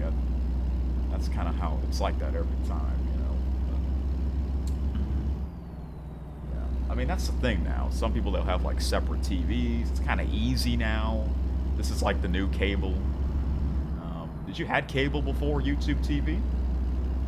Before YouTube TV, it was DirecTV. DirecTV. Okay. Is that still a thing? Yeah. You can get it both with the satellite or without it, like as something similar to YouTube TV. And I remember I've never had DirecTV. Well, I I have used it at like a hotel TV, but they used to have NFL Sunday Ticket, right? And it used to be, now it's on YouTube TV. Okay. Wait, do you have that? Sunday Ticket, we did last year, and I thought that we weren't going to again this year, but I think we are again this season. Oh. Okay. I mean, that's really for like big time NFL fans, you know. Yeah, I mean, on Sundays, come September and October, November, December, I'm basically just gonna be watching the NFL. I might as well take advantage of it. Yeah, if you have it, might as well. But you've heard of NFL Red Zone, but you don't really tune into that. You just watch like a separate game instead. We don't have it, so.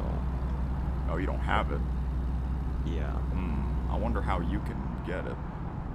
I don't know. It's on a separate like add-on on YouTube TV, like a Sports Plus. Oh, you have to like pay for that. Yeah. Even but though it gives you a bunch of other channels. Okay. I think like Tennis Channel too. Wait. You know, like the main tennis channel. Yeah.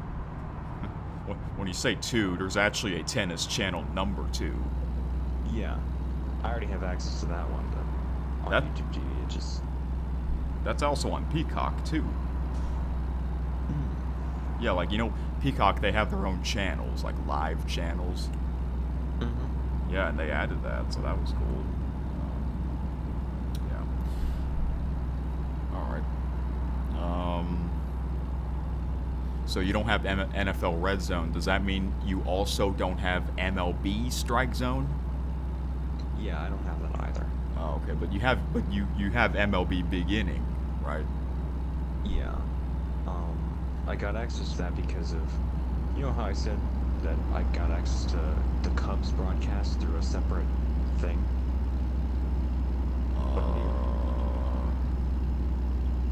What separate thing?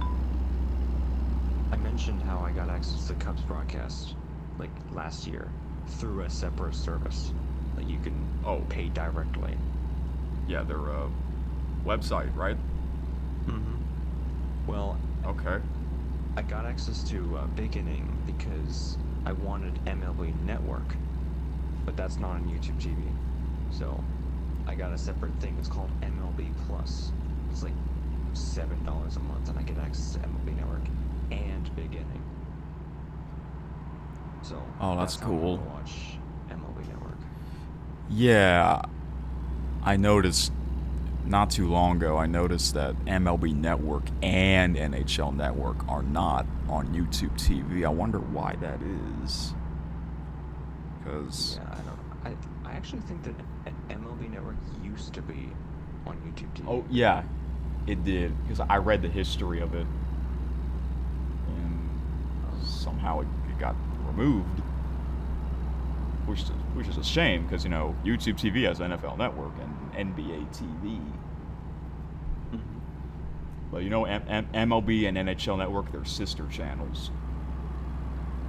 Yeah. They have like the same, you know, graphics. Yeah. Their font is like really ugly. I'm just gonna say that.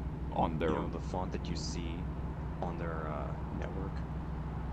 Like it doesn't look good. Like the graphics. Yeah, and like on the bottom line, the ticker on the bottom. You'll see it there too. Yeah, you don't like that font? No. Oh, really? It's also on their scorebook, like the MLB Network scorebook. I don't mind it. I never disliked it, but now that you say it, okay. You're not a. It actually used to be good. I think in 2024, and then 2025 they changed it to what they have now. They changed the font on the scorebook, graphics, and ticker. Yeah, last year. I didn't notice. Huh. That's weird. But I guess you noticed.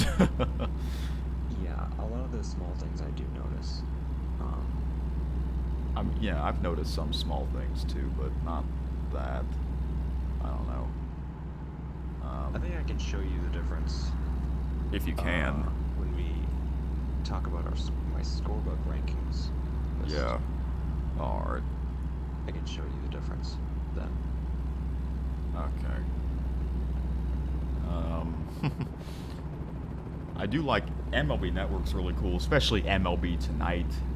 That's a cool show. Especially during, their postseason coverage. They'll talk about preview the games and recap the games. So, do you watch sports highlight shows or just the games? If I'm already, not really. I think you go out of my way. I think you said you only mainly watch Sports Center with Scott Van Pelt. Yeah. Okay. Speaking of him, I was surprised he didn't have his show on Sunday night and Monday night, because he's usually on Sunday night and Monday night, but he wasn't. It was just the regular Sports Center. So I don't know if he's on. He wasn't on last night either. I'm not sure if he's on Wednesday night. So I was like, that's kind of weird, because NBA playoffs, NHL playoffs, and no Scott Van Pelt on Sunday night. Huh? Unless if he's taking a break, or maybe something happened to him, because that actually happened in 2022. Quick story: the 2022 college football national championship game, he was supposed to do his show after the game, but he didn't. Something happened to him. It was a health scare, unfortunately, because that's one of the biggest nights of the year. So, and he has a podcast, SVP. Oh yeah, that's really like the only podcast you really got into listening besides KSN. Yeah, somewhat. And you can also watch it on YouTube. Yeah. I mean, he's great, so. Yeah, his show is entertaining. So.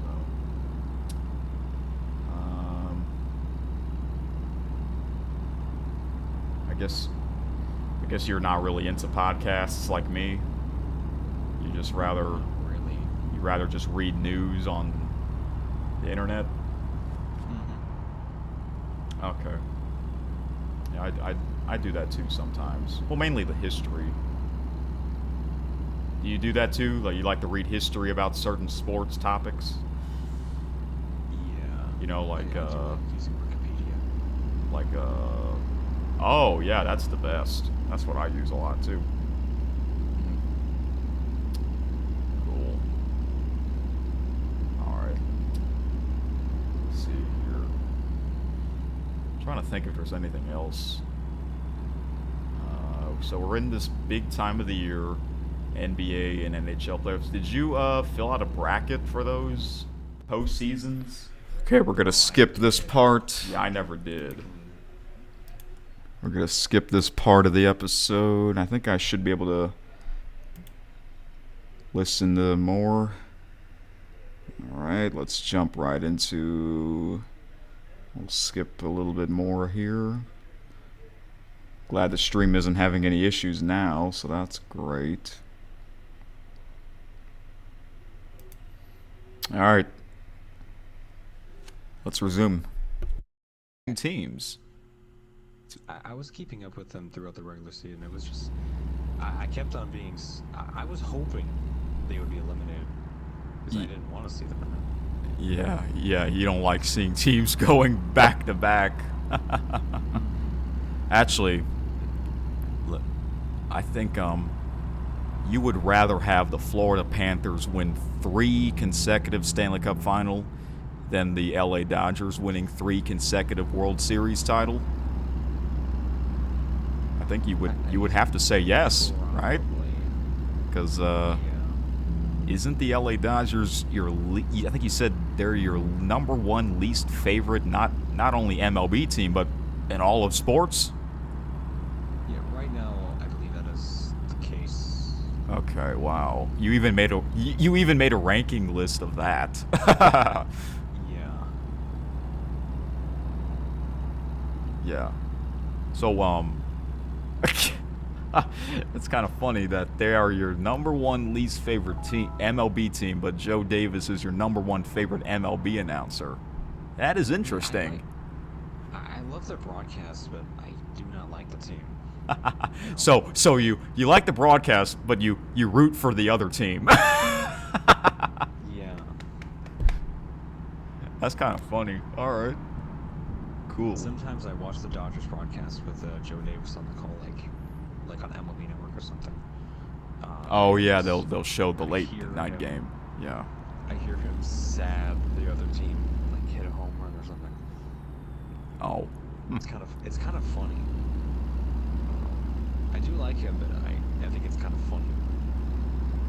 To see the LA Dodgers lose, right? When he's on the call. Okay.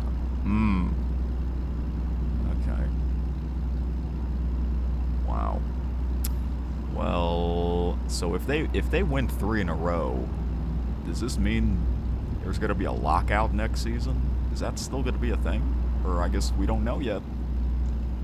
Yeah, I think they like recently they started negotiation talks. You might have seen a notification about it by ESPN.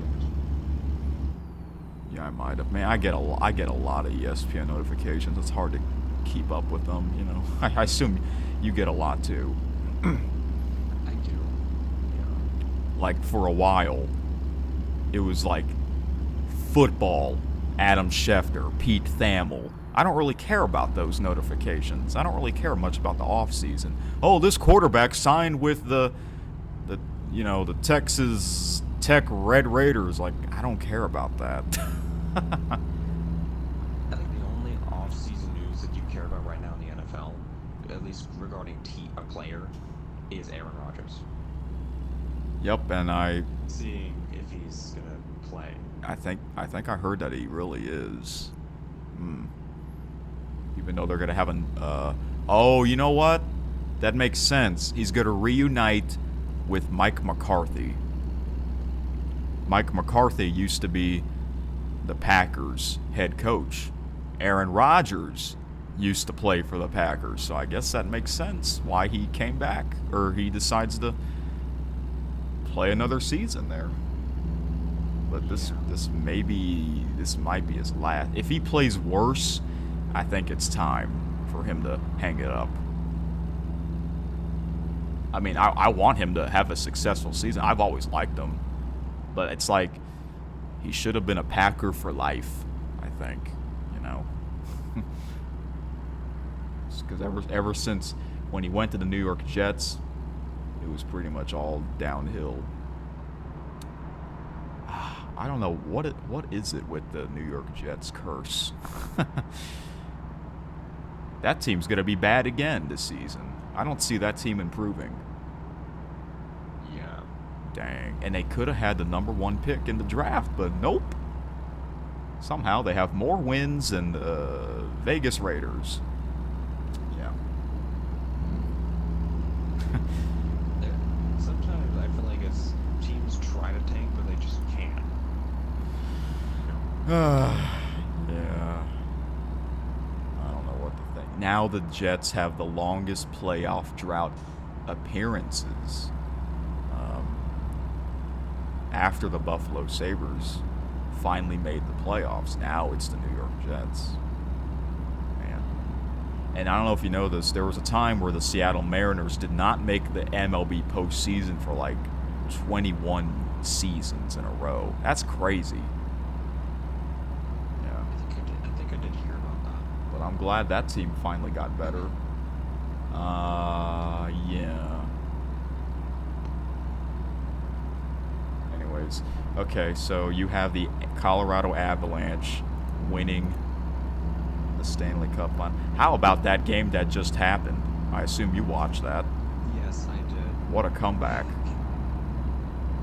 What a comeback.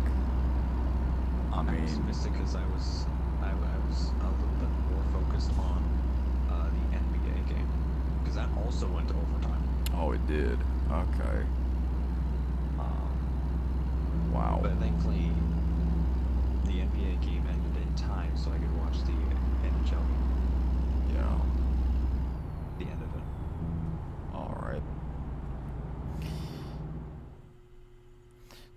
So you had the Edmonton Oilers going to the conference finals. I was kind of surprised they got eliminated that early. All right, let's skim through. Skip a little more here. And I think, yeah. I will be able to finish this delivery after all, so that's good news. So that's going to be big. The college football playoff, they're going to try to expand it even more. I guess it's 16 teams or 24? I think I heard something that they're going to try and expand it. It won't be this season. I think it might be next season, but I don't know what they're doing. I think it was 24. I wish it was 8. That would be perfect. 8 teams. No teams can get a bye. But, like, because, you know, before that it was 4. Like, how do you go from 4 to 12? Why not go 4 to 6 and then from 6 to 8 and then maybe 8 from 12? That's like it's kind of weird, but I don't know. It's kind of like that. It's, you know what? It's kind of like, it's like the NFL playoffs 2.0, basically, for the CFP. It kind of feels like it, like that way. But I don't know. See, college sports has kind of changed. You know, the way it is now, it wasn't like that, you know, years ago. I mean, the game itself is still entertaining. At least they're not changing the rules, unlike CFL, you know. But, yeah. I feel like a lot of those are good. They don't need to mess with anything. Yeah. All right. So you pretty much, man, you pretty much watch a lot of, you try to watch a lot of different sports leagues, right? Okay. Mainly like big events, you know, like, you know, Memorial Day weekend. That's a big weekend for auto racing. Yeah, I will be watching the Indy 500. I mean, Yeah. it's like the one Indy car race I go out of my way to watch. Yeah, it's the same for me, for a lot of people, because that's historic. Yeah. And I think after the Indy 500, Fox is gonna have a UFO game.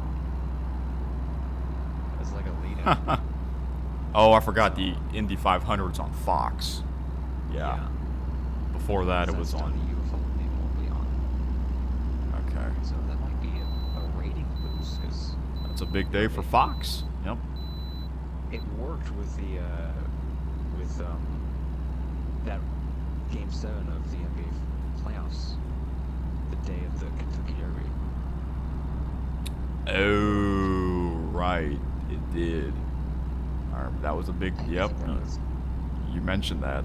That was a big day for NBC and Peacock.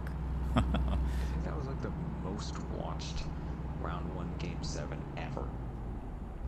Because it was Boston and Philly, right? Yeah, and it was after the Kentucky Derby, so like people still watching are being like, oh, there's an NBA. Oh yeah, you don't have to change. You don't have to change the channel. You know. Yeah.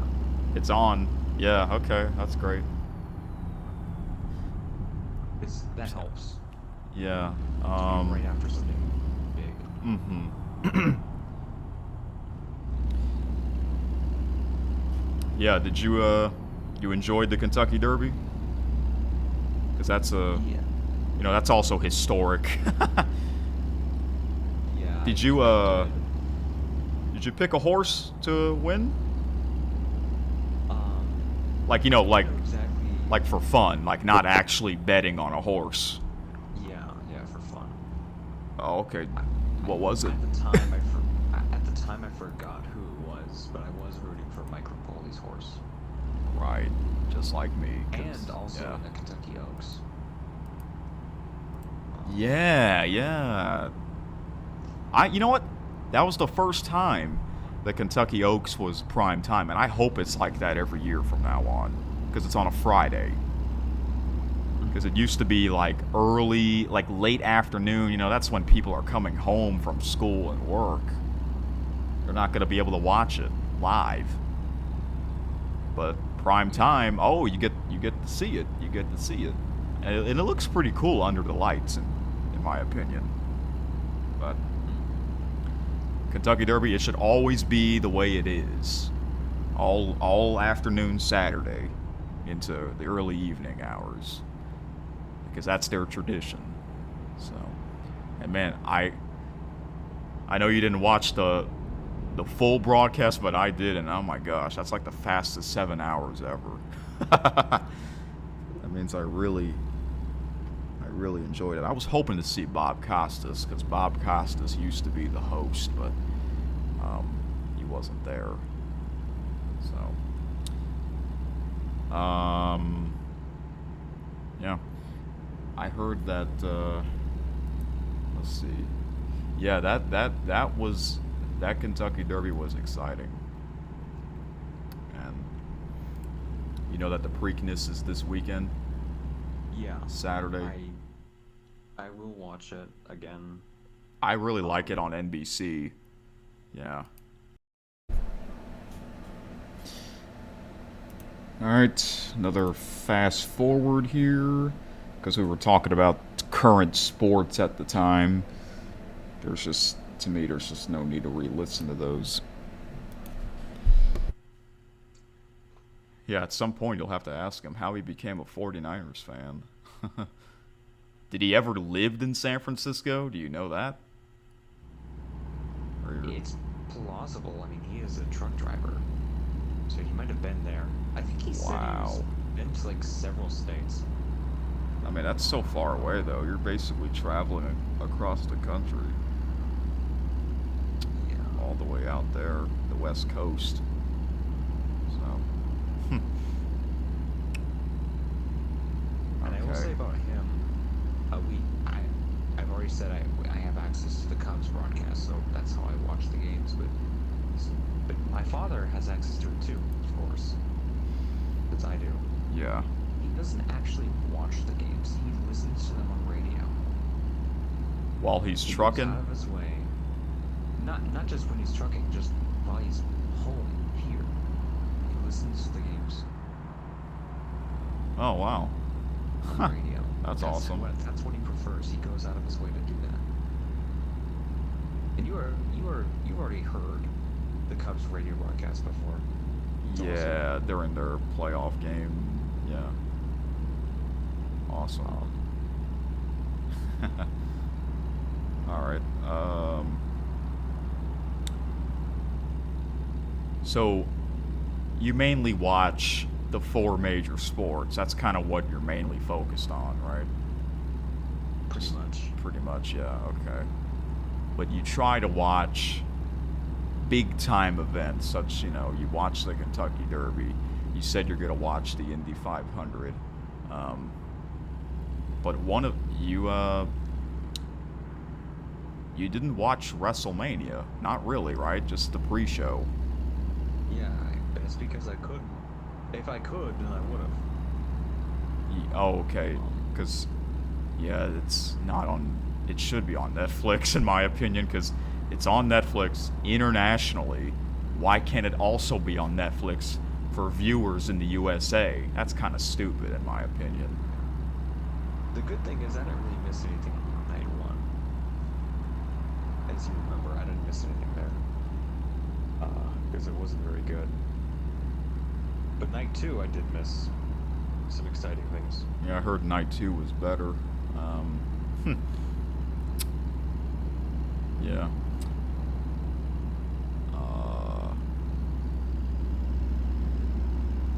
When was the last time you watched Monday Night Raw? Because that was on Netflix. That's on Netflix, right? And you have Netflix. It's been a while. Since it's on Okay. Netflix only, I don't really go out of my way to tune into that. Like NXT or Friday Night SmackDown, I could see myself watching that occasionally because I can put that on. Oh, the a quad box. Yeah. I could do that, but not really On a- with Monday Night Raw. Yeah, you can't do that with. And the NBA playoff games on Prime. Yeah. Yeah. Okay.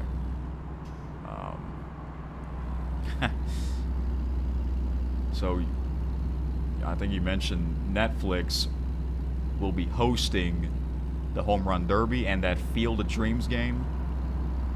Yeah. Is that it? Aren't they gonna host any other games, or are those the only ones? Because if that's the only ones left, that's kind of pathetic, in my opinion. I think that's it. Wow. Bro, what the heck?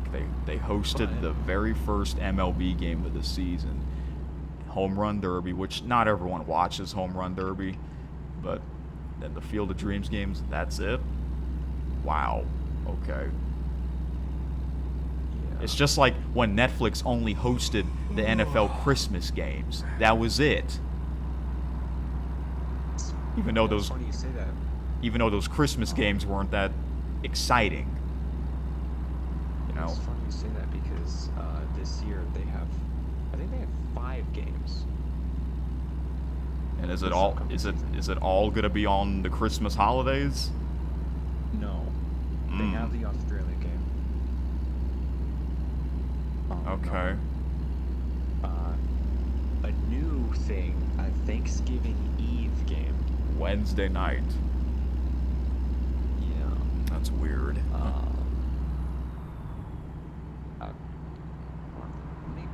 They even did that. I think it was in 2024. Christmas Day was on a Wednesday, and they had games on Netflix. Yeah. I have weird. a picture of what they have for this upcoming season. I can just send you it. All right. I might as well. That makes it easier. Most likely, I'm probably not gonna watch any of the international games. That's just, I don't know. There are a couple. I mean, they are on it, like they are kind of cool, but I don't know. I mean, I'm they ha- not a big fan. You know, that's the thing. yeah, they have So- a couple that aren't super late, super early. Yeah, like that Mexico game. Right. And also Rio de Janeiro with the Brazil game. Oh, they had that last year, and that was on YouTube. Yeah. Will they do Now- that? now Will- it'll be- They're not gonna do it on YouTube again. No, it'll be on CBS. Oh, CBS. Okay. Yeah, I think at 3:25 on Sunday, so you can guess who's going to be there calling that game. Wait, so that's not gonna be Friday Night Football like they had it last year? No. Oh, I kind of liked it on Friday night, to be honest with you, because I actually did tune into that game. You know, that was I think it's that was a probably- success. It worked out. Yeah. I think it's probably Oh, better and this way because I remember- it was super late. Yeah. I was gonna say I remember 9 p.m. Rich Eisen was the announcer for that game last year.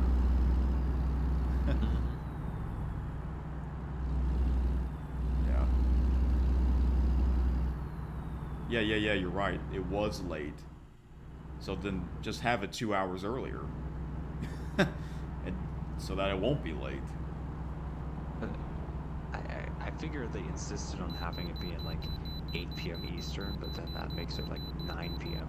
in Brazil. Right. Um, So which is going to be the case for the Melbourne game. Around like 8:30 p.m. Eastern on a Thursday. well, I mean, Which just that should. that means it's going to be early, a early day game in Australia. Yeah. I figured they don't want to be like, you know, the Australian Open, have primetime matches at 2 a.m. Central Time. Yeah. because it's on a Thursday night here in the U.S., that means the first game will be on a Wednesday in Seattle.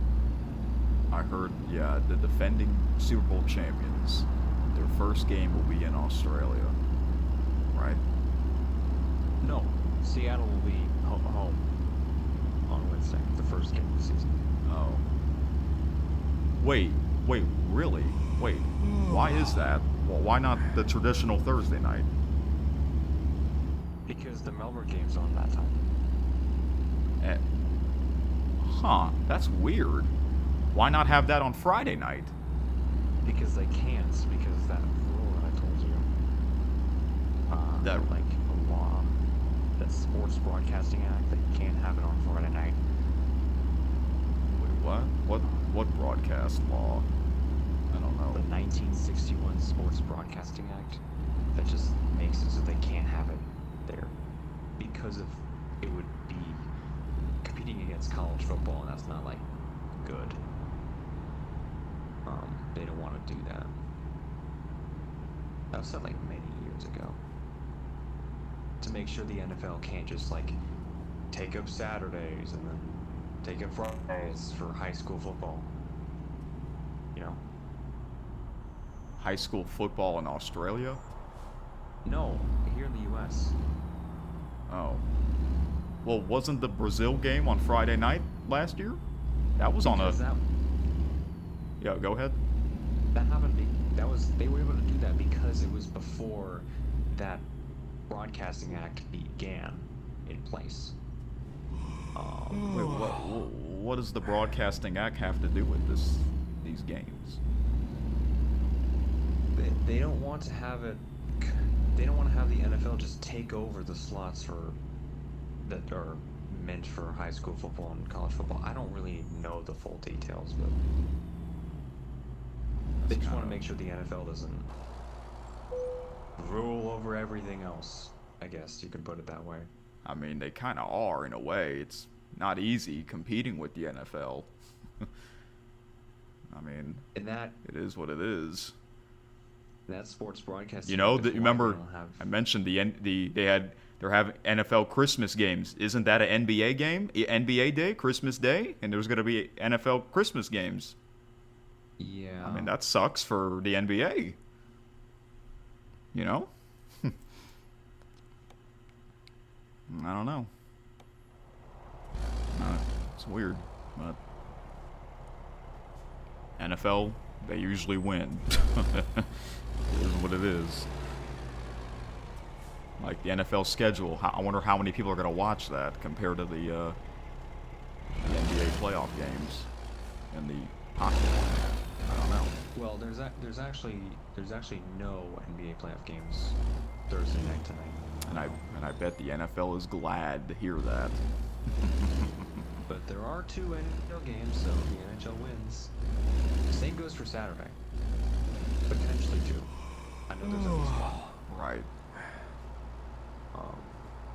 But no NBA games because that means there won't be an NBA playoff game on NBC after the previous stage.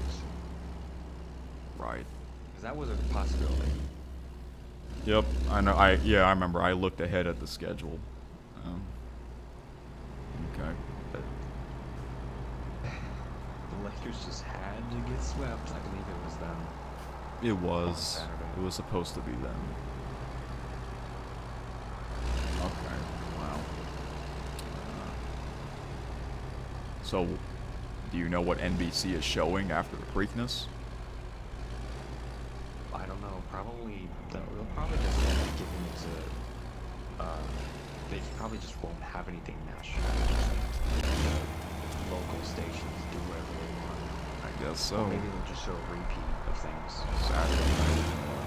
Okay. Right. They actually used to do that. Or no, back then, NBC would have Stanley Cup final. Or, NBC would have NHL playoffs, so they would have that after the horse racing. Yeah, I heard that was a big deal for ratings. Yeah, it did. Because not everyone had NBCSN. Yeah. And I don't know. I think you know this. NBCSN was closed down, and then they recently brought it back. Yeah. So that's cool. It is mind-blowing to me how they actually put Stanley Cup final games on NBCSN. Yeah, for some reason, you're right, I don't understand that either. They would do that now. Yeah. Since every single Western Conference final game is on NBC. Yeah. Even on the weekdays. But last year, the American League Championship Series was on Fox and FS1. They had games on FS1 during that. That's kind of dumb. Why is that? Like on a weeknight. I guess Fox, they had to show their shows on a Wednesday night. Even though there's a World Series game on a Wednesday night now. Which would have been Game 5. Game 5 is... Games 3, 4, and 5 are Monday night, Tuesday night, and Wednesday night. They were all on Fox. I wonder why it wasn't the same for the ALCS. That, I don't understand. Yeah. That's weird. Because, not everyone has FS1. So, we were just recently... I brought up that, Game 4 between the Thunder and Lakers was at 9:30 instead of 8:30.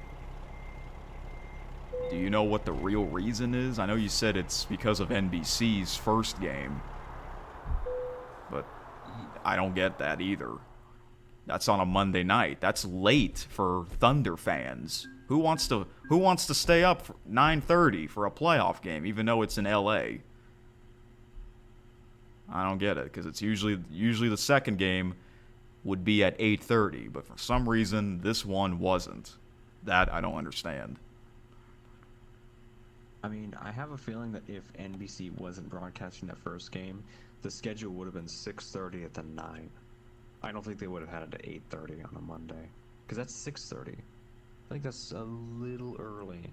Just not crazy, but a little bit. A little early. 6:30 and 9. It's like 7 p.m. in LA. Oh. Yeah.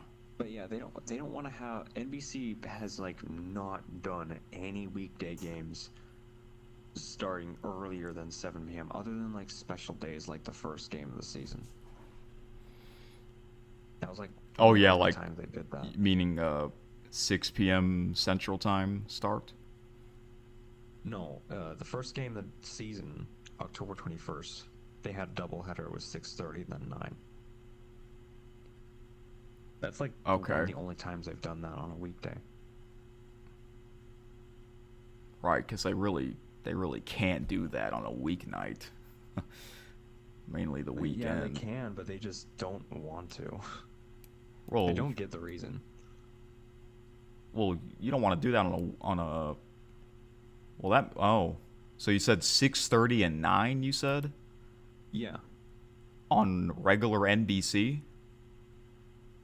On a weeknight. The first game of the season.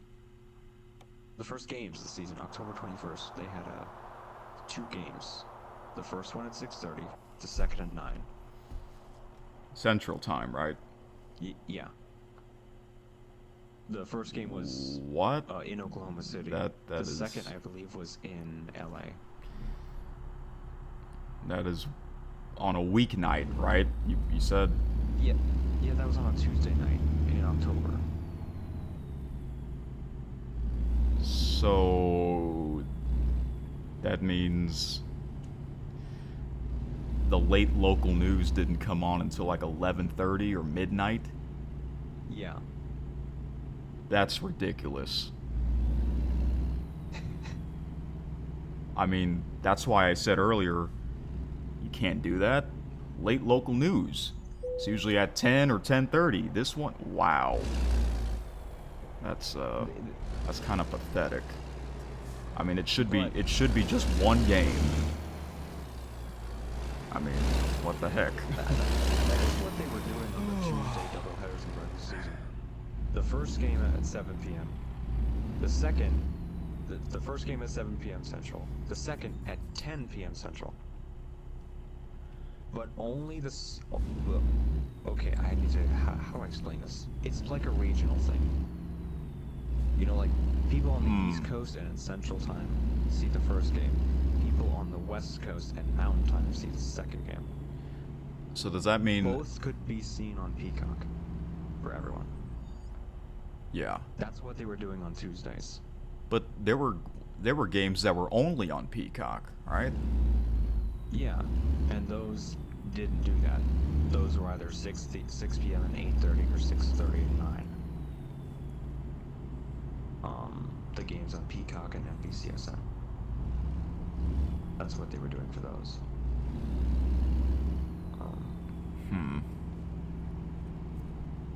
So it's all about the regional. Okay. So that For means Tuesday nights. So that means I could not get the West Coast games on regular NBC. I have to go to Peacock, right, to watch that game? Yeah. Oh. So that means the late local news, it came on at the regular usual time. Yeah. Okay. I will say, Because I thought you said it came on at 11:30. I'm like, what? I was confused. I was like, what the heck? That's just not right.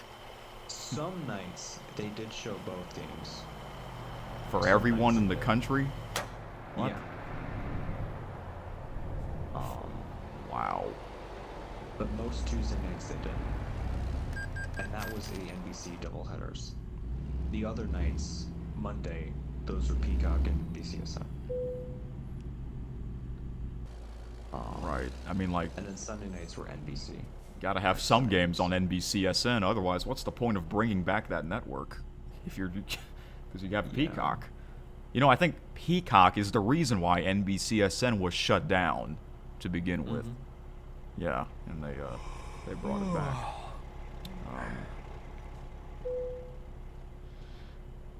I will say, one last thing about those Tuesday doubleheaders. There were some teams in the Central Time Zone who played on that second game at 10 p.m. Including the Thunder. That's stupid. On a weeknight. Who the heck wants to stay up that late? You gotta go to people go to bed by 10 o'clock. You know? Yeah. The one cool thing is that teams in that Central Time Zone, like take example the Thunder, if they were on that second game, they could see it on NBC. So they would see both games. You know? Again, but not many people can stay up that late on a weeknight. Because a lot of people wake up early for It is crazy to me school how and that work. It is crazy to me how that game in Oklahoma, in LA on Monday ended like at 12:30. That is pretty late, I will say. On a It Monday ended night. like at 12:30. I mean, Yeah, and Laker fans were, it didn't start at 9:30. It started at like 9:50 or 9:55. yeah, they pushed it back because the early game was taking forever. That's what they do. I don't like that, to be honest You with know? you. You might as well just start the game 3 hours after the first game started. So that way you don't have to push the game back. It might as well be like that. You know? Yeah, you gotta have like a 30-minute scheduled gap between the two games. So that way you can have like a little post-game show after the first game and a little preview show for the second game. Like an intermission. Yeah. I agree there. For some reason they don't think like that. Oh well. I don't think the NBA But- has ever done that on a weeknight. Here's the thing. That those Monday night games, the first game was on NBC, the second one was on Amazon Prime, right? Yeah. See, before that, it usually the same network would be hosting both games on the same night, but for some reason, not this Monday night. That was kind of weird. I mean, why not? I don't know why it's like that. That's kind of weird to me. I don't know if you remember earlier in the season, earlier in the playoffs, like in round one, NBC did have national games at 7 p.m. and then 9:30.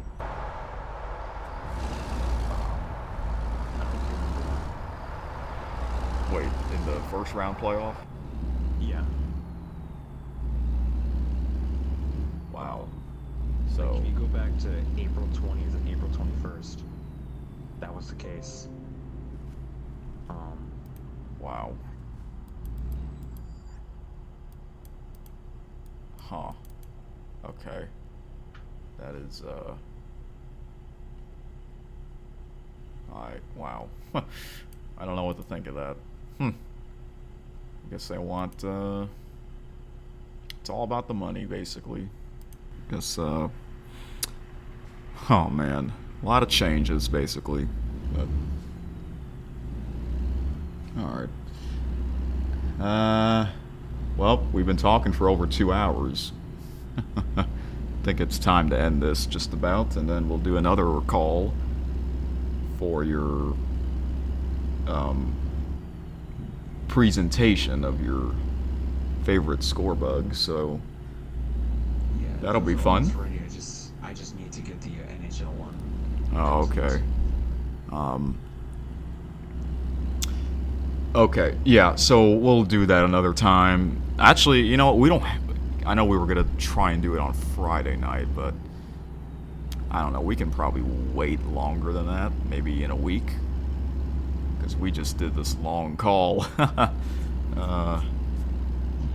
It might be better if I do it, separate episodes of KSN, because this is already going to be a giant one,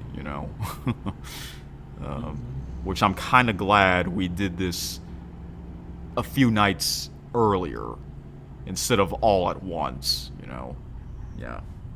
And you know why I chose Wednesday night? Because there was no doubleheader playoff games. So we had some extra time to do the call. That was a good idea. Yeah, because Thursday night, doubleheader for the NHL, and same goes with Friday night. Yeah. For the NBA. Uh-huh. I don't think the NHL has any games on Friday. Which is the first time. Yeah, after that, the Minnesota-Colorado series came to an end. Yeah, that would have been the next game, but now, not anymore. Okay. Yeah. All right, so... Okay, yeah, I guess we'll talk more next time for mainly your favorite sports score bug, and I might try to do my own list as well. I haven't even started on that yet, so I guess I'll let you know whenever I'm ready to see your presentation. And yeah, you can screen share it, so that'll be good. Okay, that's gonna be the first time I do that on Instagram because I'm very used to Discord calls. Oh, or if you want, we could do it on there instead. I don't know if we've ever. I do prefer that. I don't think we've ever done a Discord call. I don't remember. I know what I'm doing on there, not really on Instagram. What, Discord? I know what I'm doing on Discord, not really on Instagram. Oh, wait, what's that? I know more of what I'm doing on Discord, like how to call people, how to do things. I guess you could call me a newbie with Instagram calls. Even though every time we did a call, it's on Instagram. Yeah, outside of this, I don't really use Instagram calls. Okay. Well, I guess we could try Discord next time, and I think I can show what you're showing to me on the because this will be recorded on KSN. Yeah. I don't mind if you show my screen share. Yeah. All right. I mean, yeah, it'll be kind of fun. I think you'll find it pretty interesting. I think same goes with T-Bone. Yeah. So. Yeah, because you two are really like the only subscribers I really chat with about sports. So. Yeah. I mean, without you guys, this would be totally different. But yeah, I'm glad you've been enjoying the episodes, and we'll have to talk about at some point if we should maybe try to do this together. That would be kind of interesting. I think that would be more fun for both of us, So yeah, we'll think more about that. But yeah, until then, this has been this was pretty good, pretty fun talk. Are you going to re-listen to this whole conversation? Because I know you listen to the episodes. Maybe, I don't know. I'll have to see. I mean, because this is it's a long one. Yeah. Did you re-listen to episode 100? The whole thing? I have not yet. Oh. Okay. Because that would be kind of crazy if you did. Yeah. I mean, I didn't really need to immediately because I was in the episode. Yeah, that's why. Yeah, right. All right. I think the year's anniversary, I'll go back and watch episode 100. Go back in time, 2025. Yeah. Mm-hmm. You know what? We might. You know what? Instead of waiting until the end of this year, maybe we can, at the end of June, we can do like a recap of the first half of 2026 instead of just, everything at once at the end of the year, because that took a long time, Yeah, I think I'll be able to remember things easier.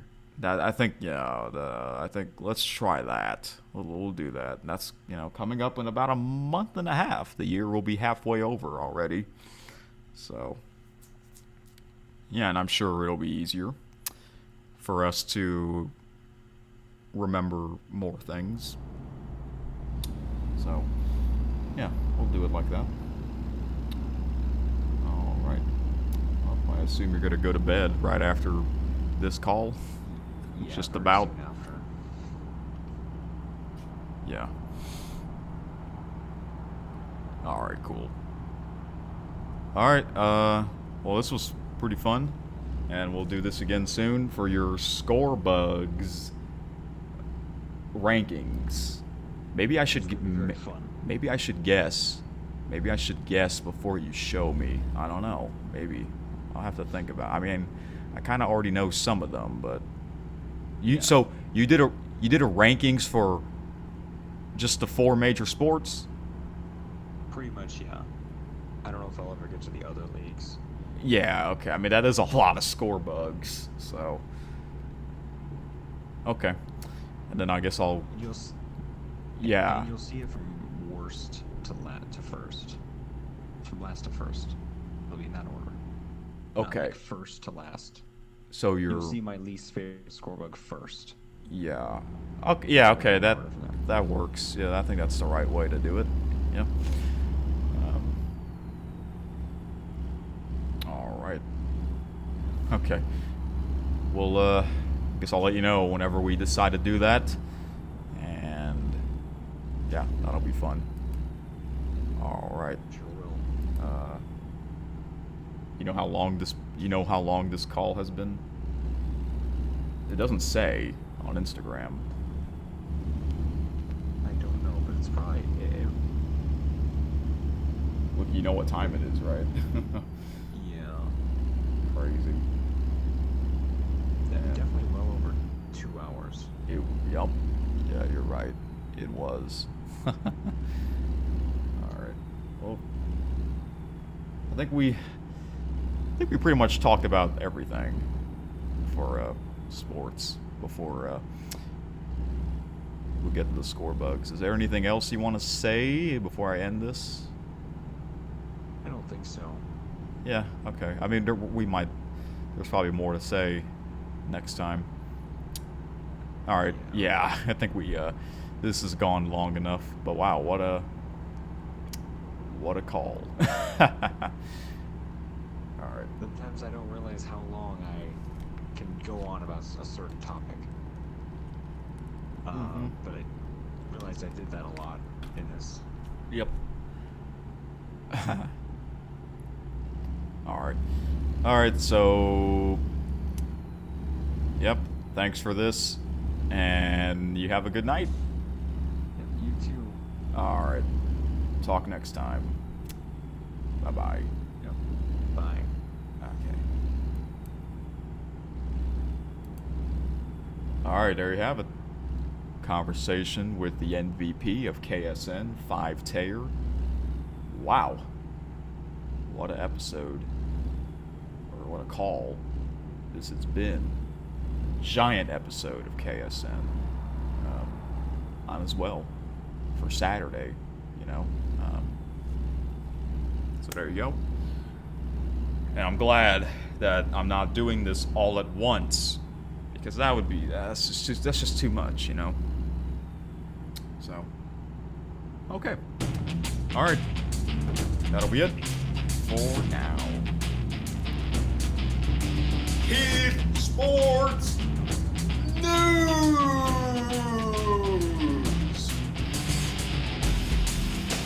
Also known as KSN!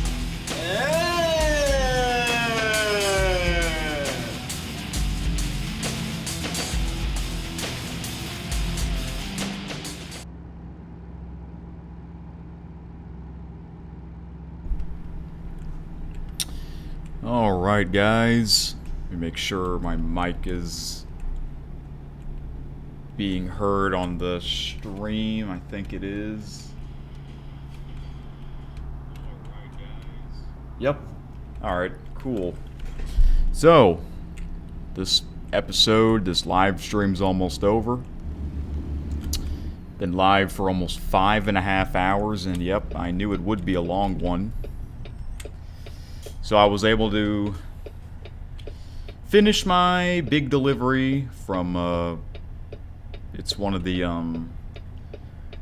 external contracts in the game. External cargo, I think, from World of Trucks, even though there's no World of Trucks event happening but I think this is my first time doing a delivery on World of Trucks where there isn't a World of Trucks event. Okay, are you turning left? What if I just sneak past you?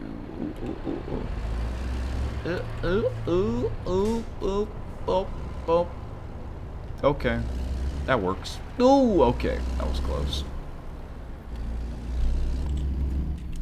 And after the delivery, I decided to finish the rest of this episode of KSN.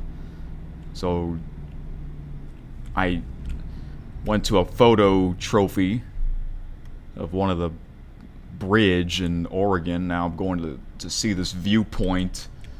I'm almost there, and then I'll end the episode. So yeah, I played 4 KSN episodes. I played episode 1. Is it 4 or 5? I think it's 4 episodes I played. I played episode 1, the very first one of favorite sports and leagues. Then I played episode 4, which was favorite sports championship games. And I believe after that was the Q&A episode, and then the call with the KSN MVP. So I plan on doing this again in about a week from Friday. I think I'll go live on Friday, September the 4th of this game. Mainly me listening to more old KSN episodes. I made a list. I actually added another episode during this stream, so I counted a total of 20 that I would like to go back and re-listen to them, and I actually enjoyed re-listening to these episodes because honestly I don't really listen to KSN episodes after they were recorded because to me there's just no need to. But after a while, why not re-listen to them? Okay, let's check out this viewpoint. The Portland Shipyard. Never seen this before. This is in Oregon. Right underneath the Washington state border.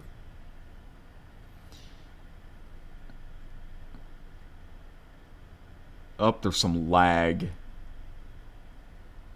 And I think that'll apply to the stream. Yeah, sometimes there's some lag. Not much. I think it's because of all the mods. Because in Euro Truck Simulator 2, remember, I have no mods whatsoever. In that game, I had no lag whatsoever. Oh well. I don't know why the stream was having issues. I guess it was the upload speed being weird, because that was really random. It happened like multiple times, but now it hasn't happened in like over an hour and a half or so. So yep, you will see a lot of American Truck Simulator over the next 2 months or so, and sometimes you'll see some Euro Truck Simulator 2. Okay, this is where I'm going to stop. So, Mother Trucker, level 65. I now have... That's weird. It says 1.1 million. I don't know why it does that. Why does it do a decimal? Or, 1.1. Why can't they just put the full number in this box like they used to? I don't really like that. I mean, I know you can just hover your mouse and it'll say it, but it wasn't... the old UI design, it wasn't like that, Kind of wish I could bring back the old UI design. I mean, the new one's fine. I remember when they changed it, I'm like, oh my gosh, really? They really had to change it? Okay, as always, let's check out our drivers, or our managers of this game. So yeah, I used my hockey paint job, and I think the next episode I will play more old KSN episodes, so I will use a different sports paint job, and I might do it on a different truck. Yeah, isn't there like 5 sports paint jobs? There's the hockey, baseball, football, basketball, and the King of the Ring, and I do have 5 owned trucks. Okay, so yeah, I should use all 5 for 5 of my trucks. So I don't know what sports job or sports paint job I'll use next, but it'll be on a different truck, which means I'm going to have to go back to my headquarters in Baton Rouge. This truck, the Kenworth W900, driven over 46,000 miles. Wow, it is catching up to the Kenworth T680, because this was the first truck I bought. This one has the most driven distance. Okay. Trailer manager. Play like a champ. I think I'm glad I used this one first, because during the Q&A episode, it was during the Winter Olympics, so you got to hear some of the Olympic music. And episode 4, I played some of the Polar Bowler soundtracks, which is like, it fits in the winter season, even though we're in summer right now. And also Team USA won the gold medal in women's and men's hockey in the Olympics, and the paint job is kind of like USA colors. I didn't change it. I didn't change the color.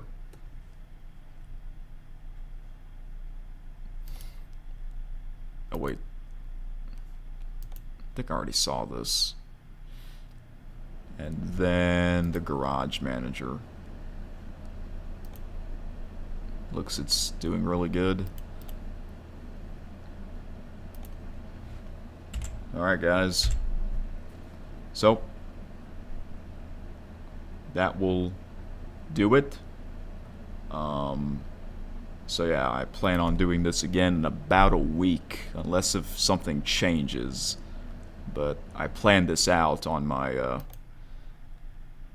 Google document YouTube schedule. Wow, 8 likes, that's crazy. Thank you so much.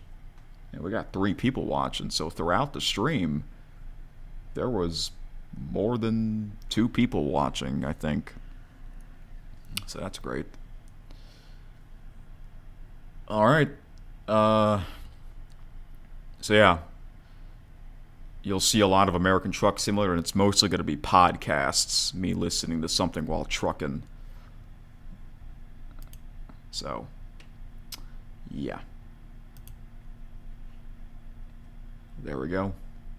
Yeah, the game took quite some time for it to shut down because of the mods for Euro Truck. It once I quit, it exits it really fast.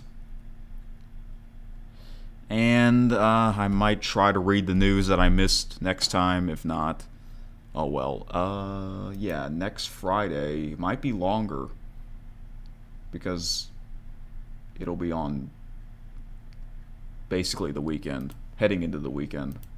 Alright, guys. Have a good night. See you next time.